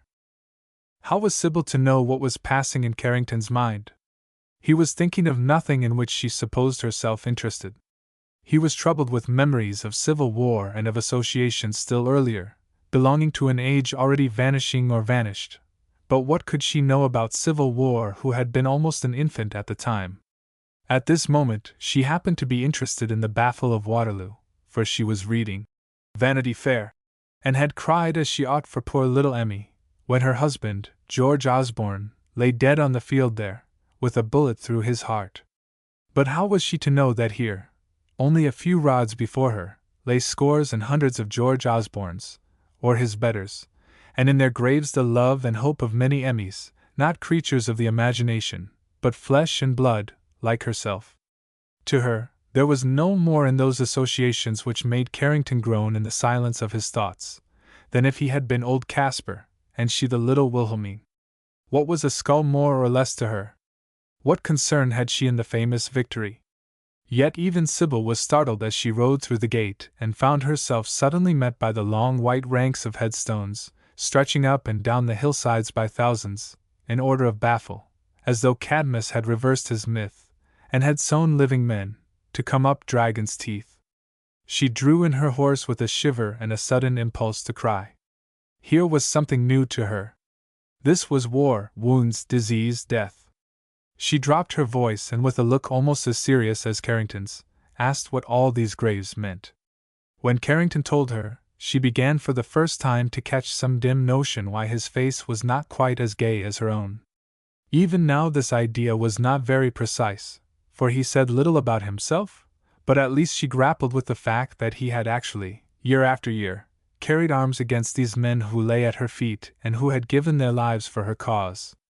It suddenly occurred to her as a new thought that perhaps he himself might have killed one of them with his own hand. There was a strange shock in this idea. She felt that Carrington was further from her. He gained dignity in his rebel isolation. She wanted to ask him how he could have been a traitor, and she did not dare. Carrington a traitor? Carrington killing her friends? The idea was too large to grasp.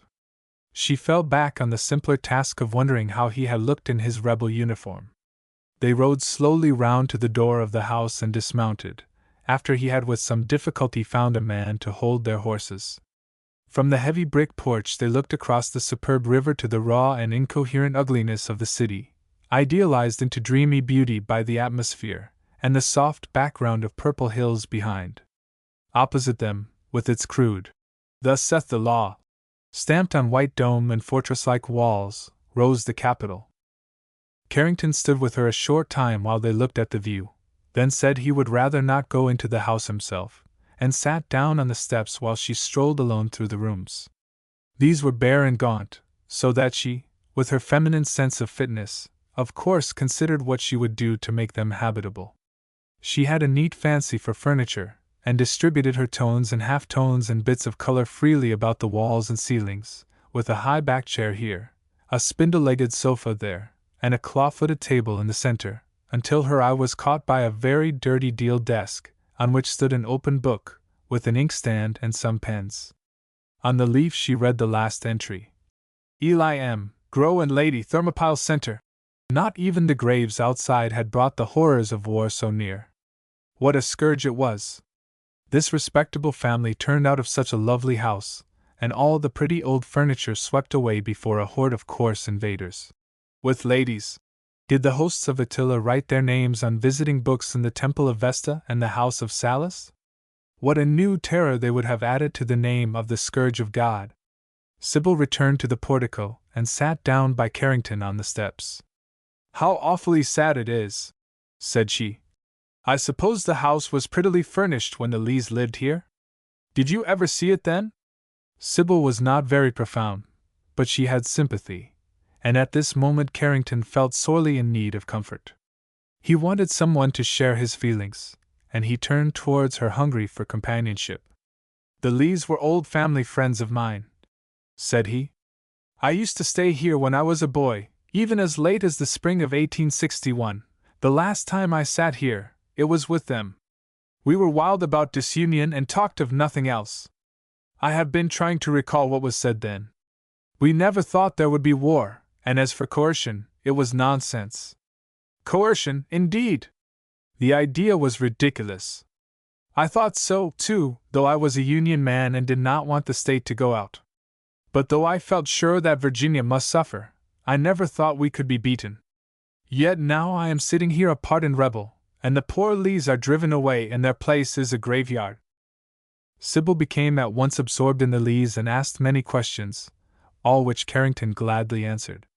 He told her how he had admired and followed General Lee through the war. "We thought he was to be our Washington, you know, and perhaps he had some such idea himself." And then, when Sybil wanted to hear about the battles and the fighting, he drew a rough map on the gravel path to show her how the two lines had run, only a few miles away. Then he told her how he had carried his musket day after day over all this country, and where he had seen his battles. Sybil had everything to learn. The story came to her with all the animation of real life, for here under her eyes were the graves of her own champions, and by her side was a rebel who had stood under our fire at Malvern Hill and at South Mountain, and who was telling her how men looked and what they thought in face of death.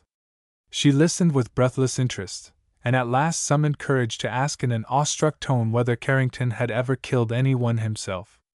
She was relieved, although a little disappointed, when he said that he believed not, he hoped not, though no private who has discharged a musket in battle can be quite sure where the bullet went.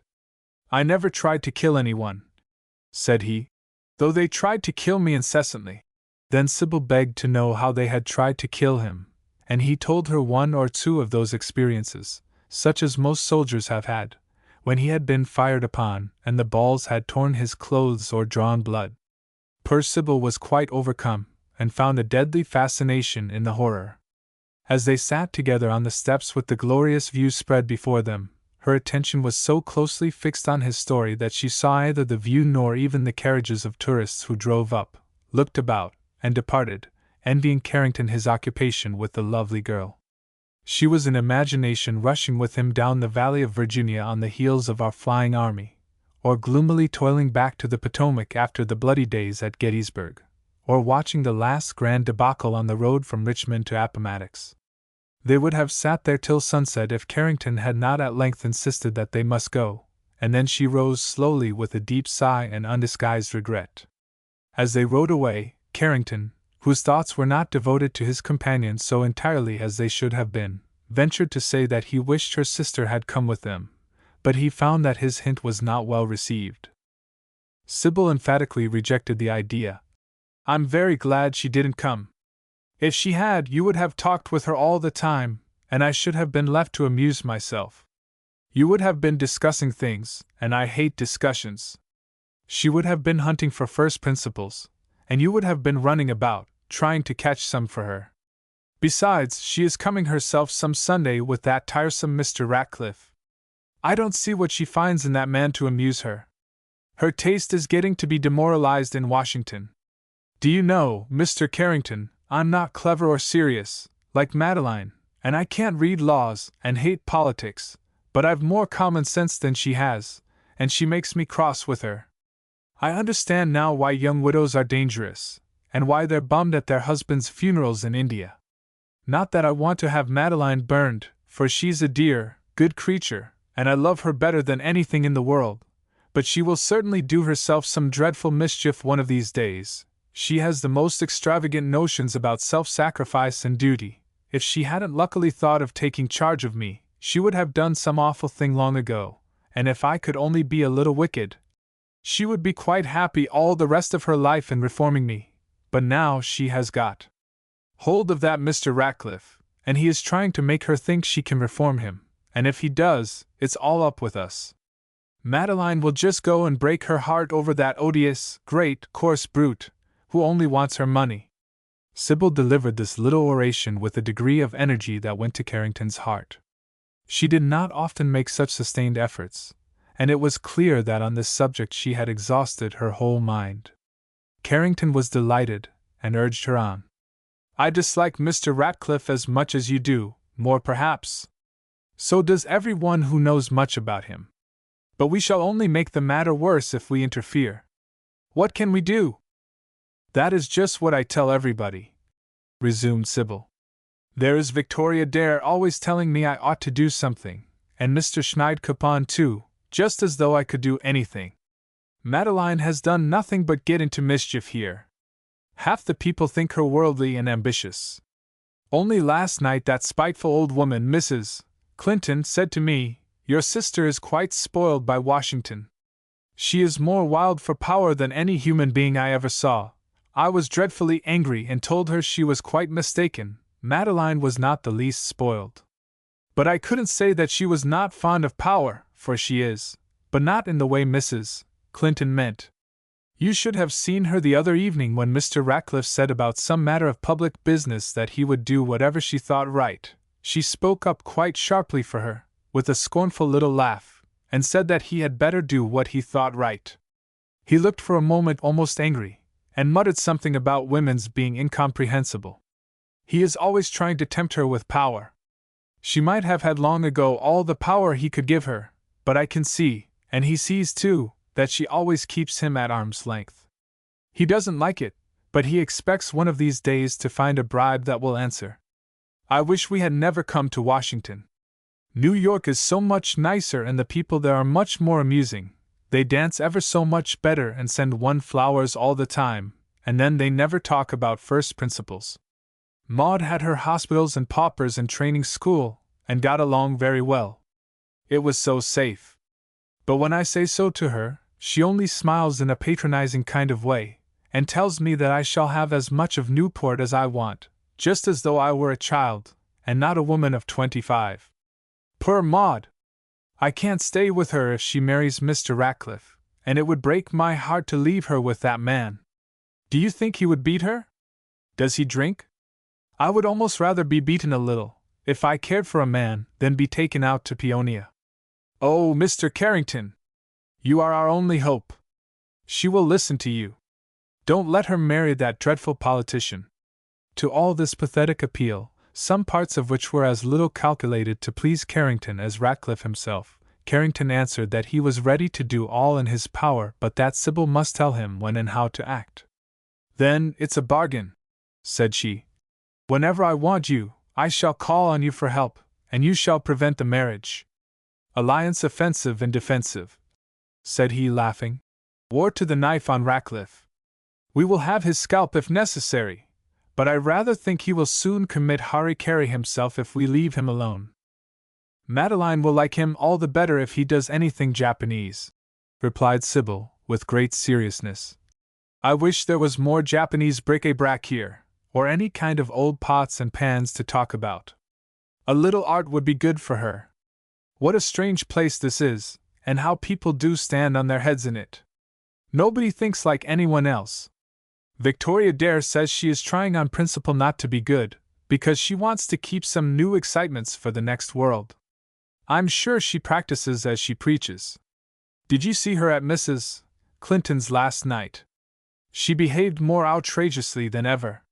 She sat on the stairs all through supper, looking like a demure yellow cat with 2 bouquets in her paws, and I know Lord Dunbeg sent one of them, and she actually let Mr. French feed her with ice cream from a spoon. She says she was showing Lord Dunbeg a phase, and that he is going to put it into his article on American manners and customs in the Quarterly. But I don't think it's nice, do you, Mr. Carrington? I wish Madeline had her to take care of. She would have enough to do then, I can tell her. And so, gently prattling, Miss Sybil returned to the city, her alliance with Carrington completed, and it was a singular fact that she never again called him dull. There was henceforward a look of more positive pleasure and cordiality on her face when he made his appearance wherever she might be, and the next time he suggested a horseback excursion she instantly agreed to go, although aware that she had promised a younger gentleman of the diplomatic body to be at home that same afternoon, and the good fellow swore polyglot oaths on being turned away from her door. Mr. Ratcliffe knew nothing of this conspiracy against his peace and prospects. Even if he had known it, he might only have laughed, and pursued his own path without a second thought. Yet it was certain that he did not think Carrington's enmity a thing to be overlooked, and from the moment of his obtaining a clue to its cause, he had begun to take precautions against it. Even in the middle of the contest for the Treasury, he had found time to listen to Mr. Wilson Keene's report on the affairs of the late Samuel Baker. Mr. Keene came to him with a copy of Baker's will and with memoranda of remarks made by the unsuspecting Mrs. Baker. From which it appears, said he, that Baker, having no time to put his affairs in order, left special directions that his executors should carefully destroy all papers that might be likely to compromise individuals. What is the executor's name? Interrupted Ratcliffe. The executor's name is John Carrington, said Keene, methodically referring to his copy of the will. Ratcliffe's face was impassive, but the inevitable "I knew it" almost sprang to his lips. He was rather pleased at the instinct which had led him so directly to the right trail. Keene went on to say that from Mrs. Baker's conversation it was certain that the testator's directions had been carried out, and that the great bulk of these papers had been burned. Then it will be useless to press the inquiry further, said Ratcliffe. I am much obliged to you for your assistance. And he turned the conversation to the condition of Mr. Keene's bureau in the Treasury Department. The next time Ratcliffe saw Mrs. Lee, after his appointment to the Treasury was confirmed, he asked her whether she did not think Carrington very well suited for public service, and when she warmly assented, he said it had occurred to him to offer the place of Solicitor of the Treasury to Mr. Carrington, for although the actual salary might not be very much more than he earned by his private practice, the incidental advantages to a Washington lawyer were considerable, and to the secretary it was especially necessary to have a solicitor in whom he could place entire confidence. Mrs. Lee was pleased by this motion of Ratcliffe's, the more because she had supposed that Ratcliffe had no liking for Carrington. She doubted whether Carrington would accept the place, but she hoped that it might modify his dislike for Ratcliffe, and she agreed to sound him on the subject. There was something a little compromising in thus allowing herself to appear as the dispenser of Mr. Ratcliffe's patronage, but she dismissed this objection on the ground that Carrington's interests were involved, and that it was for him to judge whether he should take the place or not. Perhaps the world would not be so charitable if the appointment were made. What then? Mrs. Lee asked herself the question and did not feel quite at ease. So far as Carrington was concerned, she might have dismissed her doubts. There was not a chance of his taking the place, as very soon appeared. When she spoke to him on the subject, and repeated what Ratcliffe had said, his face flushed, and he sat for some moments in silence. He never thought very rapidly, but now the ideas seemed to come so fast as to bewilder his mind. The situation flashed before his eyes like electric sparks. His first impression was that Ratcliffe wanted to buy him, to tie his tongue, to make him run, like a fastened dog, under the wagon of the Secretary of the Treasury. His second notion was that Ratcliffe wanted to put Mrs. Lee under obligations, in order to win her regard, and again, that he wanted to raise himself in her esteem by posing as a friend of honest administration and unassisted virtue. Then suddenly it occurred to him that the scheme was to make him appear jealous and vindictive, to put him in an attitude where any reason he might give for declining would bear a look of meanness, and tend to separate him from Mrs. Lee. Carrington was so absorbed by these thoughts, and his mind worked so slowly, that he failed to hear one or two remarks addressed to him by Mrs. Lee, who became a little alarmed, under the impression that he was unexpectedly paralyzed. When at length he heard her and attempted to frame an answer, his embarrassment increased. He could only stammer that he was sorry to be obliged to decline, but this office was one he could not undertake. If Madeline felt a little relieved by this decision, she did not show it. From her manner one might have supposed it to be her fondest wish that Carrington should be Solicitor of the Treasury. She cross-questioned him with obstinacy. Was not the offer a good one, and he was obliged to confess that it was? Were the duties such as he could not perform? Not at all. There was nothing in the duties which alarmed him. Did he object to it because of his Southern prejudices against the administration? Oh, no! He had no political feeling to stand in his way.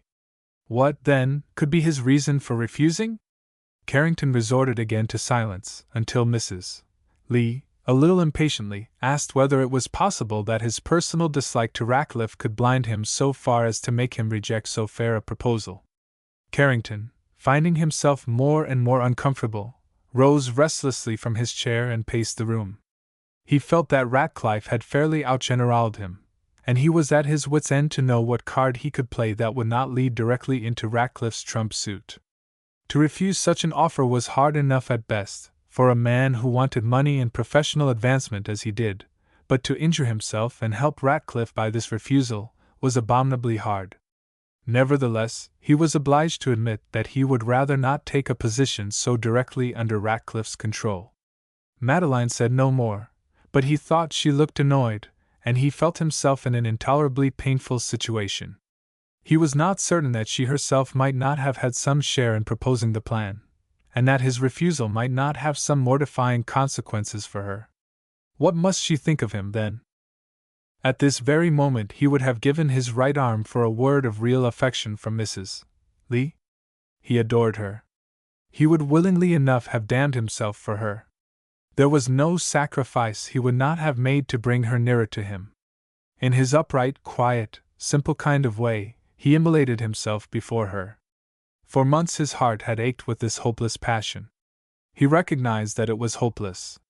He knew that she would never love him, and to do her justice, she never had given him reason to suppose that it was in her power to love him, or any man. And here he stood, obliged to appear ungrateful and prejudiced, mean and vindictive, in her eyes. He took his seat again, looking so unutterably dejected, his patient face so tragically mournful, that Madeline, after a while, began to see the absurd side of the matter, and presently burst into a laugh. "Please do not look so frightfully miserable," said she. I did not mean to make you unhappy. After all, what does it matter? You have a perfect right to refuse, and for my part, I have not the least wish to see you accept." On this, Carrington brightened, and declared that if she thought him right in declining, he cared for nothing else. It was only the idea of hurting her feelings that weighed on his mind. But in saying this, he spoke in a tone that implied a deeper feeling, and made Mrs. Lee again look grave and sigh. "Ah, Mr. Carrington," she said, "this world will not run as we want. Do you suppose the time will ever come when every one will be good and happy and do just what they ought? I thought this offer might possibly take one anxiety off your shoulders. I am sorry now that I let myself be led into making it." Carrington could not answer her. He dared not trust his voice. He rose to go, and as she held out her hand, he suddenly raised it to his lips, and so left her. She sat for a moment with tears in her eyes after he was gone. She thought she knew all that was in his mind, and with a woman's readiness to explain every act of men by their consuming passions for her own sex, she took it as a matter of course that jealousy was the whole cause of Carrington's hostility to Ratcliffe, and she pardoned it with charming alacrity. 10 years ago, I could have loved him, she thought to herself, and then, while she was half smiling at the idea, suddenly another thought flashed upon her, and she threw her hand up before her face as though someone had struck her a blow. Carrington had reopened the old wound. When Ratcliffe came to see her again, which he did very shortly afterwards, glad of so good an excuse, she told him of Carrington's refusal, adding only that he seemed unwilling to accept any position that had a political character. Ratcliffe showed no sign of displeasure. He only said, in a benignant tone, that he was sorry to be unable to do something for so good a friend of hers, thus establishing, at all events, his claim on her gratitude. As for Carrington, the offer which Ratcliffe had made was not intended to be accepted, and Carrington could not have more embarrassed the secretary than by closing with it. Ratcliffe's object had been to settle for his own satisfaction the question of Carrington's hostility, for he knew the man well enough to feel sure that in any event he would act a perfectly straightforward part. If he accepted, he would at least be true to his chief. If he refused, as Ratcliffe expected, it would be a proof that some means must be found of getting him out of the way. In any case, the offer was a new thread in the net that Mr. Ratcliffe flattered himself he was rapidly winding about the affections and ambitions of Mrs. Lee. Yet he had reasons of his own for thinking that Carrington, more easily than any other man, could cut the meshes of this net if he chose to do so, and therefore that it would be wiser to postpone action until Carrington were disposed of. Without a moment's delay he made inquiries as to all the vacant or eligible offices in the gift of the government outside his own department. Very few of these would answer his purpose. He wanted some temporary law business that would for a time take its holder away to a distance, say to Australia or Central Asia. The further the better. It must be highly paid, and it must be given in such a way as not to excite suspicion that Ratcliffe was concerned in the matter. Such an office was not easily found. There is little law business in Central Asia, and at this moment there was not enough to require a special agent in Australia. Carrington could hardly be induced to lead an expedition to the sources of the Nile in search of business merely to please Mr. Ratcliffe, nor could the State Department offer encouragement to a hope that government would pay the expenses of such an expedition. The best that Ratcliffe could do was to select the place of counsel to the Mexican Claims Commission, which was soon to meet in the City of Mexico, and which would require about 6 months' absence. By a little management he could contrive to get the counsel sent away in advance of the commission, in order to work up a part of the case on the spot. Ratcliffe acknowledged that Mexico was too near, but he drily remarked to himself that if Carrington could get back in time to dislodge him after he had once got a firm hold on Mrs. Lee, he would never try to run another caucus. The point once settled in his own mind, Ratcliffe, with his usual rapidity of action, carried his scheme into effect. In this there was little difficulty. He dropped in at the office of the Secretary of State within 48 hours after his last conversation with Mrs. Lee. During these early days of every new administration, the absorbing business of government relates principally to appointments. The Secretary of the Treasury was always ready to oblige his colleagues in the cabinet by taking care of their friends to any reasonable extent. The Secretary of State was not less courteous. The moment he understood that Mr. Ratcliffe had a strong wish to secure the appointment of a certain person as counsel to the Mexican Claims Commission, the Secretary of State professed readiness to gratify him, and when he heard who the proposed person was, the suggestion was hailed with pleasure, for Carrington was well known and much liked at the department, and was indeed an excellent man for the place. Ratcliffe hardly needed to promise an equivalent. The business was arranged in 10 minutes. "I only need say," added Ratcliffe, "that if my agency in the affair is known, Mr. Carrington will certainly refuse the place, for he is one of your old-fashioned Virginia planters, proud as Lucifer, and willing to accept nothing by way of favor. I will speak to your assistant secretary about it, and the recommendation shall appear to come from him." The very next day Carrington received a private note from his old friend, the Assistant Secretary of State, who was overjoyed to do him a kindness. The note asked him to call at the department at his earliest convenience. He went, and the Assistant Secretary announced that he had recommended Carrington's appointment as counsel to the Mexican Claims Commission, and that the Secretary had approved the recommendation. "We want a Southern man, a lawyer with a little knowledge of international law, one who can go at once, and above all, an honest man. You fit the description to a hair, so pack your trunk as soon as you like." Carrington was startled. Coming as it did, this offer was not only unobjectionable, but tempting. It was hard for him even to imagine a reason for hesitation. From the first he felt that he must go, and yet to go was the very last thing he wanted to do. That he should suspect Ratcliffe to be at the bottom of this scheme of banishment was a matter of course, and he instantly asked whether any influence had been used in his favor. But the Assistant Secretary so stoutly averred that the appointment was made on his recommendation alone, as to block all further inquiry. Technically this assertion was exact, and it made Carrington feel that it would be base ingratitude on his part not to accept a favor so handsomely offered. Yet he could not make up his mind to acceptance.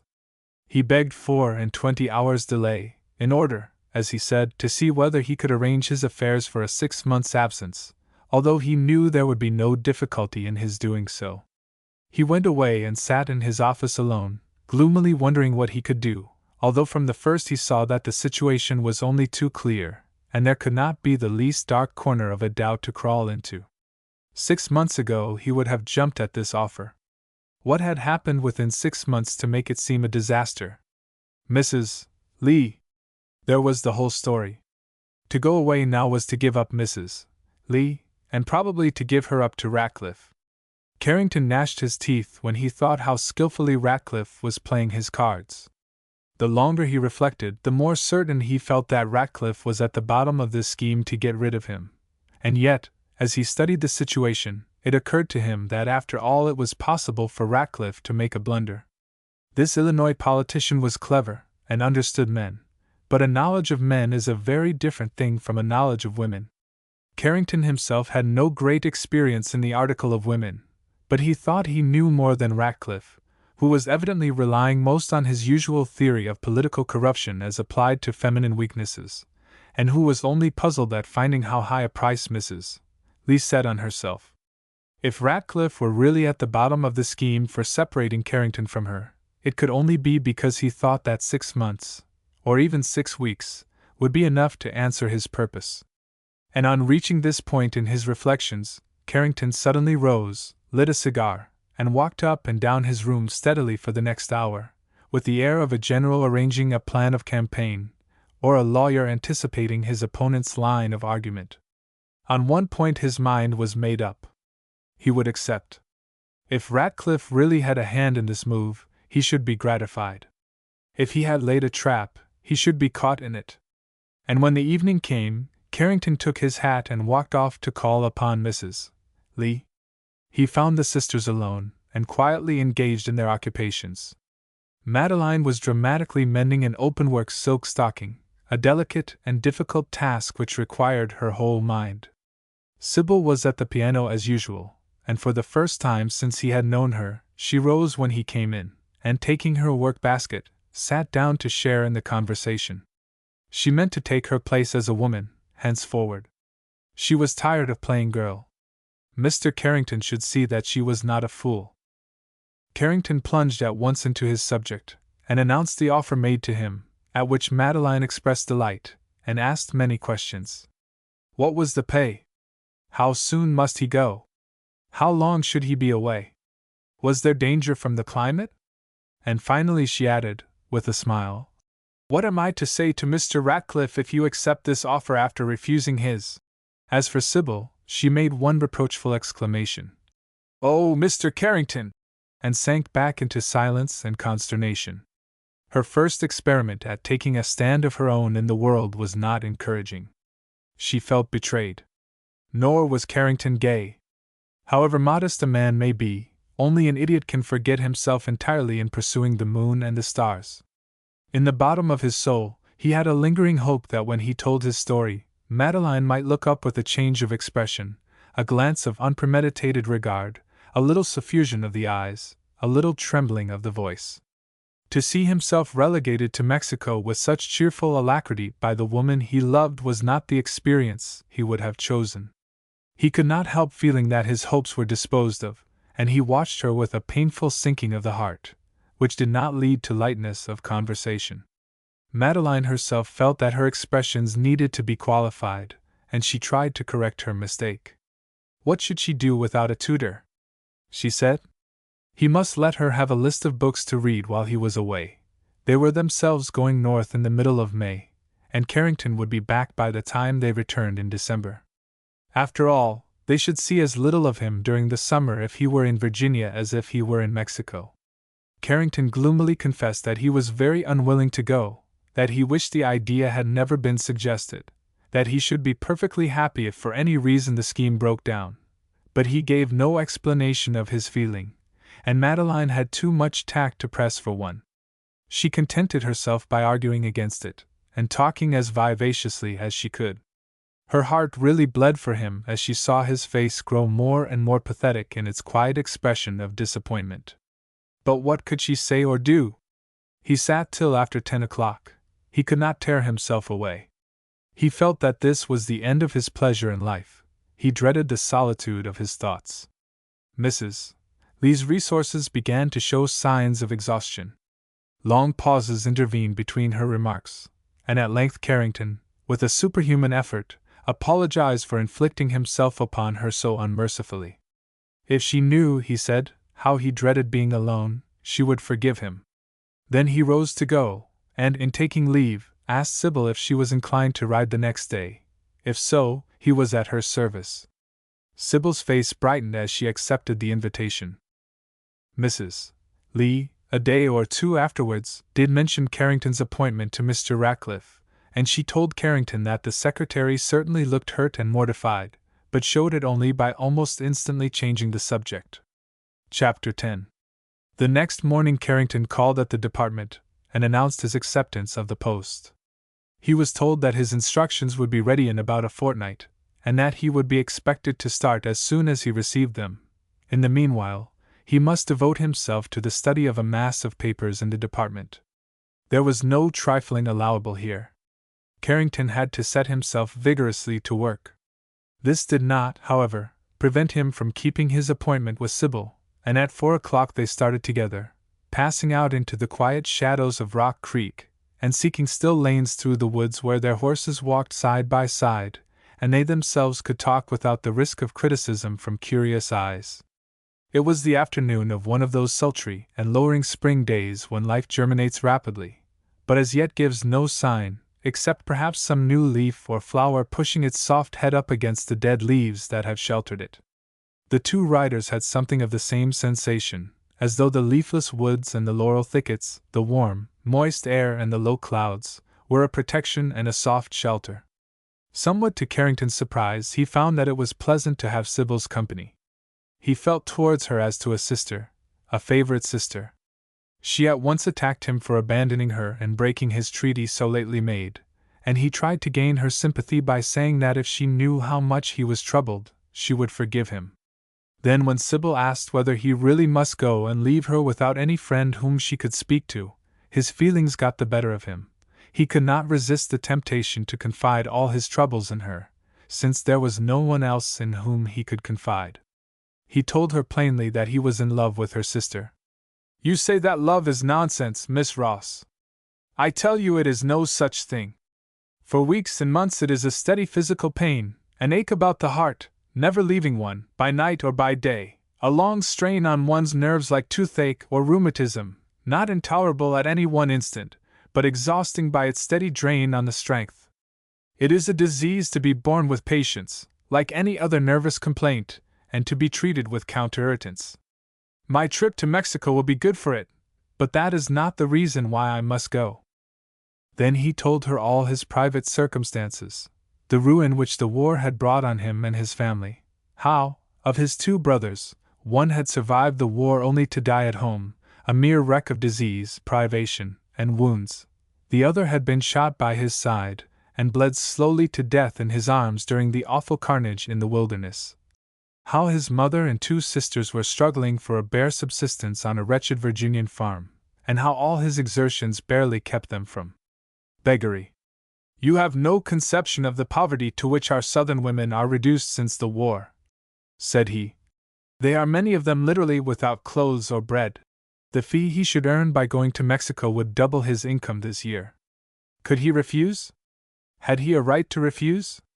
And poor Carrington added, with a groan, that if he alone were in question, he would sooner be shot than go. Sybil listened with tears in her eyes. She never before had seen a man show suffering. The misery she had known in life had been more or less veiled to her and softened by falling on older and friendly shoulders. She now got for the first time a clear view of Carrington, apart from the quiet exterior in which the man was hidden. She felt quite sure, by a sudden flash of feminine inspiration, that the curious look of patient endurance on his face was the work of a single night when he had held his brother in his arms, and knew that the blood was draining drop by drop from his side, in the dense, tangled woods, beyond the reach of help, hour after hour, till the voice failed and the limbs grew stiff and cold. When he had finished his story, she was afraid to speak. She did not know how to show her sympathy, and she could not bear to seem unsympathetic. In her embarrassment she fairly broke down, and could only dry her eyes in silence. Having once got this weight of confidence off his mind, Carrington felt comparatively gay and was ready to make the best of things. He laughed at himself to drive away the tears of his pretty companion, and obliged her to take a solemn pledge never to betray him. "Of course your sister knows it all," he said, "but she must never know that I told you, and I never would tell anyone but you." Sybil promised faithfully to keep his confidence to herself, and she went on to defend her sister. "You must not blame Madeline," said she. "If you knew as well as I do what she has been through, you would not think her cold.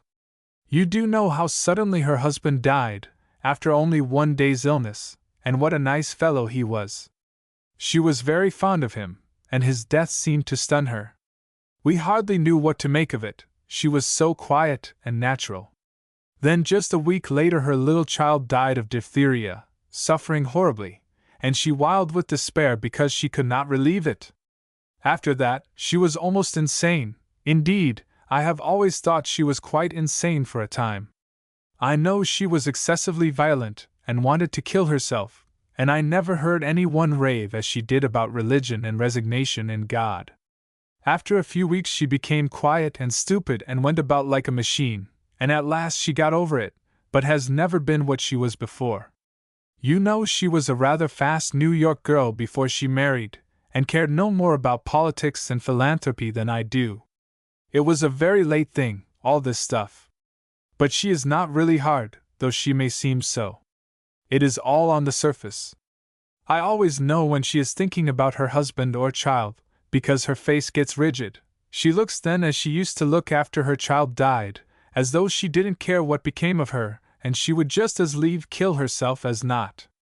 I don't think she will ever let herself love anyone again. She has a horror of it. She is much more likely to go in for ambition, or duty, or self-sacrifice." They rode on for a while in silence, Carrington perplexed by the problem how 2 harmless people such as Madeline and he could have been made by a beneficent Providence the sport of such cruel tortures, and Sybil equally interested in thinking what sort of a brother-in-law Carrington would make. On the whole, she thought she liked him better as he was. The silence was only broken by Carrington's bringing the conversation back to its starting point. "Something must be done to keep your sister out of Ratcliffe's power. I have thought about it till I am tired. Can you make no suggestion?" "No." Sybil was helpless and dreadfully alarmed. Mr. Ratcliffe came to the house as often as he could, and seemed to tell Madeline everything that was going on in politics, and ask her advice, and Madeline did not discourage him. "I do believe she likes it, and thinks she can do some good by it. I don't dare speak to her about it. She thinks me a child still, and treats me as though I were 15. What can I do?" Carrington said he had thought of speaking to Mrs. Lee himself, but he did not know what to say, and if he offended her, he might drive her directly into Ratcliffe's arms. But Sybil thought she would not be offended if he went to work in the right way. "She will stand more from you than from anyone else. Tell her openly that you love her," said Sybil with a burst of desperate courage. "She can't take offense at that, and then you can say almost anything." Carrington looked at Sybil with more admiration than he had ever expected to feel for her, and began to think that he might do worse than to put himself under her orders. After all, she had some practical sense, and what was more to the point, she was handsomer than ever, as she sat erect on her horse, the rich color rushing up under the warm skin, at the impropriety of her speech. "You are certainly right," said he. "After all, I have nothing to lose. Whether she marries Ratcliffe or not, she will never marry me, I suppose." This speech was a cowardly attempt to beg encouragement from Sybil, and met with the fate it deserved, for Sybil, highly flattered at Carrington's implied praise, and bold as a lioness now that it was Carrington's fingers, and not her own, that were to go into the fire, gave him on the spot a feminine view of the situation that did not encourage his hopes. She plainly said that men seemed to take leave of their senses as soon as women were concerned. For her part, she could not understand what there was in any woman to make such a fuss about. She thought most women were horrid, men were ever so much nicer. "And as for Madeline, whom all of you are ready to cut each other's throats about, she's a dear, good sister, as good as gold, and I love her with all my heart, but you wouldn't like her, any of you, if you married her. She has always had her own way, and she could not help taking it. She never could learn to take yours. Both of you would be unhappy in a week. And as for that old Mr. Ratcliffe, she would make his life a burden, and I hope she will," concluded Sybil with a spiteful little explosion of hatred. Carrington could not help being amused by Sybil's way of dealing with affairs of the heart. Emboldened by encouragement, she went on to attack him pitilessly for going down on his knees before her sister.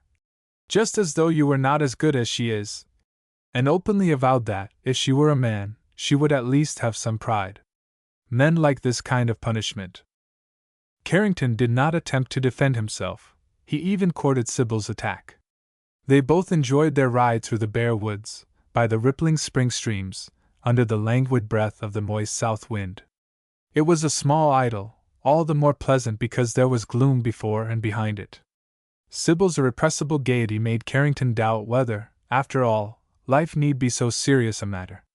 She had animal spirits in plenty, and it needed an effort for her to keep them down, while Carrington's spirits were nearly exhausted after 20 years of strain, and he required a greater effort to hold himself up. There was every reason why he should be grateful to Sybil for lending to him from her superfluity. He enjoyed being laughed at by her. Suppose Madeline Lee did refuse to marry him? What of it? "Pooh!" said Sybil. "You men are all just alike. How can you be so silly? Madeline and you would be intolerable together. Do find someone who won't be solemn." They laid out their little plot against Madeline and elaborated it carefully, both as to what Carrington should say and how he should say it, for Sybil asserted that men were too stupid to be trusted even in making a declaration of love, and must be taught, like little children, to say their prayers. Carrington enjoyed being taught how to make a declaration of love. He did not ask where Sybil had learned so much about men's stupidity. He thought perhaps Schneidkoppen could have thrown light on the subject. At all events, they were so busily occupied with their schemes and lessons, that they did not reach home till Madeline had become anxious lest they had met with some accident. The long dusk had become darkness before she heard the clatter of hoofs on the asphalt pavement, and she went down to the door to scold them for their delay. Sybil only laughed at her, and said it was all Mr. Carrington's fault. He had lost his way, and she had been forced to find it for him. 10 days more passed before their plan was carried into effect. April had come. Carrington's work was completed, and he was ready to start on his journey. Then at last he appeared one evening at Mrs. Lee's at the very moment when Sybil, as chance would have it, was going out to pass an hour or two with her friend Victoria Dare a few doors away.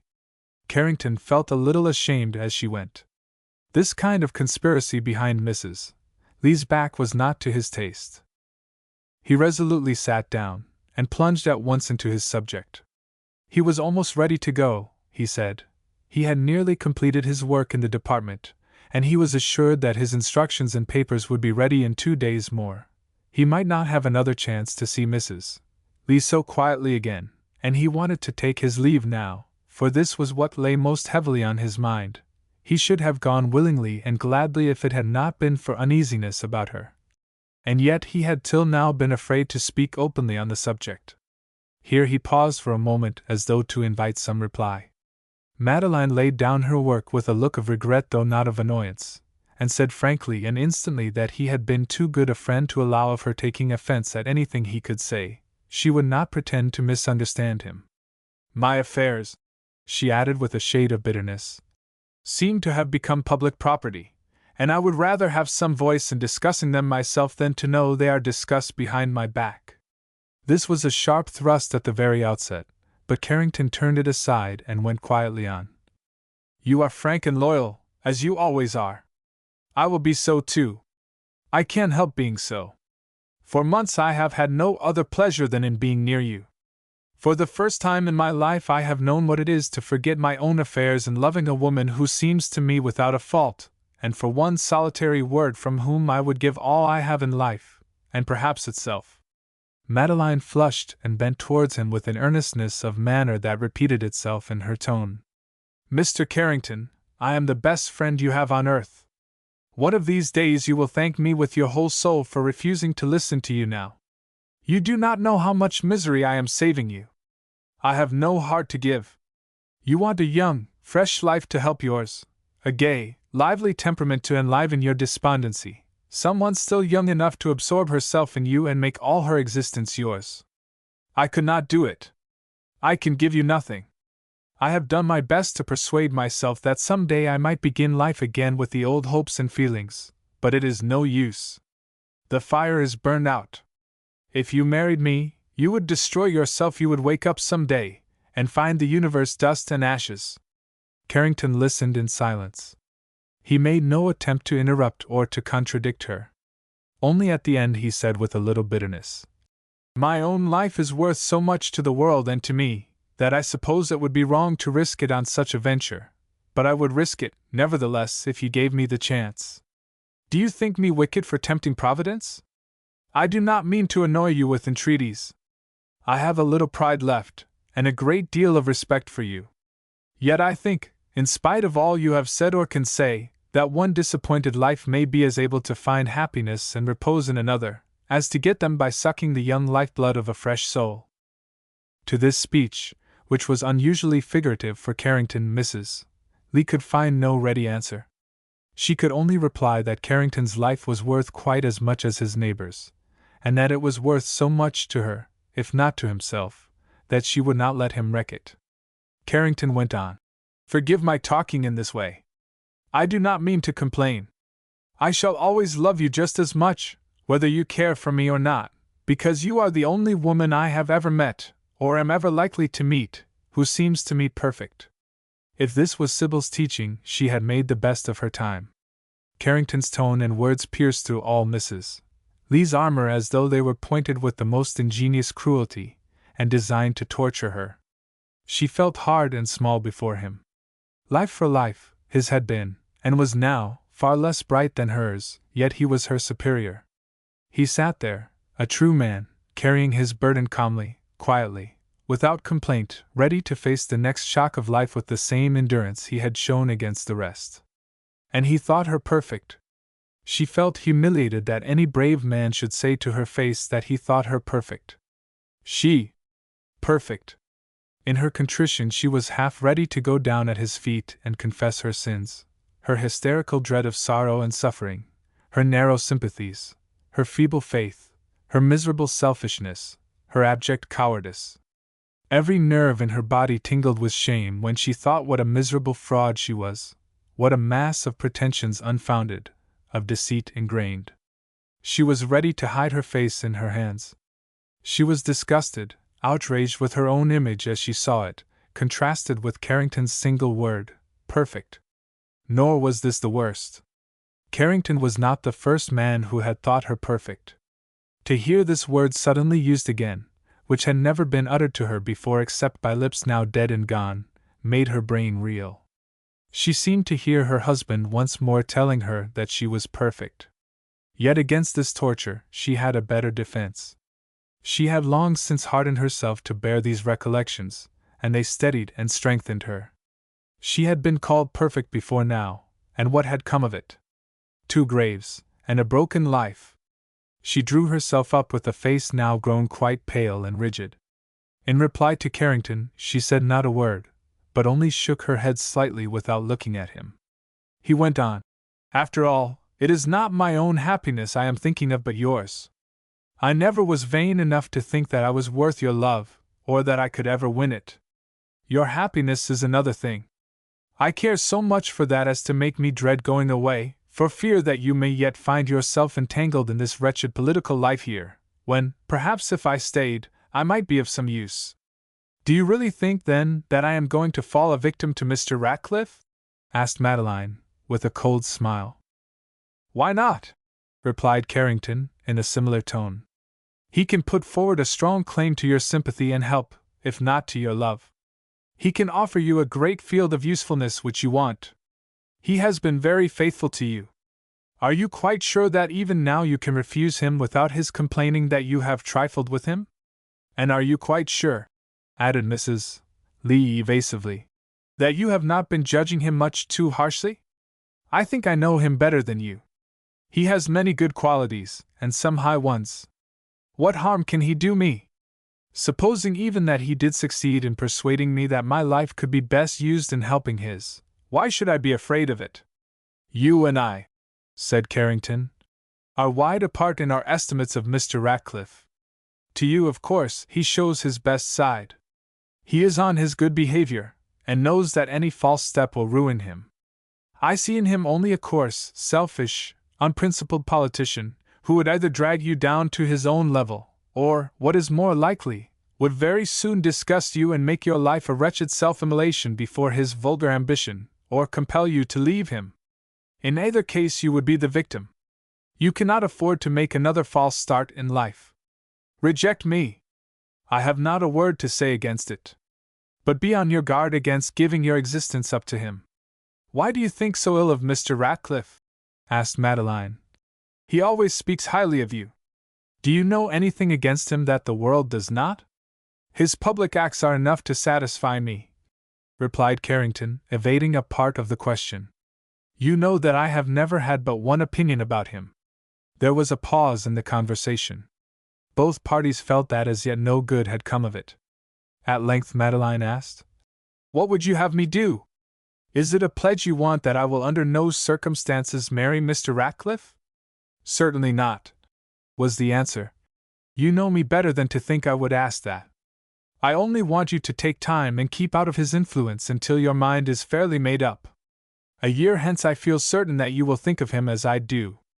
Then you will allow me to marry him if I find that you are mistaken," said Mrs. Lee, with a marked tone of sarcasm. Carrington looked annoyed, but he answered quietly, "What I fear is his influence here and now. What I would like to see you do is this: go north a month earlier than you intended, and without giving him time to act. If I were sure you were safely in Newport, I should feel no anxiety." "You seem to have as bad an opinion of Washington as Mr. Gore," said Madeline, with a contemptuous smile. "He gave me the same advice, though he was afraid to tell me why. I am not a child.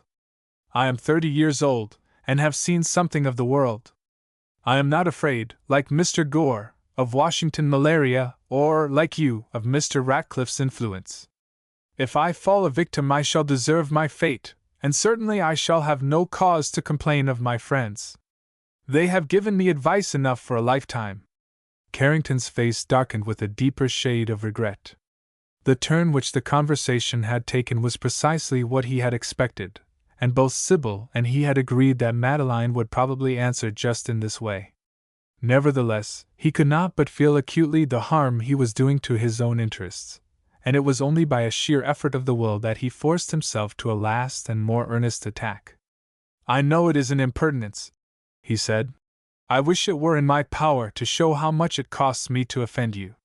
This is the first time you ever had occasion to be offended. If I were to yield to the fear of your anger and were to hold my tongue now, and by any chance you were to wreck your life on this rock, I should never forgive myself the cowardice. I should always think I might have done something to prevent it. This is probably the last time I shall have the chance to talk openly with you, and I implore you to listen to me. I want nothing for myself. If I knew I should never see you again, I would still say the same thing. Leave Washington.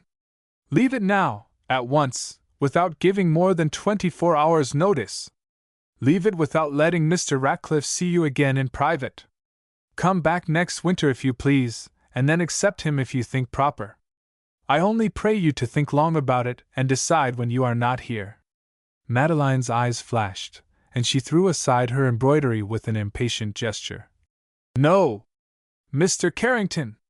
I will not be dictated to. I will carry out my own plans. I do not mean to marry Mr. Ratcliffe. If I had meant it, I should have done it before now. But I will not run away from him or from myself. It would be unladylike, undignified, cowardly." Carrington could say no more. He had come to the end of his lesson. A long silence ensued, and then he rose to go. "Are you angry with me?" said she in a softer tone. "I ought to ask that question," said he. "Can you forgive me?" "I am afraid not. No man can say to a woman what I have said to you, and be quite forgiven. You will never think of me again as you would have done if I had not spoken. I knew that before I did it. As for me, I can only go on with my old life. It is not gay, and will not be the gayer for our talk tonight." Madeline relented a little. "Friendships like ours are not so easily broken," she said. "Do not do me another injustice. You will see me again before you go?"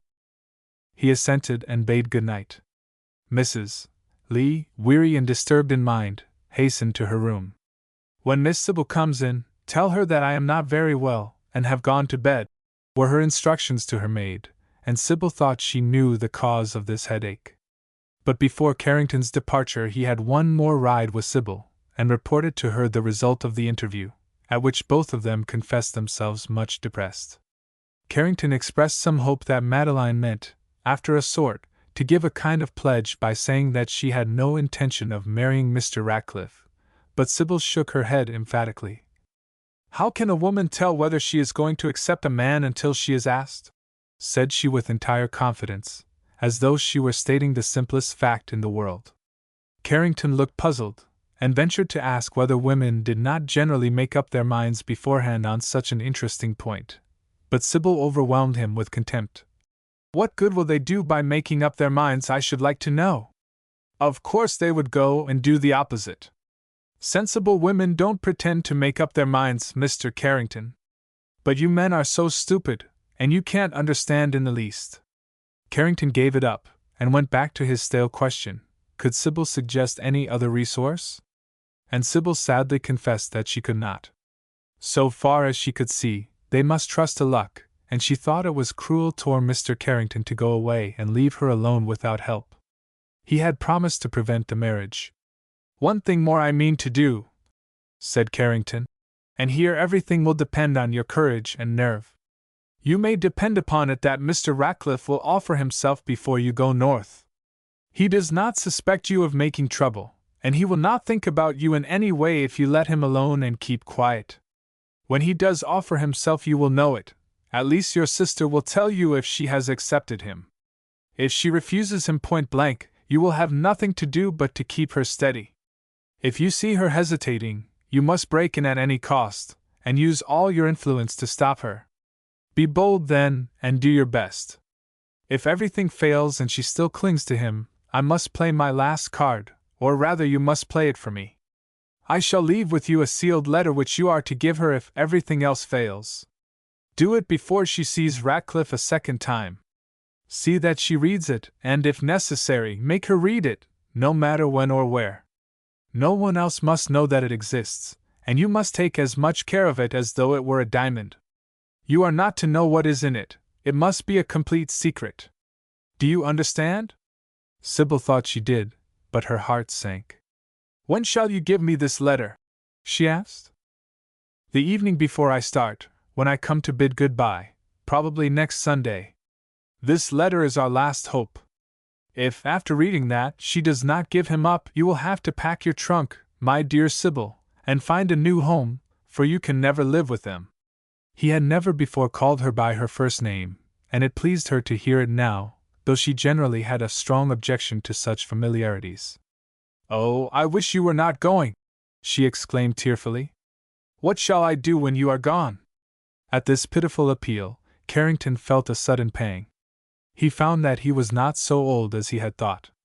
Certainly he had grown to like her frank honesty and sound common sense, and he had at length discovered that she was handsome, with a very pretty figure. Was it not something like a flirtation he had been carrying on with this young person for the last month? A glimmering of suspicion crossed his mind, though he got rid of it as quickly as possible. For a man of his age and sobriety to be in love with two sisters at once was impossible, still more impossible that Sybil should care for him. As for her, however, there was no doubt about the matter. She had grown to depend upon him, and she did it with all the blind confidence of youth. To lose him was a serious disaster. She had never before felt the sensation, and she thought it most disagreeable.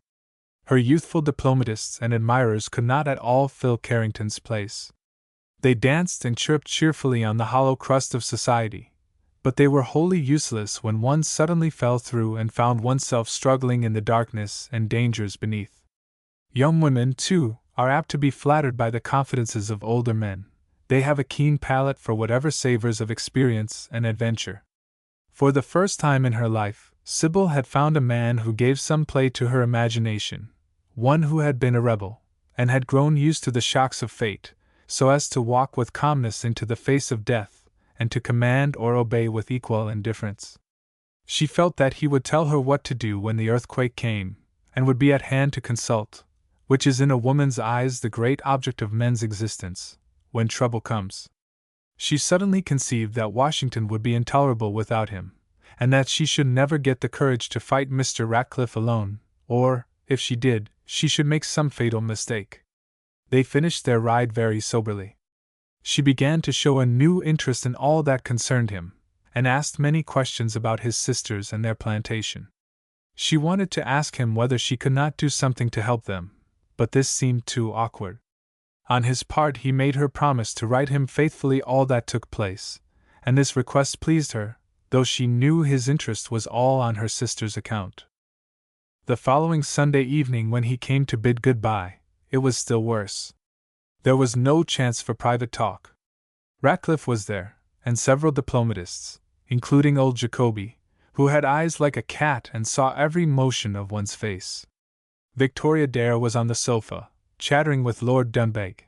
Sybil would rather have had any ordinary illness, even to the extent of a light case of scarlet fever or smallpox, than let her know what was the matter.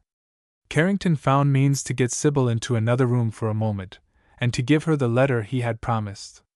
Then he bade her good-bye, and in doing so he reminded her of her promise to write, pressing her hand and looking into her eyes with an earnestness that made her heart beat faster, although she said to herself that his interest was all about her sister, as it was, mostly. The thought did not raise her spirits, but she went through with her performance like a heroine. Perhaps she was a little pleased to see that he parted from Madeline with much less apparent feeling. One would have said that they were two good friends who had no troublesome sentiment to worry them. But then every eye in the room was watching this farewell, and speculating about it. Ratcliffe looked on with particular interest, and was a little perplexed to account for this too fraternal cordiality. Could he have made a miscalculation? Or was there something behind? He himself insisted upon shaking hands genially with Carrington, and wished him a pleasant journey and a successful one. That night, for the first time since she was a child, Sybil actually cried a little after she went to bed, although it is true that her sentiment did not keep her awake. She felt lonely and weighed down by a great responsibility. For a day or two afterwards she was nervous and restless. She would not ride, or make calls, or see guests. She tried to sing a little, and found it tiresome. She went out, and sat for hours in the square, where the spring sun was shining warm and bright on the prancing horse of the great Andrew Jackson. She was a little cross, too, and absent, and spoke so often about Carrington that at last Madeline was struck by sudden suspicion, and began to watch her with anxious care. Tuesday night, after this had gone on for 2 days, Sybil was in Madeline's room, where she often stayed to talk while her sister was at her toilet. This evening she threw herself listlessly on the couch, and within 5 minutes again quoted Carrington. Madeline turned from the glass before which she was sitting, and looked her steadily in the face. "Sybil," said she, "this is the 24th time you have mentioned Mr. Carrington since we sat down to dinner. I have waited for the round number to decide whether I should take any notice of it or not. What does it mean, my child? Do you care for Mr. Carrington?" "Oh, Maud!" exclaimed Sybil reproachfully, flushing so violently that, even by that dim light, her sister could not but see it. Mrs. Lee rose and, crossing the room, sat down by Sybil, who was lying on the couch, and turned her face away. Madeline put her arms round her neck and kissed her. "My poor, poor child," said she pityingly. "I never dreamed of this. What a fool I have been! How could I have been so thoughtless? Tell me," she added, with a little hesitation, does he care for you?" "No, no," cried Sybil, fairly breaking down into a burst of tears. "No! He loves you! Nobody but you! He never gave a thought to me. I don't care for him so very much," she continued, drying her tears. "Only it seems so lonely now he is gone." Mrs. Lee remained on the couch, with her arm round her sister's neck, silent, gazing into vacancy, the picture of perplexity and consternation. The situation was getting beyond her control. Chapter 11. In the middle of April, a sudden social excitement started the indolent city of Washington to its feet. The Grand Duke and Duchess of Saxe-Baden-Hamburg arrived in America on a tour of pleasure, and in due course came on to pay their respects to the Chief Magistrate of the Union. The newspapers hastened to inform their readers that the Grand Duchess was a royal princess of England, and in the want of any other social event, every one who had any sense of what was due to his or her own dignity hastened to show this august couple the respect which all republicans who have a large income derived from business feel for English royalty. New York gave a dinner, at which the most insignificant person present was worth at least $1 million, and where the gentleman who sat by the princess entertained her for an hour or two by a calculation of the aggregate capital represented. New York also gave a ball at which the princess appeared in an ill-fitting black silk dress with mock lace and jet ornaments, among several hundred toilets that proclaimed the refined republican simplicity of their owners at a cost of various $100,000. After these hospitalities the Grand Ducal pair came on to Washington, where they became guests of Lord Skye, or, more properly, Lord Skye became their guest, for he seemed to consider that he handed the legation over to them, and he told Mrs. Lee, with true British bluntness of speech, that they were a great bore and he wished they had stayed in Saxe-Baden-Hamburg, or wherever they belonged, but as they were here, he must be their lackey. Mrs.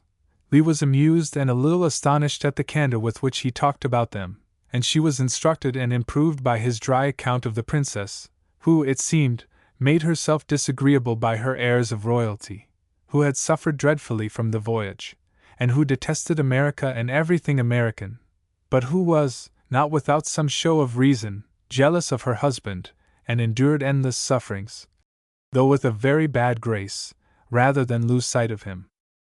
Not only was Lord Skye obliged to turn the legation into an hotel, but in the full enthusiasm of his loyalty he felt himself called upon to give a ball. It was, he said, the easiest way of paying off all his debts at once, and if the princess was good for nothing else, she could be utilized as a show by way of promoting the harmony of the two great nations. In other words, Lord Skye meant to exhibit the princess for his own diplomatic benefit, and he did so. One would have thought that at this season, when Congress had adjourned, Washington would hardly have afforded society enough to fill a ballroom, but this, instead of being a drawback, was an advantage. It permitted the British minister to issue invitations without limit. He asked not only the President and his cabinet, and the judges, and the army, and the navy, and all the residents of Washington who had any claim to consideration, but also all the senators, all the representatives in Congress, all the governors of states with their staffs, if they had any, all eminent citizens and their families throughout the Union and Canada, and finally every private individual, from the North Pole to the Isthmus of Panama, who had ever shown him a civility or was able to control interest enough to ask for a card. The result was that Baltimore promised to come in a body, and Philadelphia was equally well disposed. New York provided several scores of guests, and Boston sent the governor and a delegation. Even the well-known millionaire who represented California in the United States Senate was irritated because, his invitation having been timed to arrive just one day too late, he was prevented from bringing his family across the continent with a choice party in a director's car, to enjoy the smiles of royalty in the halls of the British Lion. It is astonishing what efforts freemen will make in a just cause. Lord Skye himself treated the whole affair with easy contempt. One afternoon he strolled into Mrs. Lee's parlor and begged her to give him a cup of tea. He said he had got rid of his menagerie for a few hours by shunting it off upon the German legation, and he was by way of wanting a little human society. Sybil, who was a great favorite with him, entreated to be told all about the ball, but he insisted that he knew no more than she did. A man from New York had taken possession of the legation, but what he would do with it was not within the foresight of the wisest. From the talk of the young members of his legation, Lord Skye gathered that the entire city was to be roofed in and 40 millions of people expected, but his own concern in the affair was limited to the flowers he hoped to receive. "All young and beautiful women," said he to Sybil, "are to send me flowers. I prefer Jacqueminot roses, but will accept any handsome variety, provided they are not wired. It is diplomatic etiquette that each lady who sends me flowers shall reserve at least one dance for me. You will please inscribe this at once upon your tablets, Miss Ross." To Madeline this ball was a godsend, for it came just in time to divert Sybil's mind from its troubles. A week had now passed since that revelation of Sybil's heart which had come like an earthquake upon Mrs. Lee. Since then Sybil had been nervous and irritable, all the more because she was conscious of being watched. She was in secret ashamed of her own conduct, and inclined to be angry with Carrington, as though he were responsible for her foolishness. But she could not talk with Madeline on the subject without discussing Mr. Ratcliffe, and Carrington had expressly forbidden her to attack Mr. Ratcliffe until it was clear that Ratcliffe had laid himself open to attack. This reticence deceived poor Mrs. Lee, who saw in her sister's moods only that unrequited attachment for which she held herself solely to blame. Her gross negligence in allowing Sybil to be improperly exposed to such a risk weighed heavily on her mind. With a saint's capacity for self-torment, Madeline wielded the scourge over her own back until the blood came. She saw the roses rapidly fading from Sybil's cheeks, and by the help of an active imagination she discovered a hectic look and symptoms of a cough. She became fairly morbid on the subject, and fretted herself into a fever, upon which Sybil sent, on her own responsibility, for the medical man, and Madeline was obliged to dose herself with quinine. In fact, there was much more reason for anxiety about her than for her anxiety about Sybil, who, barring a little youthful nervousness in the face of responsibility, was as healthy and comfortable a young woman as could be shown in America, and whose sentiment never cost her 5 minutes' sleep, although her appetite may have become a shade more exacting than before. Madeline was quick to notice this, and surprised her cook by making daily and almost hourly demands for new and impossible dishes, which she exhausted a library of cookery books to discover. Lord Skye's ball and Sibyl's interest in it were a great relief to Madeline's mind, and she now turned her whole soul to frivolity. Never, since she was 17, had she thought or talked so much about a ball, as now about this ball to the Grand Duchess. She wore out her own brain in the effort to amuse Sibyl. She took her to call on the princess. She would have taken her to call on the Grand Lama had he come to Washington. She instigated her to order and send to Lord Skye a mass of the handsomest roses New York could afford.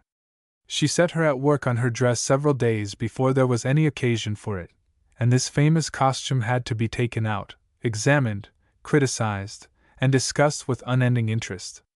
She talked about the dress, and the princess, and the ball, till her tongue clove to the roof of her mouth, and her brain refused to act. From morning till night, for one entire week, she ate, drank, breathed, and dreamt of the ball. Everything that love could suggest or labor carry out, she did, to amuse and occupy her sister. She knew that all this was only temporary and palliative, and that more radical measures must be taken to secure Sibyl's happiness. On this subject she thought in secret until both head and heart ached. One thing and one thing only was clear: if Sibyl loved Carrington, she should have him. How Madeline expected to bring about this change of heart in Carrington was known only to herself. She regarded men as creatures made for women to dispose of, and capable of being transferred like checks, or baggage labels, from one woman to another, as desired. The only condition was that he should first be completely disabused of the notion that he could dispose of himself. Mrs. Lee never doubted that she could make Carrington fall in love with Sibyl provided she could place herself beyond his reach. At all events, come what might, even though she had to accept the desperate alternative offered by Mr. Ratcliffe, nothing should be allowed to interfere with Sibyl's happiness. And thus it was that, for the first time, Mrs. Lee began to ask herself whether it was not better to find the solution of her perplexities in marriage. Would she ever have been brought to this point without the violent pressure of her sister's supposed interests? This is one of those questions which wise men will not ask, because it is one which the wisest man or woman cannot answer. Upon this theme, an army of ingenious authors have exhausted their ingenuity in entertaining the public, and their works are to be found at every bookstall. They have decided that any woman will, under the right conditions, marry any man at any time, provided her higher nature is properly appealed to. Only with regret can a writer forbear to moralize on this subject. Beauty and the Beast, Bluebeard, Auld Robin Grey, have the double charm to authors of being very pleasant to read, and still easier to dilute with sentiment. But at least 10,000 modern writers, with Lord Macaulay at their head, have so ravaged and despoiled the region of fairy stories and fables, that an allusion even to the Arabian Nights is no longer decent. The capacity of women to make unsuitable marriages must be considered as the cornerstone of society. Meanwhile the ball had, in truth, very nearly driven all thought of Carrington out of Sibyl's mind. The city filled again. The streets swarmed with fashionable young men and women from the provinces of New York, Philadelphia, and Boston, who gave Sibyl abundance of occupation. She received bulletins of the progress of affairs. The President and his wife had consented to be present, out of their high respect for Her Majesty the Queen and their desire to see and to be seen. All the cabinet would accompany the chief magistrate. The diplomatic corps would appear in uniform. So, too, the officers of the Army and Navy. The Governor-General of Canada was coming, with a staff. Lord Skye remarked that the Governor-General was a flat. The day of the ball was a day of anxiety to Sibyl, although not on account of Mr. Ratcliffe or of Mr. Carrington, who were of trifling consequence compared with the serious problem now before her. The responsibility of dressing both her sister and herself fell upon Sibyl, who was the real author of all Mrs. Lee's millinery triumphs when they now occurred, except that Madeline managed to put character into whatever she wore, which Sibyl repudiated on her own account. On this day Sibyl had reasons for special excitement. All winter 2 new dresses, one especially a triumph of Mr. Worth's art, had lain in state upstairs, and Sibyl had waited in vain for an occasion that should warrant the splendor of these garments. One afternoon in early June of the preceding summer, Mr. Worth had received a letter on the part of the reigning favorite of the King of Dahomey, directing him to create for her a ball dress that should annihilate and utterly destroy with jealousy and despair the hearts of her 75 rivals. She was young and beautiful. Expense was not a consideration. Such were the words of her chamberlain. All that night, the great genius of the 19th century tossed wakefully on his bed, revolving the problem in his mind. Visions of flesh-colored tints shot with blood red perturbed his brain, but he fought against and dismissed them. That combination would be commonplace in Dahomey. When the first rays of sunlight showed him the reflection of his careworn face in the plate-glass mirrored ceiling, he rose and, with an impulse of despair, flung open the casements. There before his bloodshot eyes lay the pure, still, newborn, radiant June morning. With a cry of inspiration the great man leaned out of the casement, and rapidly caught the details of his new conception. Before 10 o'clock he was again at his bureau in Paris. An imperious order brought to his private room every silk, satin, and gauze within the range of pale pink, pale crocus, pale green, silver, and azure. Then came chromatic scales of color, combinations meant to vulgarize the rainbow, sinfonies and fugues, the twittering of birds and the great peace of dewy nature, maidenhood in her awakening innocence. The dawn in June. The master rested content. A week later came an order from Sybil, including an entirely original ball dress, unlike any other sent to America. Mr. Worth pondered, hesitated, recalled Sybil's figure, the original pose of her head, glanced anxiously at the map, and speculated whether the New York Herald had a special correspondent at Dahomey, and at last, with a generosity peculiar to great souls, he duplicated for Miss S. Ross, New York, U.S. America, the order for L'Aube Moise de Juin. The Schneid-Coupons and Mr. French, who had reappeared in Washington, came to dine with Mrs. Lee on the evening of the ball, and Julia Schneid-Coupons sought in vain to discover what Sybil was going to wear. "Be happy, my dear, in your ignorance," said Sybil. "The pangs of envy will rankle soon enough." An hour later her room, except the fireplace, where a wood fire was gently smoldering, became an altar of sacrifice to the deity of dawn in June. Her bed, her low couch, her little tables, her chintz armchairs, were covered with portions of the divinity, down to slippers and handkerchief, gloves and bunches of fresh roses. When at length, after a long effort, the work was complete, Mrs. Lee took a last critical look at the result, and enjoyed a glow of satisfaction. Young, happy, sparkling with consciousness of youth and beauty, Sybil stood, Hebe Anadyomene, rising from the foam of soft crepless which swept back beneath the long train of pale, tender, pink silk, fainting into breadths of delicate primrose, relieved here and there by facings of June green. Or was it the blue of early morning, or both? Suggesting unutterable freshness. A modest hint from her maid that the girls, as women servants call each other in American households, would like to offer their share of incense at the shrine, was amiably met, and they were allowed a glimpse of the divinity before she was enveloped in wraps. An admiring group, huddled in the doorway, murmured approval, from the leading girl, who was the cook, a colored widow of some 60 winters, whose admiration was irrepressible, down to a New England spinster whose Anabaptist conscience wrestled with her instincts, and who, although disapproving of French folks, paid in her heart that secret homage to their gowns and bonnets which her sterner lips refused.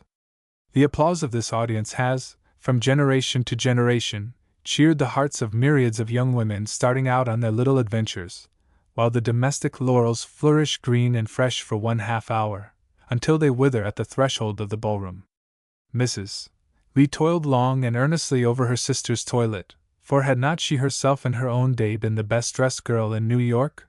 At least, she held that opinion, and her old instincts came to life again whenever Sybil was to be prepared for any great occasion.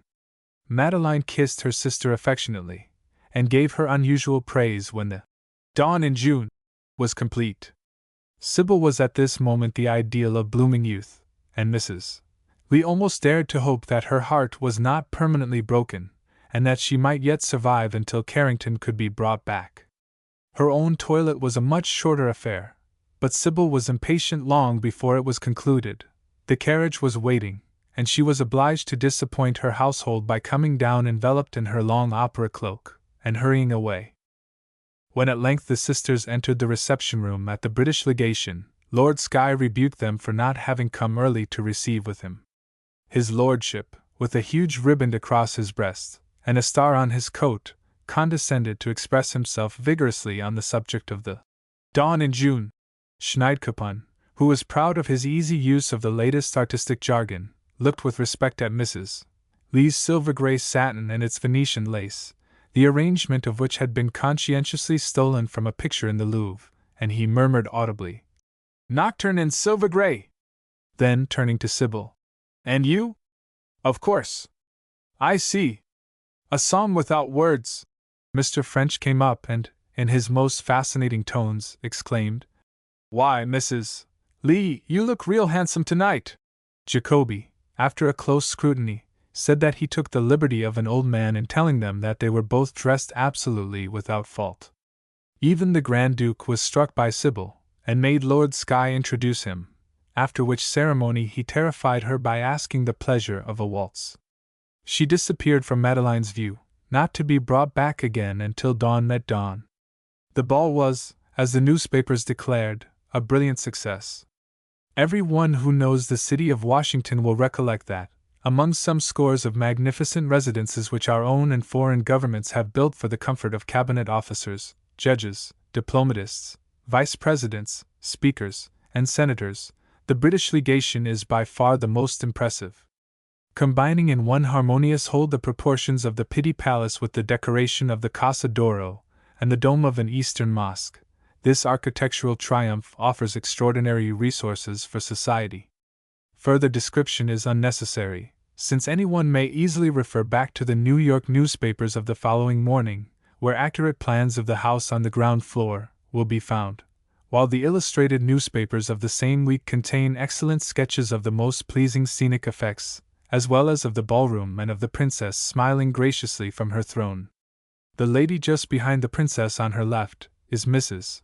Lee, a poor likeness, but easily distinguishable from the fact that the artist, for his own objects, has made her rather shorter, and the princess rather taller, than was strictly correct, just as he has given the princess a gracious smile, which was quite different from her actual expression.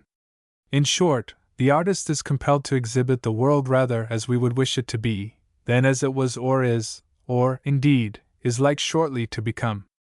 The strangest part of his picture is, however, the fact that he actually did see Mrs. Lee where he has put her, at the princess's elbow, which was almost the last place in the room where any one who knew Mrs. Lee would have looked for her. The explanation of this curious accident shall be given immediately, since the facts are not mentioned in the public reports of the ball, which only said that, close behind Her Royal Highness the Grand Duchess, stood our charming and aristocratic countrywoman, Mrs. Lightfoot Lee, who has made so great a sensation in Washington this winter, and whose name public rumor has connected with that of the Secretary of the Treasury. To her the princess appeared to address most of her conversation. The show was a very pretty one, and on a pleasant April evening there were many places less agreeable to be in than this. Much ground outside had been roofed over, to make a ballroom, large as an opera house, with a dais and a sofa in the center of one long side, and another dais with a second sofa immediately opposite to it in the center of the other long side. Each dais had a canopy of red velvet, one bearing the lion and the unicorn, the other the American eagle. The royal standard was displayed above the unicorn. The stars and stripes, not quite so effectively, waved above the eagle. The princess, being no longer quite a child, found gas trying to her complexion, and compelled Lord Skye to illuminate her beauty by 100,000 wax candies, more or less, which were arranged to be becoming about the Grand Ducal throne, and to be showy and unbecoming about the opposite institution across the way. The exact facts were these. It had happened that the Grand Duchess, having been necessarily brought into contact with the President, and particularly with his wife, during the past week, had conceived for the latter an antipathy hardly to be expressed in words. Her fixed determination was at any cost to keep the presidential party at a distance, and it was only after a stormy scene that the Grand Duke and Lord Skye succeeded in extorting her consent that the President should take her to supper. Further than this she would not go. She would not speak to that woman, as she called the president's wife, nor be in her neighborhood. She would rather stay in her own room all the evening, and she did not care in the least what the Queen would think of it, for she was no subject of the Queen's. The case was a hard one for Lord Skye, who was perplexed to know, from this point of view, why he was entertaining the princess at all. But with the help of the Grand Duke and Lord Dunbeg, who was very active and smiled deprecation with some success, he found a way out of it, and this was the reason why there were 2 thrones in the ballroom, and why the British throne was lighted with such careful reference to the princess's complexion. Lord Skye immolated himself in the usual effort of British and American ministers to keep the 2 great powers apart. He and the Grand Duke and Lord Dunbeg acted as buffers with watchful diligence, dexterity, and success. As one resource, Lord Skye had bethought himself of Mrs. Lee, and he told the princess the story of Mrs. Lee's relations with the president's wife, a story which was no secret in Washington, for, apart from Madeline's own account, society was left in no doubt of the light in which Mrs. Lee was regarded by the mistress of the White House, whom Washington ladles were now in the habit of drawing out on the subject of Mrs. Lee, and who always rose to the bait with fresh vivacity, to the amusement and delight of Victoria Dare and other mischief-makers. "She will not trouble you so long as you can keep Mrs. Lee in your neighborhood," said Lord Skye, and the princess accordingly seized upon Mrs. Lee and brandished her, as though she were a charm against the evil eye, in the face of the president's party. She made Mrs. Lee take a place just behind her, as though she were a lady-in-waiting. She even graciously permitted her to sit down, so near that their chairs touched. Whenever that woman was within sight, which was most of the time, the princess directed her conversation entirely to Mrs. Lee and took care to make it evident. Even before the presidential party had arrived, Madeline had fallen into the princess's grasp, and when the princess went forward to receive the president and his wife, which she did with a bow of stately and distant dignity, she dragged Madeline closely by her side. Mrs. Lee bowed too, she could not well help it, but was cut dead for her pains, with a glare of contempt and hatred. Lord Skye, who was acting as cavalier to the president's wife, was panic-stricken, and hastened to march his democratic potentate away, under pretense of showing her the decorations. He placed her at last on her own throne, where he and the Grand Duke relieved each other in standing guard at intervals throughout the evening. When the princess followed with the president, she compelled her husband to take Mrs. Lee on his arm and conduct her to the British throne, with no other object than to exasperate the president's wife, who, from her elevated platform, looked down upon the cortege with a scowl. In all this affair Mrs. Lee was the principal sufferer. No one could relieve her, and she was literally penned in as she Saturday. The princess kept up an incessant fire of small conversation, principally complaint and fault-finding, which no one dared to interrupt. Mrs. Lee was painfully bored, and after a time even the absurdity of the thing ceased to amuse her. She had, too, the ill luck to make 1 or 2 remarks which appealed to some hidden sense of humor in the princess, who laughed, and, in the style of royal personages, gave her to understand that she would like more amusement of the same sort. Of all things in life, Mrs. Lee held this kind of court service in contempt, for she was something more than republican, a little communistic at heart, and her only serious complaint of the president and his wife was that they undertook to have a court and to ape monarchy. She had no notion of admitting social superiority in any one, president or prince, and to be suddenly converted into a lady-in-waiting to a small German Grand Duchess was a terrible blow. But what was to be done?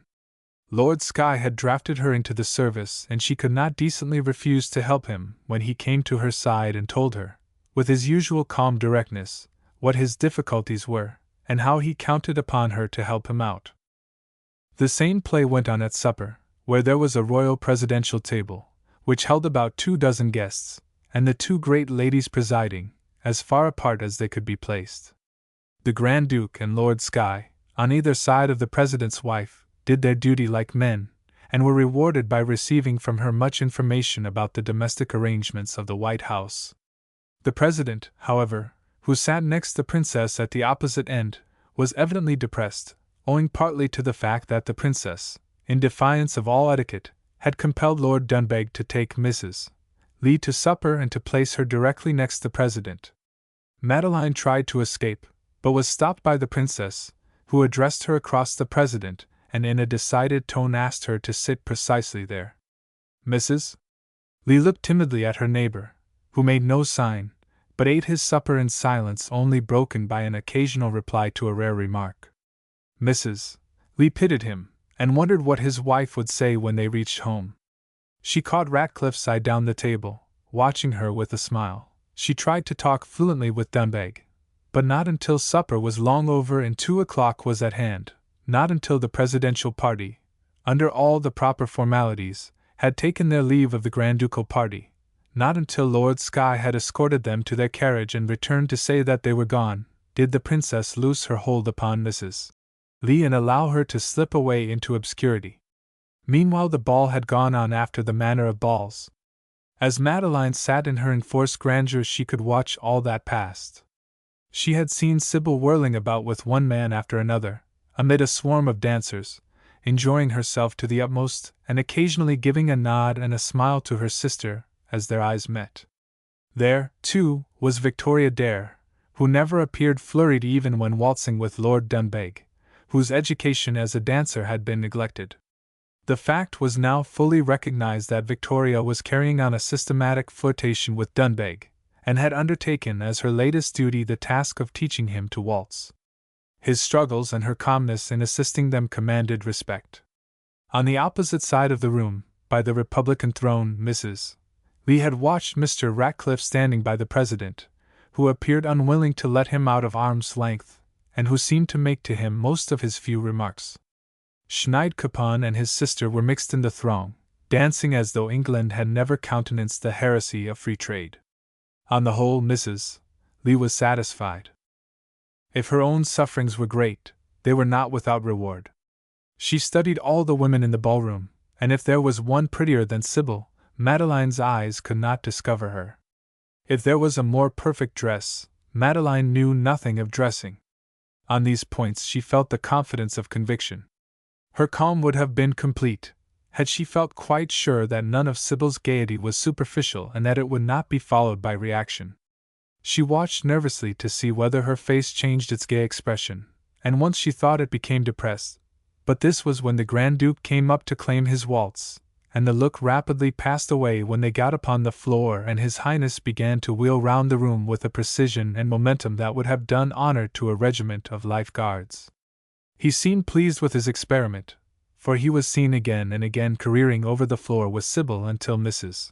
Lee herself became nervous, for the Princess frowned. After her release Madeline lingered a while in the ballroom to speak with her sister and to receive congratulations. For half an hour she was a greater belle than Sybil. A crowd of men clustered about her, amused at the part she had played in the evening's entertainment, and full of compliments upon her promotion at court. Lord Skye himself found time to offer her his thanks in a more serious tone than he generally affected. "You have suffered much," said he, "and I am grateful." Madeline laughed as she answered that her sufferings had seemed nothing to her while she watched his.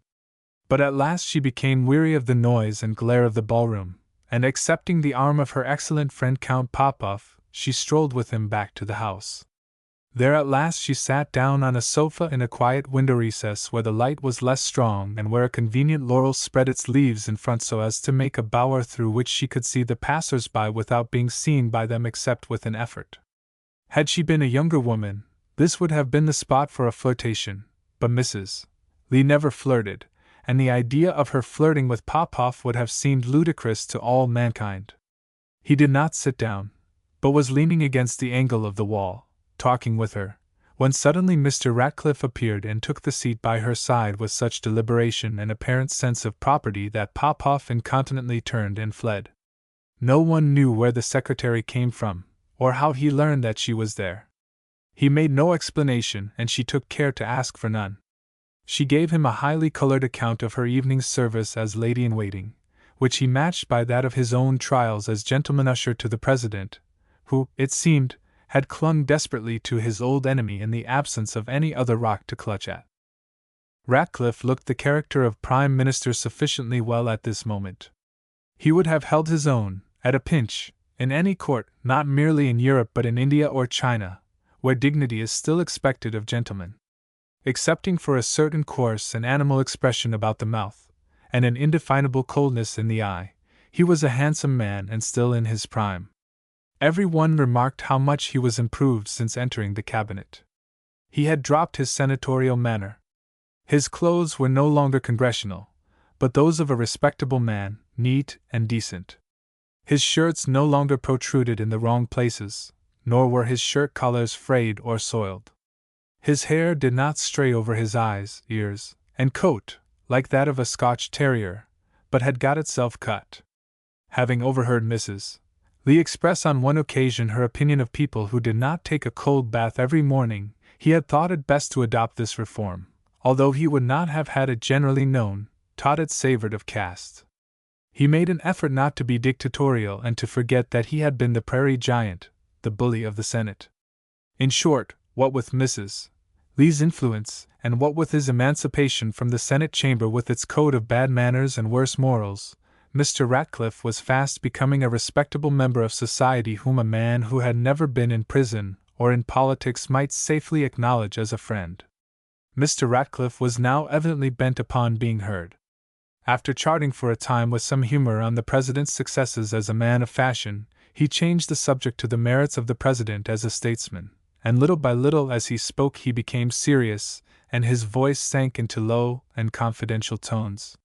He plainly said that the President's incapacity had now become notorious among his followers, that it was only with difficulty his cabinet and friends could prevent him from making a fool of himself 50 times a day, that all the party leaders who had occasion to deal with him were so thoroughly disgusted that the cabinet had to pass its time in trying to pacify them.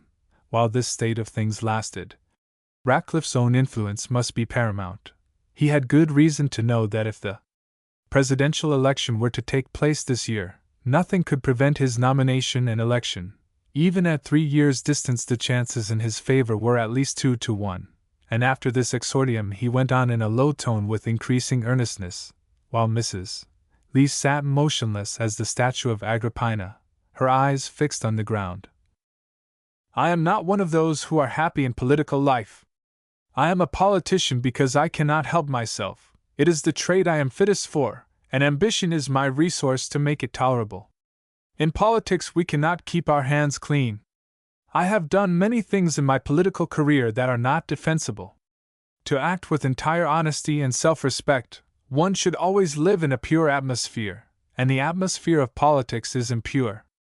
Domestic life is the salvation of many public men, but I have for many years been deprived of it. I have now come to that point where increasing responsibilities and temptations make me require help. I must have it. You alone can give it to me. You are kind, thoughtful, conscientious, high-minded, cultivated, fitted better than any woman I ever saw for public duties.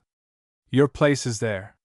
You belong among those who exercise an influence beyond their time. I only ask you to take the place which is yours. This desperate appeal to Mrs.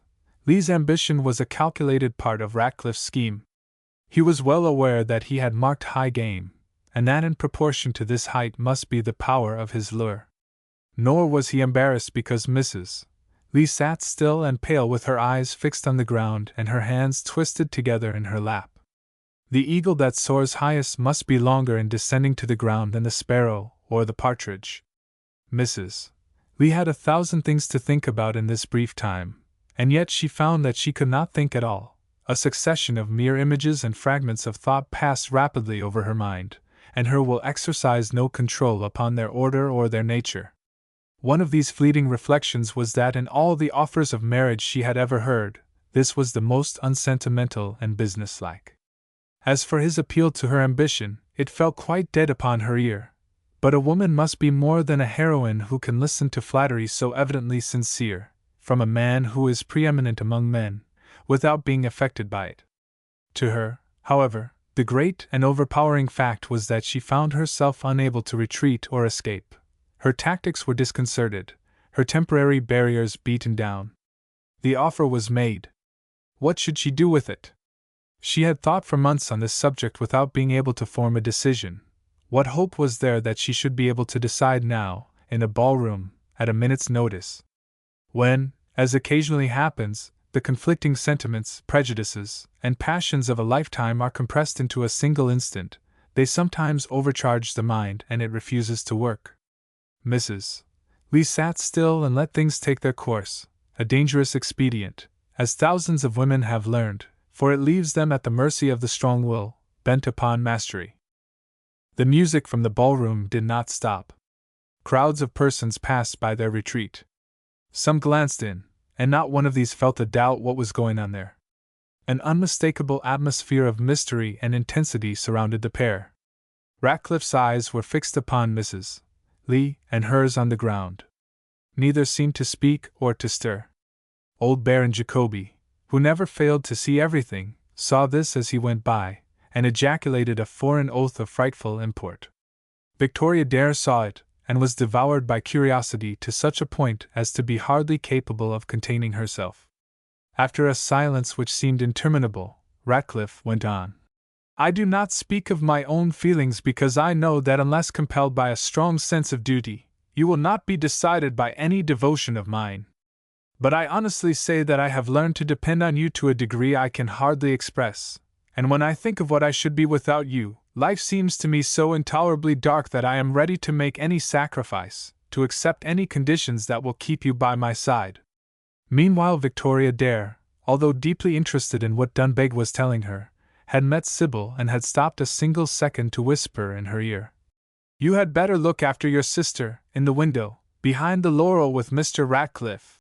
Sybil was on Lord Skye's arm, enjoying herself amazingly, though the night was far gone, but when she caught Victoria's words, the expression of her face wholly changed.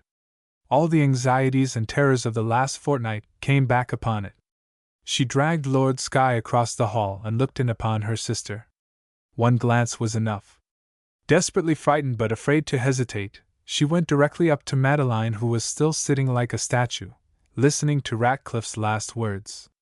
As she hurriedly entered, Mrs. Lee, looking up, caught sight of her pale face, and started from her seat. Are you ill, Sybil? She exclaimed. Is anything the matter? A little fatigued, gasped Sybil. I thought you might be ready to go home. I am, cried Madeline. I am quite ready. Good evening, Mr. Ratcliffe. I will see you tomorrow. Lord Skye, shall I take leave of the princess? The princess retired half an hour ago, replied Lord Skye, who saw the situation and was quite ready to help Sybil.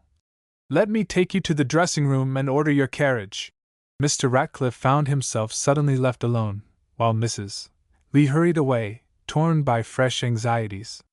They had reached the dressing-room and were nearly ready to go home, when Victoria Dare suddenly dashed in upon them, with an animation of manner very unusual in her, and seizing Sybil by the hand, drew her into an adjoining room and shut the door. Can you keep a secret? Said she abruptly.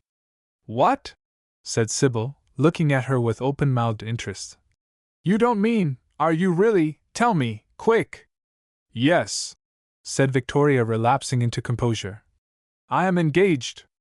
To Lord Dunbeg?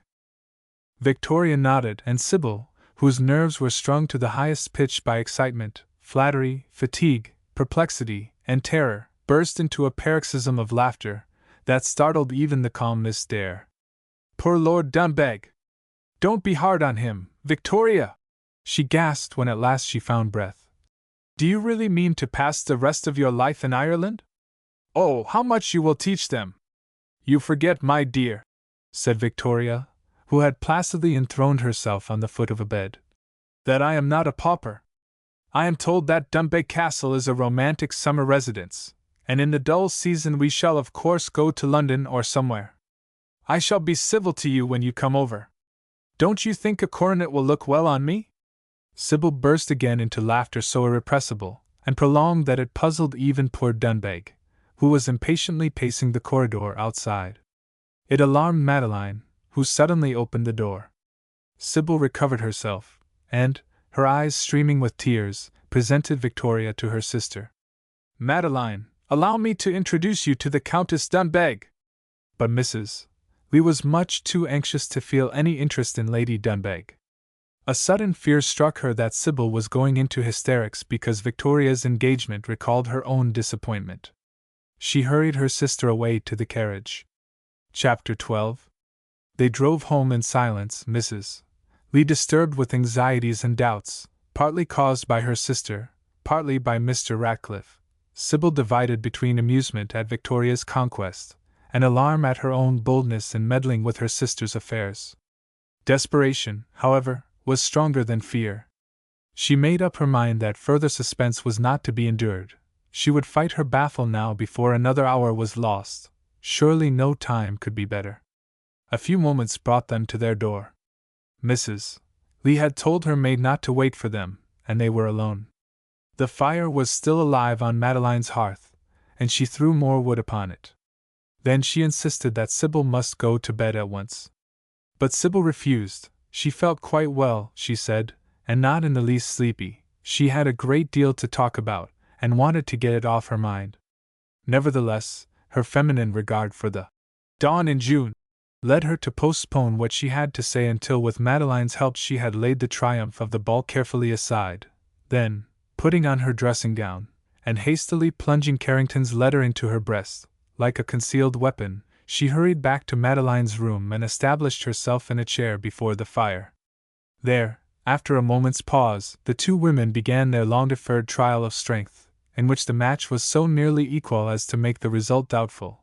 For, if Madeline were much the cleverer, Sybil in this case knew much better what she wanted, and had a clear idea how she meant to gain it, while Madeline, unsuspicious of attack, had no plan of defense at all. Madeline, began Sybil, solemnly, and with a violent palpitation of the heart, I want you to tell me something. What is it, my child? Said Mrs. Lee, puzzled, and yet half ready to see that there must be some connection between her sister's coming question and the sudden illness at the ball, which had disappeared as suddenly as it came. Do you mean to marry Mr. Ratcliffe? Poor Mrs. Lee was quite disconcerted by the directness of the attack. This fatal question met her at every turn. Hardly had she succeeded in escaping from it at the ball scarcely an hour ago, by a stroke of good fortune for which she now began to see she was indebted to Sybil, and here it was again presented to her face like a pistol. The whole town, then, was asking it. Ratcliffe's offer must have been seen by half Washington, and her reply was awaited by an immense audience, as though she were a political returning board. Her disgust was intense, and her first answer to Sybil was a quick inquiry. Why do you ask such a question? Have you heard anything? Has anyone talked about it to you? No, replied Sybil. But I must know, I can see for myself without being told, that Mr. Ratcliffe is trying to make you marry him. I don't ask out of curiosity. This is something that concerns me nearly as much as it does you yourself. Please tell me. Don't treat me like a child any longer. Let me know what you are thinking about. I am so tired of being left in the dark. You have no idea how much this thing weighs on me. Oh, Maud, I shall never be happy again until you trust me about this. Mrs. Lee felt a little pang of conscience, and seemed suddenly to become conscious of a new coil, tightening about her, in this wretched complication. Unable to see her way, ignorant of her sister's motives, urged on by the idea that Sybil's happiness was involved, she was now charged with want of feeling, and called upon for a direct answer to a plain question. How could she aver that she did not mean to marry Mr. Ratcliffe? To say this would be to shut the door on all the objects she had at heart. If a direct answer must be given, it was better to say, yes, and have it over, better to leap blindly and see what came of it. Mrs. Lee, therefore, with an internal gasp, but with no visible sign of excitement, said, as though she were in a dream, Well, Sybil, I will tell you. I would have told you long ago if I had known myself. Yes. I have made up my mind to marry Mr. Ratcliffe. Sybil sprang to her feet with a cry. And have you told him so? She asked. No. You came and interrupted us just as we were speaking. I was glad you did come, for it gives me a little time to think. But I am decided now. I shall tell him tomorrow. This was not said with the air or one whose heart beat warmly at the thought of confessing her love. Mrs. Lee spoke mechanically, and almost with an effort. Sybil flung herself with all her energy upon her sister, violently excited, and eager to make herself heard. Without waiting for arguments, she broke out into a torrent of entreaties. "Oh, don't! Oh, please, please don't, my dearest, dearest Maud! Unless you want to break my heart, don't marry that man! You can't love him! You can never be happy with him! He will take you away to Peonia, and you will die there! I shall never see you again! He will make you unhappy! He will beat you! I know he will! Oh, if you care for me at all, don't marry him! Send him away! Don't see him again! Let us go ourselves, now, in the morning train, before he comes back. I'm all ready. I'll pack everything for you. We'll go to Newport, to Europe, anywhere, to be out of his reach." With this passionate appeal, Sybil threw herself on her knees by her sister's side, and clasping her arms around Madeline's waist, sobbed as though her heart were already broken. Had Carrington seen her, then he must have admitted that she had carried out his instructions to the letter. She was quite honest, too, in it all. She meant what she said, and her tears were real tears that had been pent up for weeks. Unluckily, her logic was feeble. Her idea of Mr. Ratcliffe's character was vague, and biased by mere theories of what a prairie giant of Peonia should be in his domestic relations. Her idea of Peonia, too, was indistinct. She was haunted by a vision of her sister, sitting on a horsehair sofa before an airtight iron stove in a small room with high, bare white walls, a chromolithograph on each, and at her side a marble-top table surmounted by a glass vase containing funereal dried grasses, the only literature, Frank Leslie's periodical and the New York Ledger, with a strong smell of cooking everywhere prevalent. Here she saw Madeline receiving visitors, the wives of neighbors and constituents, who told her the Peonia news. Notwithstanding her ignorant and unreasonable prejudice against Western men and women, Western towns and prairies, and in short, everything Western, down to Western politics and Western politicians, whom she perversely asserted to be Tuesday lowest OT all Western products, there was still some common sense in Sybil's idea. When that inevitable hour struck for Mr. Ratcliffe, which strikes sooner or later for all politicians, and an ungrateful country permitted him to pine among his friends in Illinois, what did he propose to do with his wife? Did he seriously suppose that she, who was bored to death by New York, and had been able to find no permanent pleasure in Europe, would live quietly in the romantic village of Peonia?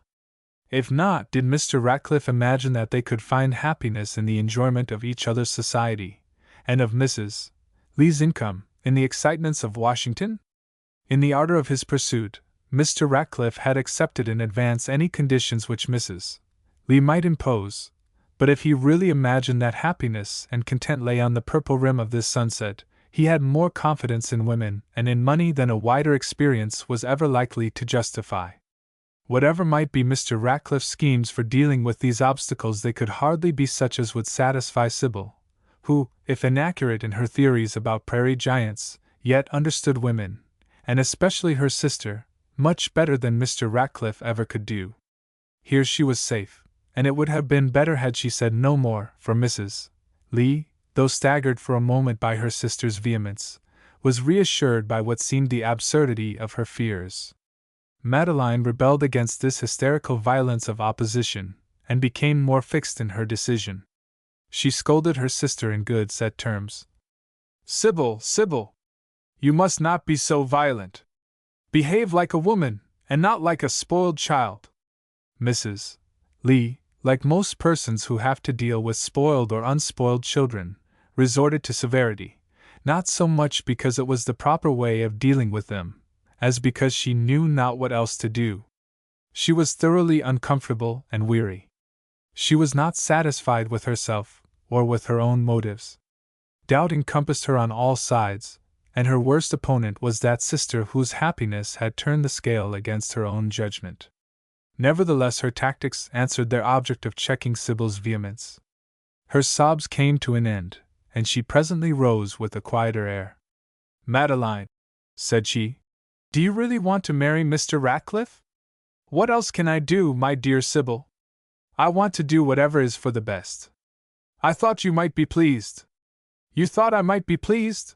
Cried Sybil in astonishment. What a strange idea! If you had ever spoken to me about it, I should have told you that I hate him, and can't understand how you can abide him. But I would rather marry him myself than see you marry him. I know that you will kill yourself with unhappiness when you have done it. Oh, Maud, please tell me that you won't. And Sybil began gently sobbing again, while she caressed her sister. Mrs. Lee was infinitely distressed. To act against the wishes of her nearest friends was hard enough, but to appear harsh and unfeeling to the one being whose happiness she had at heart was intolerable. Yet no sensible woman, after saying that she meant to marry a man like Mr. Ratcliffe, could throw him over merely because another woman chose to behave like a spoiled child. Sybil was more childish than Madeline herself had supposed. She could not even see where her own interest lay. She knew no more about Mr. Ratcliffe and the West than if he were the giant of a fairy story, and lived at the top of a beanstalk. She must be treated as a child, with gentleness, affection, forbearance, but with firmness and decision. She must be refused what she asked, for her own good. Thus it came about that at last Mrs. Lee spoke, with an appearance of decision far from representing her internal tremor. Sybil, dear, I have made up my mind to marry Mr. Ratcliffe because there is no other way of making everyone happy. You need not be afraid of him. He is kind and generous. Besides, I can take care of myself, and I will take care of you too. Now let us not discuss it any more. It is broad daylight, and we are both tired out. Sybil grew at once perfectly calm, and standing before her sister, as though their roles were henceforward to be reversed, said, You have really made up your mind, then? Nothing I can say will change it? Mrs. Lee, looking at her with more surprise than ever, could not force herself to speak, but she shook her head slowly and decidedly. Then, said Sybil, there is only one thing more I can do. You must read this. And she drew out Carrington's letter, which she held before Madeline's face. Not now, Sybil, remonstrated Mrs. Lee, dreading another long struggle. I will read it after we have had some rest. Go to bed now. I do not leave this room, nor will I ever go to bed until you have read that letter, answered Sybil, seating herself again before the fire with the resolution of Queen Elizabeth. Not if I sit here till you are married. I promised Mr. Carrington that you should read it instantly. It's all I can do now. With a sigh, Mrs. Lee drew up the window curtain, and in the gray morning light sat down to break the seal and read the following letter. Washington, April 2nd. My dear Mrs. Lee, this letter will only come into your hands in case there should be a necessity for your knowing its contents. Nothing short of necessity would excuse my writing it. I have to ask your pardon for intruding again upon your private affairs. In this case, if I did not intrude, you would have cause for serious complaint against me. You asked me the other day whether I knew anything against Mr. Ratcliffe which the world did not know, to account for my low opinion of his character. I evaded your question then. I was bound by professional rules not to disclose facts that came to me under a pledge of confidence. I am going to violate these rules now, only because I owe you a duty which seems to me to override all others.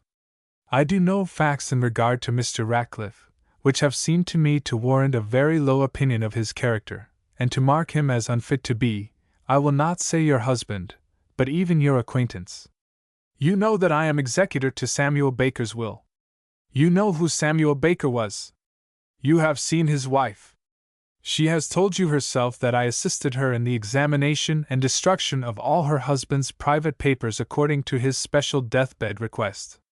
One of the first facts I learned from these papers and her explanations was the following. Just 8 years ago, the great Interoceanic Mail Steamship Company wished to extend its service round the world, and in order to do so, it applied to Congress for a heavy subsidy. The management of this affair was put into the hands of Mr. Baker, and all his private letters to the president of the company, in press copies, as well as the president's replies, came into my possession. Baker's letters were, of course, written in a sort of cipher, several kinds of which he was in the habit of using. He left among his papers a key to this cipher, but Mrs. Baker could have explained it without that help. It appeared from this correspondence that the bill was carried successfully through the House, and, on reaching the Senate, was referred to the appropriate committee. Its ultimate passage was very doubtful. The end of the session was close at hand, the Senate was very evenly divided, and the chairman of the committee was decidedly hostile. The chairman of that committee was Senator Ratcliffe, always mentioned by Mr. Baker in cipher, and with every precaution. If you care, however, to verify the fact, and to trace the history of the subsidy bill through all its stages, together with Mr. Ratcliffe's report, remarks, and votes upon it, you have only to look into the journals and debates for that year. At last Mr. Baker wrote that Senator Ratcliffe had put the bill in his pocket, and unless some means could be found of overcoming his opposition, there would be no report, and the bill would never come to a vote. All ordinary kinds of argument and influence had been employed upon him, and were exhausted. In this exigency Baker suggested that the company should give him authority to see what money would do, but he added that it would be worse than useless to deal with small sums. Unless at least $100,000 could be employed, it was better to leave the thing alone. The next mail authorized him to use any required amount of money not exceeding $150,000. 2 days later he wrote that the bill was reported, and would pass the Senate within 48 hours, and he congratulated the company on the fact that he had used only $100,000 out of its last credit. The bill was actually reported, passed, and became law as he foretold, and the company has enjoyed its subsidy ever since. Mrs. Baker also informed me that to her knowledge her husband gave the sum mentioned, in United States coupon bonds, to Senator Ratcliffe. This transaction, taken in connection with the tortuousness of his public course, explains the distrust I have always expressed for him. You will, however, understand that all these papers have been destroyed. Mrs. Baker could never be induced to hazard her own comfort by revealing the facts to the public.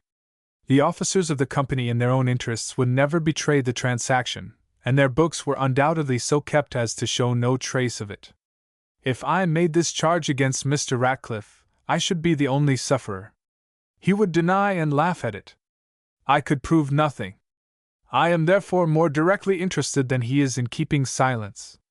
In trusting this secret to you, I rely firmly upon your mentioning it to no one else, not even to your sister. You are at liberty, if you wish, to show this letter to one person only, to Mr. Ratcliffe himself. That done, you will, I beg, burn it immediately. With the warmest good wishes, I am ever most truly yours, John Carrington. When Mrs. Lee had finished reading this letter, she remained for some time quite silent, looking out into the square below. The morning had come, and the sky was bright with the fresh April sunlight. She threw open her window, and drew in the soft spring air. She needed all the purity and quiet that nature could give, for her whole soul was in revolt, wounded, mortified, exasperated. Against the sentiment of all her friends she had insisted upon believing in this man. She had wrought herself up to the point of accepting him for her husband, a man who, if law were the same thing as justice, ought to be in a felon's cell, a man who could take money to betray his trust. Her anger at first swept away all bounds. She was impatient for the moment when she should see him again, and tear off his mask. For once she would express all the loathing she felt for the whole pack of political hounds. She would see whether the animal was made like other beings, whether he had a sense of honor, a single clean spot in his mind. Then it occurred to her that after all there might be a mistake. Perhaps Mr. Ratcliffe could explain the charge away. But this thought only laid bare another smarting wound in her pride. Not only did she believe the charge, but she believed that Mr. Ratcliffe would defend his act. She had been willing to marry a man whom she thought capable of such a crime, and now she shuddered at the idea that this charge might have been brought against her husband, and that she could not dismiss it with instant incredulity, with indignant contempt. How had this happened? How had she got into so foul a complication? When she left New York, she had meant to be a mere spectator in Washington. Had it entered her head that she could be drawn into any project of a second marriage, she never would have come at all, for she was proud of her loyalty to her husband's memory, and second marriages were her abhorrence. In her restlessness and solitude, she had forgotten this. She had only asked whether any life was worth living for a woman who had neither husband nor children. Was the family all that life had to offer? Could she find no interest outside the household? And so, led by this will-o'-the-wisp, she had, with her eyes open, walked into the quagmire of politics, in spite of remonstrance, in spite of conscience. She rose and paced the room, while Sybil lay on the couch, watching her with eyes half shut. She grew more and more angry with herself, and as her self-reproach increased, her anger against Ratcliffe faded away. She had no right to be angry with Ratcliffe. He had never deceived her. He had always openly enough avowed that he knew no code of morals in politics, that if virtue did not answer his purpose he used vice. How could she blame him for acts which he had repeatedly defended in her presence, and with her tacit assent, on principles that warranted this or any other villainy? The worst was that this discovery had come on her as a blow, not as a reprieve from execution. At this thought she became furious with herself. She had not known the recesses of her own heart. She had honestly supposed that Sybil's interests and Sybil's happiness were forcing her to an act of self-sacrifice, and now she saw that in the depths of her soul very different motives had been at work: ambition, thirst for power, restless eagerness to meddle in what did not concern her, blind longing to escape from the torture of watching other women with full lives and satisfied instincts, while her own life was hungry and sad. For a time she had actually, unconscious as she was of the delusion, hugged a hope that a new field of usefulness was open to her, that great opportunities for doing good were to supply the aching emptiness of that good which had been taken away, and that here at last was an object for which there would be almost a pleasure in squandering the rest of existence, even if she knew in advance that the experiment would fail. Life was emptier than ever now that this dream was over. Yet the worst was not in that disappointment, but in the discovery of her own weakness and self-deception. Worn out by long-continued anxiety, excitement, and sleeplessness, she was unfit to struggle with the creatures of her own imagination. Such a strain could only end in a nervous crisis, and at length it came. "Oh, what a vile thing life is!" she cried, throwing up her arms with a gesture of helpless rage and despair. "Oh, how I wish I were dead! How I wish the universe were annihilated!" And she flung herself down by Sybil's side in a frenzy of tears. Sybil, who had watched all this exhibition in silence, waited quietly for the excitement to pass. There was little to say. She could only soothe. After the paroxysm had exhausted itself, Madeline lay quiet for a time, until other thoughts began to disturb her. From reproaching herself about Ratcliffe she went on to reproach herself about Sybil, who really looked worn and pale, as though almost overcome by fatigue. "Sybil," said she, "you must go to bed at once. You are tired out. It was very wrong in me to let you sit up so late. Go now, and get some sleep." "I am not going to bed till you do, Maud," replied Sybil, with quiet obstinacy. "Go, dear. It is all settled. I shall not marry Mr. Ratcliffe. You need not be anxious about it any more. Are you very unhappy?" "Only very angry with myself. I ought to have taken Mr. Carrington's advice sooner." "Oh, Maud!" exclaimed Sybil, with a sudden explosion of energy. "I wish you had taken him." This remark roused Mrs. Lee to new interest.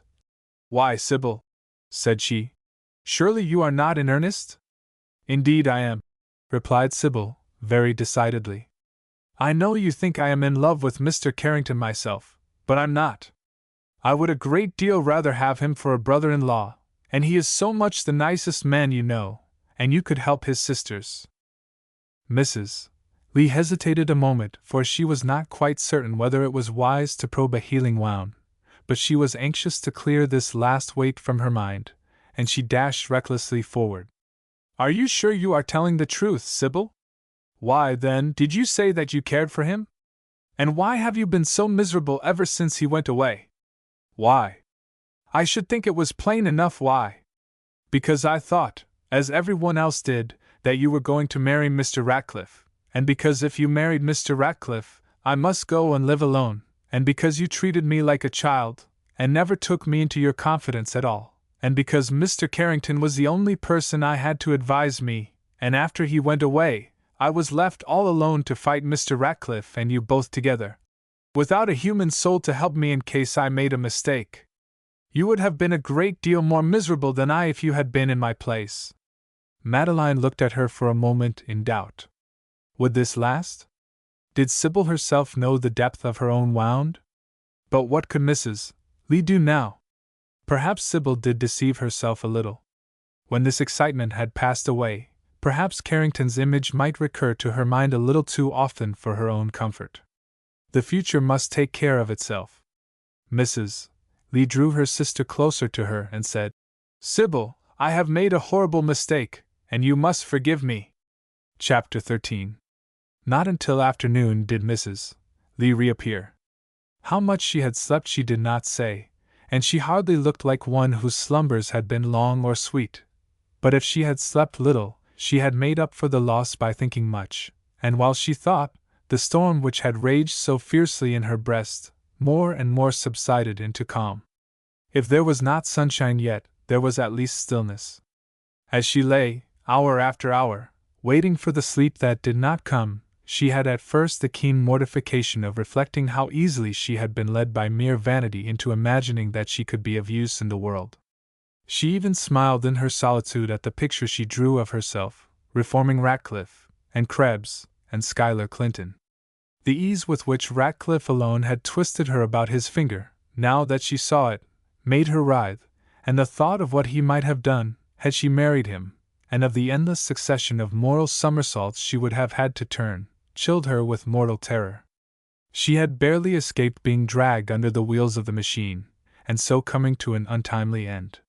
When she thought of this, she felt a mad passion to revenge herself on the whole race of politicians, with Ratcliffe at their head. She passed hours in framing bitter speeches to be made to his face. Then, as she grew calmer, Ratcliffe's sins took on a milder hue. Life, after all, had not been entirely blackened by his arts.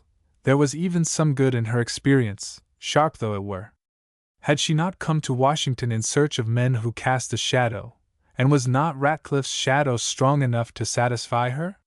Had she not penetrated the deepest recesses of politics, and learned how easily the mere possession of power could convert the shadow of a hobby horse existing only in the brain of a foolish country farmer into a lurid nightmare that convulsed the sleep of nations? The antics of presidents and senators had been amusing, so amusing that she had nearly been persuaded to take part in them. She had saved herself in time. She had got to the bottom of this business of democratic government, and found out that it was nothing more than government of any other kind. She might have known it by her own common sense, but now that experience had proved it, she was glad to quit the masquerade, to return to the true democracy of life, her paupers and her prisons, her schools and her hospitals. As for Mr. Ratcliffe, she felt no difficulty in dealing with him.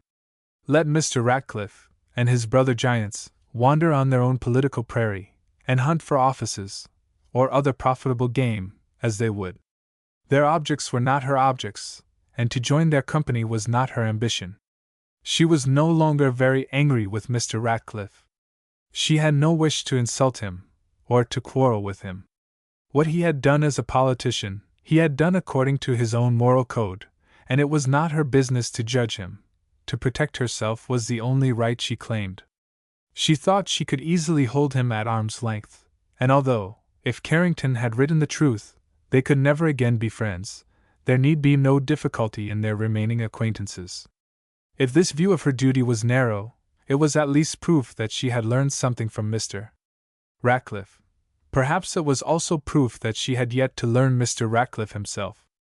2:00 had struck before Mrs. Lee came down from her chamber, and Sybil had not yet made her appearance. Madeline rang her bell and gave orders that, if Mr. Ratcliffe called, she would see him, but she was at home to no one else. Then she sat down to write letters and to prepare for her journey to New York, for she must now hasten her departure in order to escape the gossip and criticism which she saw hanging like an avalanche over her head. When Sybil at length came down, looking much fresher than her sister, they passed an hour together arranging this and other small matters, so that both of them were again in the best of spirits, and Sybil's face was wreathed in smiles. A number of visitors came to the door that day, some of them prompted by friendliness, and some by sheer curiosity, for Mrs. Lee's abrupt disappearance from the ball had excited remark. Against all these her door was firmly closed. On the other hand, as the afternoon went on, she sent Sybil away, so that she might have the field entirely to herself, and Sybil, relieved of all her alarms, sallied out to interrupt Dunbeg's latest interview with his countess, and to amuse herself with Victoria's last phase. Towards 4 o'clock the tall form of Mr. Ratcliffe was seen to issue from the Treasury Department, and to descend the broad steps of its western front. Turning deliberately towards the square, the Secretary of the Treasury crossed the avenue and, stopping at Mrs. Lee's door, rang the bell. He was immediately admitted. Mrs. Lee was alone in her parlor, and rose rather gravely as he entered, but welcomed him as cordially as she could. She wanted to put an end to his hopes at once, and to do it decisively, but without hurting his feelings. "Mr. Ratcliffe," said she, when he was seated, "I am sure you will be better pleased by my speaking instantly and frankly. I could not reply to you last night. I will do so now without delay. What you wish is impossible. I would rather not even discuss it. Let us leave it here and return to our old relations." She could not force herself to express any sense of gratitude for his affection, or of regret at being obliged to meet it with so little return. To treat him with tolerable civility was all she thought required of her. Ratcliffe felt the change of manner. He had been prepared for a struggle, but not to be met with so blunt a rebuff at the start. His look became serious, and he hesitated a moment before speaking, but when he spoke at last, it was with a manner as firm and decided as that of Mrs. Lee herself. "I cannot accept such an answer. I will not say that I have a right to explanation. I have no rights which you are bound to respect, but from you I conceive that I may at least ask the favor of one, and that you will not refuse it. Are you willing to tell me your reasons for this abrupt and harsh decision? I do not dispute your right of explanation, Mr. Ratcliffe. You have the right, if you choose to use it, and I am ready to give you every explanation in my power, but I hope you will not insist on my doing so. If I seemed to speak abruptly and harshly, it was merely to spare you the greater annoyance of doubt. Since I am forced to give you pain, was it not fairer and more respectful to you to speak at once? We have been friends. I am very soon going away. I sincerely want to avoid saying or doing anything that would change our relations." Ratcliffe, however, paid no attention to these words, and gave them no answer. He was much too old a debater to be misled by such trifles, when he needed all his faculties to pin his opponent to the wall. He asked, "Is your decision a new one?" "It is a very old one, Mr. Ratcliffe, which I had let myself lose sight of for a time. A night's reflection has brought me back to it. May I ask why you have returned to it? Surely you would not have hesitated without strong reasons. I will tell you frankly. If, by appearing to hesitate, I have misled you, I am honestly sorry for it. I did not mean to do it. My hesitation was owing to the doubt whether my life might not really be best used in aiding you. My decision was owing to the certainty that we are not fitted for each other. Our lives run in separate grooves. We are both too old to change them." Ratcliffe shook his head with an air of relief. "Your reasons, Mrs. Lee, are not sound. There is no such divergence in our lives. On the contrary, I can give to yours the field it needs, and that it can get in no other way, while you can give to mine everything it now wants. If these are your only reasons, I am sure of being able to remove them." Madeline looked as though she were not altogether pleased at this idea, and became a little dogmatic. "It is no use our arguing on this subject, Mr. Ratcliffe. You and I take very different views of life. I cannot accept yours, and you could not practice on mine." "Show me," said Ratcliffe, "a single example of such a divergence, and I will accept your decision without another word." Mrs. Lee hesitated and looked at him for an instant as though to be quite sure that he was in earnest. There was an effrontery about this challenge which surprised her, and if she did not check it on the spot, there was no saying how much trouble it might give her. Then, unlocking the drawer of the writing desk at her elbow, she took out Carrington's letter and handed it to Mr. Ratcliffe. "Here is such an example which has come to my knowledge very lately. I meant to show it to you in any case, but I would rather have waited." Ratcliffe took the letter which she handed to him, opened it deliberately, looked at the signature, and read. He showed no sign of surprise or disturbance. No one would have imagined that he had, from the moment he saw Carrington's name, as precise a knowledge of what was in this letter as though he had written it himself. His first sensation was only one of anger that his projects had miscarried. How this had happened he could not at once understand, for the idea that Sybil could have a hand in it did not occur to him. He had made up his mind that Sybil was a silly, frivolous girl, who counted for nothing in her sister's actions. He had fallen into the usual masculine blunder of mixing up smartness of intelligence with strength of character. Sybil, without being a metaphysician, willed anything which she willed at all with more energy than her sister did, who was worn out with the effort of life. Mr. Ratcliffe missed this point, and was left to wonder who it was that had crossed his path, and how Carrington had managed to be present and absent, to get a good office in Mexico and to balk his schemes in Washington, at the same time. He had not given Carrington credit for so much cleverness. He was violently irritated at the check. Another day, he thought, would have made him safe on this side, and possibly he was right. Had he once succeeded in getting ever so slight a hold on Mrs. Lee, he would have told her this story with his own coloring, and from his own point of view, and he fully believed he could do this in such a way as to rouse her sympathy. Now that her mind was prejudiced, the task would be much more difficult, yet he did not despair, for it was his theory that Mrs. Lee, in the depths of her soul, wanted to be at the head of the White House as much as he wanted to be there himself, and that her apparent coyness was mere feminine indecision in the face of temptation. His thoughts now turned upon the best means of giving again the upper hand to her ambition. He wanted to drive Carrington a second time from the field. Thus it was that, having read the letter once in order to learn what was in it, he turned back, and slowly read it again in order to gain time. Then he replaced it in its envelope, and returned it to Mrs. Lee, who, with equal calmness, as though her interest in it were at an end, tossed it negligently into the fire, where it was reduced to ashes under Ratcliffe's eyes.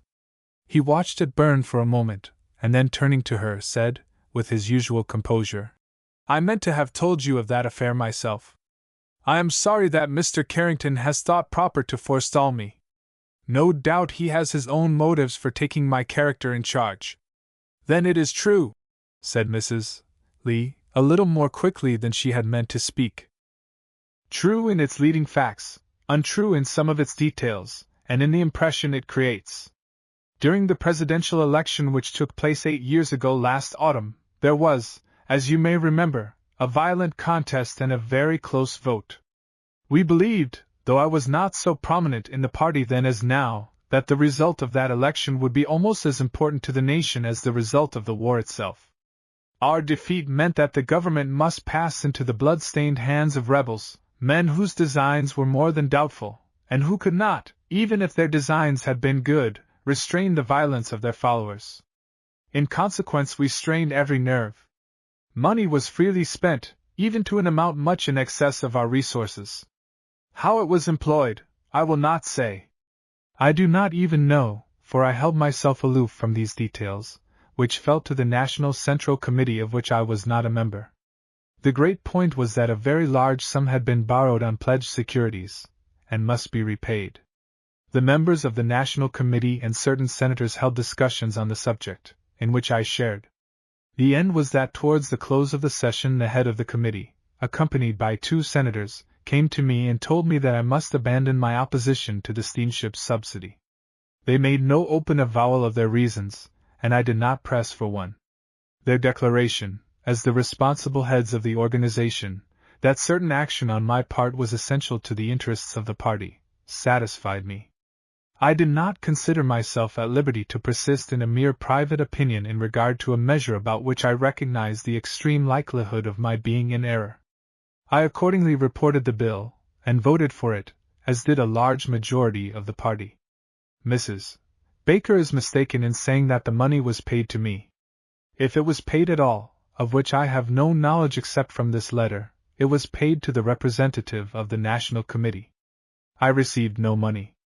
I had nothing to do with the money further than as I might draw my own conclusions in regard to the subsequent payment of the campaign debt. Mrs. Lee listened to all this with intense interest. Not until this moment had she really felt as though she had got to the heart of politics, so that she could, like a physician with his stethoscope, measure the organic disease. Now at last she knew why the pulse beat with such unhealthy irregularity, and why men felt an anxiety which they could not or would not explain. Her interest in the disease overcame her disgust at the foulness of the revelation. To say that the discovery gave her actual pleasure would be doing her injustice, but the excitement of the moment swept away every other sensation. She did not even think of herself. Not until afterwards did she fairly grasp the absurdity of Ratcliffe's wish that in the face of such a story as this, she should still have vanity enough to undertake the reform of politics. And with his aid too. The audacity of the man would have seemed sublime if she had felt sure that he knew the difference between good and evil, between a lie and the truth. But the more she saw of him, the surer she was that his courage was mere moral paralysis, and that he talked about virtue and vice as a man who is colorblind talks about red and green. He did not see them as she saw them. If left to choose for himself, he would have nothing to guide him. Was it politics that had caused this atrophy of the moral senses by disuse?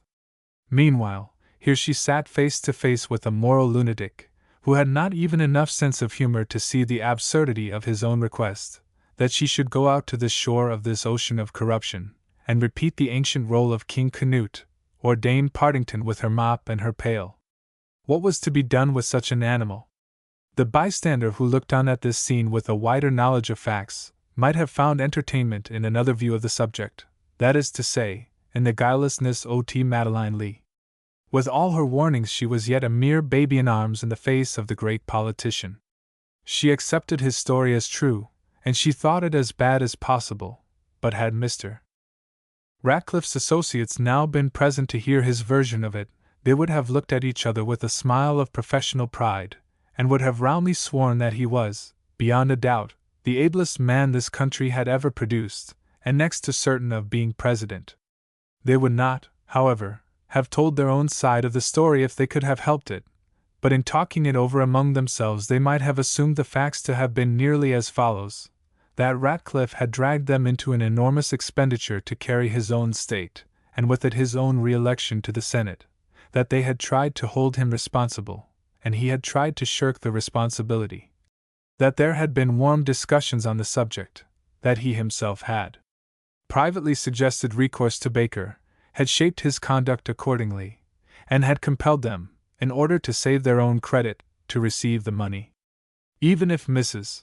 Lee had heard this part of the story, though it might have sharpened her indignation against Mr. Ratcliffe, it would not have altered her opinions. As it was, she had heard enough, and with a great effort to control her expression of disgust, she sank back in her chair as Ratcliffe concluded.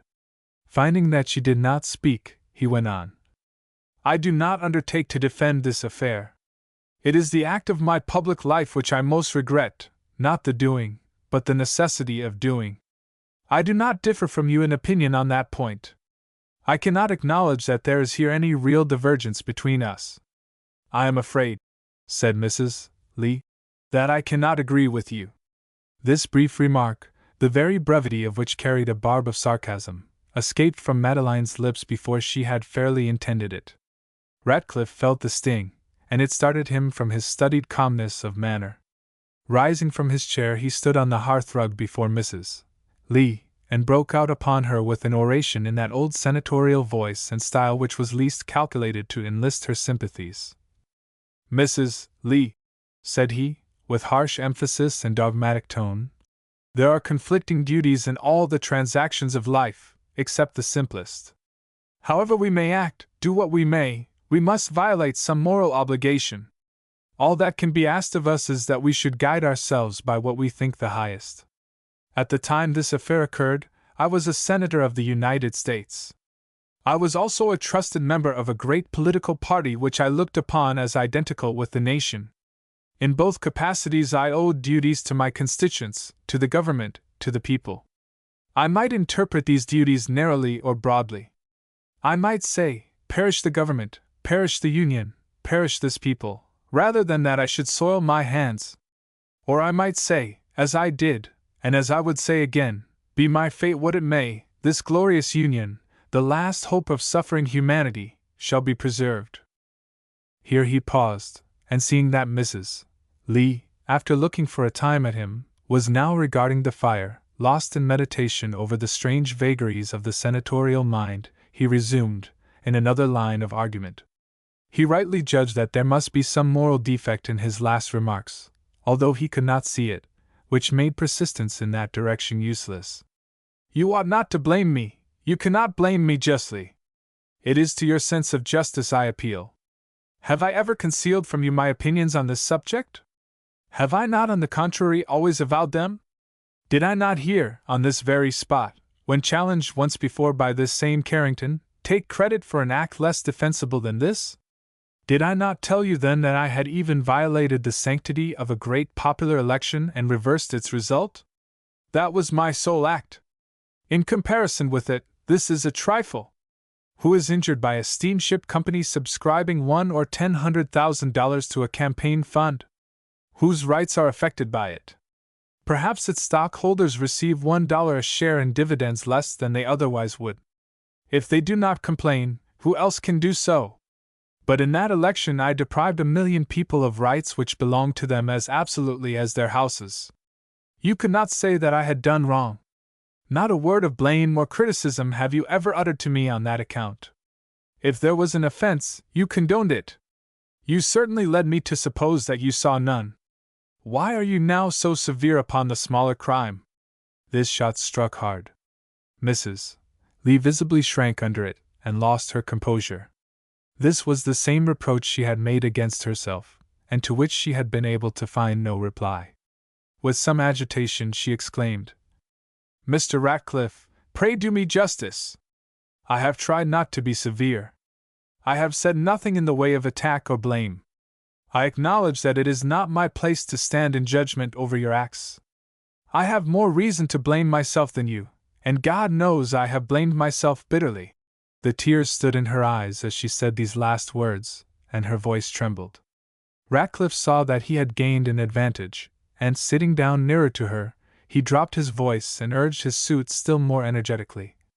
You did me justice then, why not do it now? You were convinced then that I did the best I could. I have always done so. On the other hand, I have never pretended that all my acts could be justified by abstract morality. Where, then, is the divergence between us? Mrs. Lee did not undertake to answer this last argument, she only returned to her old ground. Mr. Ratcliffe, she said, I do not want to argue this question. I have no doubt that you can overcome me in argument. Perhaps on my side this is a matter of feeling rather than of reason, but the truth is only too evident to me that I am not fitted for politics. I should be a drag upon you. Let me be the judge of my own weakness. Do not insist upon pressing me further. She was ashamed of herself for this appeal to a man whom she could not respect, as though she were a suppliant at his mercy, but she feared the reproach of having deceived him, and she tried pitiably to escape it. Ratcliffe was only encouraged by her weakness. I must insist upon pressing it, Mrs. Lee, replied he, and he became yet more earnest as he went on. My future is too deeply involved in your decision to allow of my accepting your answer as final. I need your aid. There is nothing I will not do to obtain it. Do you require affection? Mine for you is boundless. I am ready to prove it by a life of devotion. Do you doubt my sincerity? Test it in whatever way you please. Do you fear being dragged down to the level of ordinary politicians? So far as concerns myself, my great wish is to have your help in purifying politics. What higher ambition can there be than to serve one's country for such an end? Your sense of duty is too keen not to feel that the noblest objects which can inspire any woman combine to point out your course. Mrs. Lee was excessively uncomfortable, although not in the least shaken. She began to see that she must take a stronger tone if she meant to bring this importunity to an end, and she answered, "I do not doubt your affection or your sincerity, Mr. Ratcliffe. It is myself I doubt. You have been kind enough to give me much of your confidence this winter, and if I do not yet know about politics all that is to be known, I have learned enough to prove that I could do nothing sillier than to suppose myself competent to reform anything. If I pretended to think so, I should be a mere worldly, ambitious woman, such as people think me. The idea of my purifying politics is absurd. I am sorry to speak so strongly, but I mean it. I do not cling very closely to life, and do not value my own very highly, but I will not tangle it in such a way. I will not share the profits of vice. I am not willing to be made a receiver of stolen goods, or to be put in a position where I am perpetually obliged to maintain that immorality is a virtue." As she went on, she became more and more animated, and her words took a sharper edge than she had intended. Ratcliffe felt it, and showed his annoyance. His face grew dark, and his eyes looked out at her with their ugliest expression. He even opened his mouth for an angry retort, but controlled himself with an effort, and presently resumed his argument.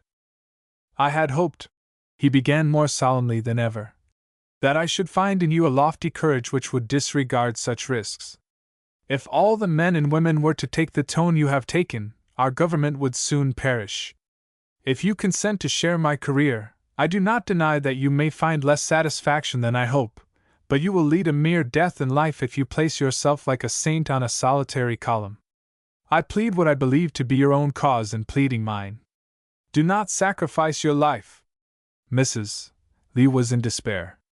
She could not reply what was on her lips, that to marry a murderer or a thief was not a sure way of diminishing crime. She had already said something so much like this that she shrank from speaking more plainly. So she fell back on her old theme.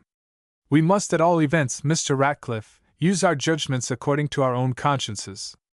I can only repeat now what I said at first. I am sorry to seem insensible to your expressions towards me, but I cannot do what you wish. Let us maintain our old relations if you will, but do not press me further on this subject." Ratcliffe grew more and more somber, as he became aware that defeat was staring him in the face. He was tenacious of purpose, and he had never in his life abandoned an object which he had so much at heart as this. He would not abandon it. For the moment, so completely had the fascination of Mrs. Lee got the control of him, he would rather have abandoned the presidency itself than her. He really loved her as earnestly as it was in his nature to love anything. To her obstinacy he would oppose an obstinacy greater still, but in the meanwhile his attack was disconcerted, and he was at a loss what next to do. Was it not possible to change his ground, to offer inducements that would appeal even more strongly to feminine ambition and love of display than the presidency itself? He began again. "Is there no form of pledge I can give you? No sacrifice I can make? You dislike politics. Shall I leave political life? I will do anything rather than lose you. I can probably control the appointment of minister to England. The president would rather have me there than here. Suppose I were to abandon politics and take the English mission. Would that sacrifice not affect you? You might pass 4 years in London where there would be no politics, and where your social position would be the best in the world, and this would lead to the presidency almost as surely as the other." Then suddenly, seeing that he was making no headway, he threw off his studied calmness and broke out in an appeal of almost equally studied violence. "Mrs. Lee! Madeline! I cannot live without you. The sound of your voice, the touch of your hand, even the rustle of your dress, are like wine to me. For God's sake, do not throw me over!" He meant to crush opposition by force. More and more vehement as he spoke, he actually bent over and tried to seize her hand. She drew it back as though he were a reptile. She was exasperated by this obstinate disregard of her forbearance, this gross attempt to bribe her with office, this flagrant abandonment of even a pretense of public virtue. The mere thought of his touch on her person was more repulsive than a loathsome disease. Bent upon teaching him a lesson he would never forget, she spoke out abruptly, and with evident signs of contempt in her voice and manner. "Mr. Ratcliffe, I am not to be bought. No rank, no dignity, no consideration, no conceivable expedient would induce me to change my mind. Let us have no more of this. Ratcliffe had already been more than once, during this conversation, on the verge of losing his temper. Naturally dictatorial and violent, only long training and severe experience had taught him self-control, and when he gave way to passion his bursts of fury were still tremendous. Mrs. Lee's evident personal disgust, even more than her last sharp rebuke, passed the bounds of his patience. As he stood before her, even she, high-spirited as she was, and not in a calm frame of mind, felt a momentary shock at seeing how his face flushed, his eyes gleamed, and his hands trembled with rage. "Ah!" exclaimed he, turning upon her with a harshness, almost a savageness, of manner that startled her still more. "I might have known what to expect. Mrs. Clinton warned me early. She said then that I should find you a heartless coquette." "Mr. Ratcliffe!" exclaimed Madeline, rising from her chair, and speaking in a warning voice almost as passionate as his own. "A heartless coquette," he repeated, still more harshly than before. "She said you would do just this. That you meant to deceive me. That you lived on flattery. That you could never be anything but a coquette, and that if you married me, I should repent it all my life. I believe her now." Mrs. Lee's temper, too, was naturally a high one. At this moment she, too, was flaming with anger, and wild with a passionate impulse to annihilate this man. Conscious that the mastery was in her own hands, she could the more easily control her voice, and with an expression of unutterable contempt she spoke her last words to him, words which had been ringing all day in her ears. "Mr. Ratcliffe! I have listened to you with a great deal more patience and respect than you deserve. For 1 long hour I have degraded myself by discussing with you the question whether I should marry a man who by his own confession has betrayed the highest trust that could be placed in him, who has taken money for his votes as a senator, and who is now in public office by means of a successful fraud of his own, when in justice he should be in a state's prison. I will have no more of this. Understand, once for all, that there is an impassable gulf between your life and mine. I do not doubt that you will make yourself president, but whatever or wherever you are, never speak to me or recognize me again." He glared a moment into her face with a sort of blind rage, and seemed about to say more, when she swept past him, and before he realized it, he was alone. Overmastered by passion, but conscious that he was powerless, Ratcliffe, after a moment's hesitation, left the room and the house. He let himself out, shutting the front door behind him, and as he stood on the pavement old Baron Jacobi, who had special reasons for wishing to know how Mrs. Lee had recovered from the fatigue and excitements of the ball, came up to the spot. A single glance at Ratcliffe showed him that something had gone wrong in the career of that great man, whose fortunes he always followed with so bitter a sneer of contempt. Impelled by the spirit of evil always at his elbow, the Baron seized this moment to sound the depth of his friend's wound. They met at the door so closely that recognition was inevitable, and Jacobi, with his worst smile, held out his hand, saying at the same moment with diabolic malignity, "I hope I may offer my felicitations to your Excellency." Ratcliffe was glad to find some victim on whom he could vent his rage. He had a long score of humiliations to repay this man, whose last insult was beyond all endurance. With an oath he dashed Jacobi's hand aside, and grasping his shoulder, thrust him out of the path. The Baron, among whose weaknesses the want of high temper and personal courage was not recorded, had no mind to tolerate such an insult from such a man. Even while Ratcliffe's hand was still on his shoulder he had raised his cane, and before the secretary saw what was coming, the old man had struck him with all his force full in the face. For a moment Ratcliffe staggered back and grew pale, but the shock sobered him. He hesitated a single instant whether to crush his assailant with a blow, but he felt that for one of his youth and strength, to attack an infirm diplomatist in a public street would be a fatal blunder, and while Jacobi stood, violently excited, with his cane raised ready to strike another blow, Mr. Ratcliffe suddenly turned his back and without a word, hastened away. When Sybil returned, not long afterwards, she found no one in the parlor. On going to her sister's room she discovered Madeline lying on the couch, looking worn and pale, but with a slight smile and a peaceful expression on her face, as though she had done some act which her conscience approved. She called Sybil to her side, and taking her hand, said, "Sybil, dearest, will you go abroad with me again?" "Of course I will," said Sybil. "I will go to the end of the world with you." "I want to go to Egypt," said Madeline, still smiling faintly. "Democracy has shaken my nerves to pieces. Oh, what rest it would be to live in the Great Pyramid and look out forever at the polar star." Conclusion. Sybil to Carrington. May 1st, New York. My dear Mr. Carrington, I promised to write you, and so, to keep my promise, and also because my sister wishes me to tell you about our plans, I send this letter. We have left Washington, forever, I am afraid, and are going to Europe next month. You must know that a fortnight ago, Lord Skye gave a great ball to the Grand Duchess of something or other quite unspellable. I never can describe things, but it was all very fine. I wore a lovely new dress, and was a great success, I assure you. So was Madeline, though she had to sit most of the evening by the princess, such a dowdy.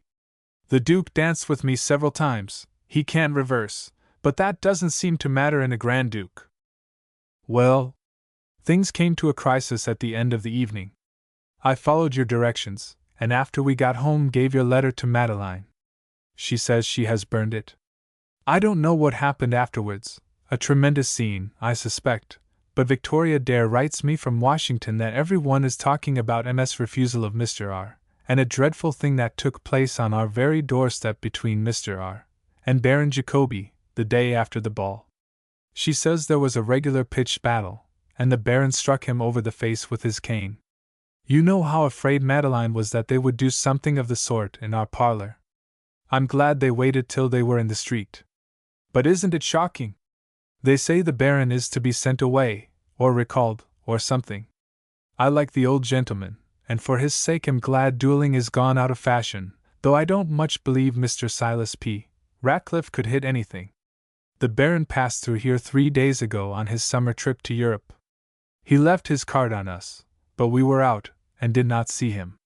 We are going over in July with the Schneidkopans, and Mr. Schneidkopan has promised to send his yacht to the Mediterranean, so that we shall sail about there after finishing the Nile, and see Jerusalem and Gibraltar and Constantinople. I think it will be perfectly lovely. I hate ruins, but I fancy you can buy delicious things in Constantinople. Of course, after what has happened, we can never go back to Washington.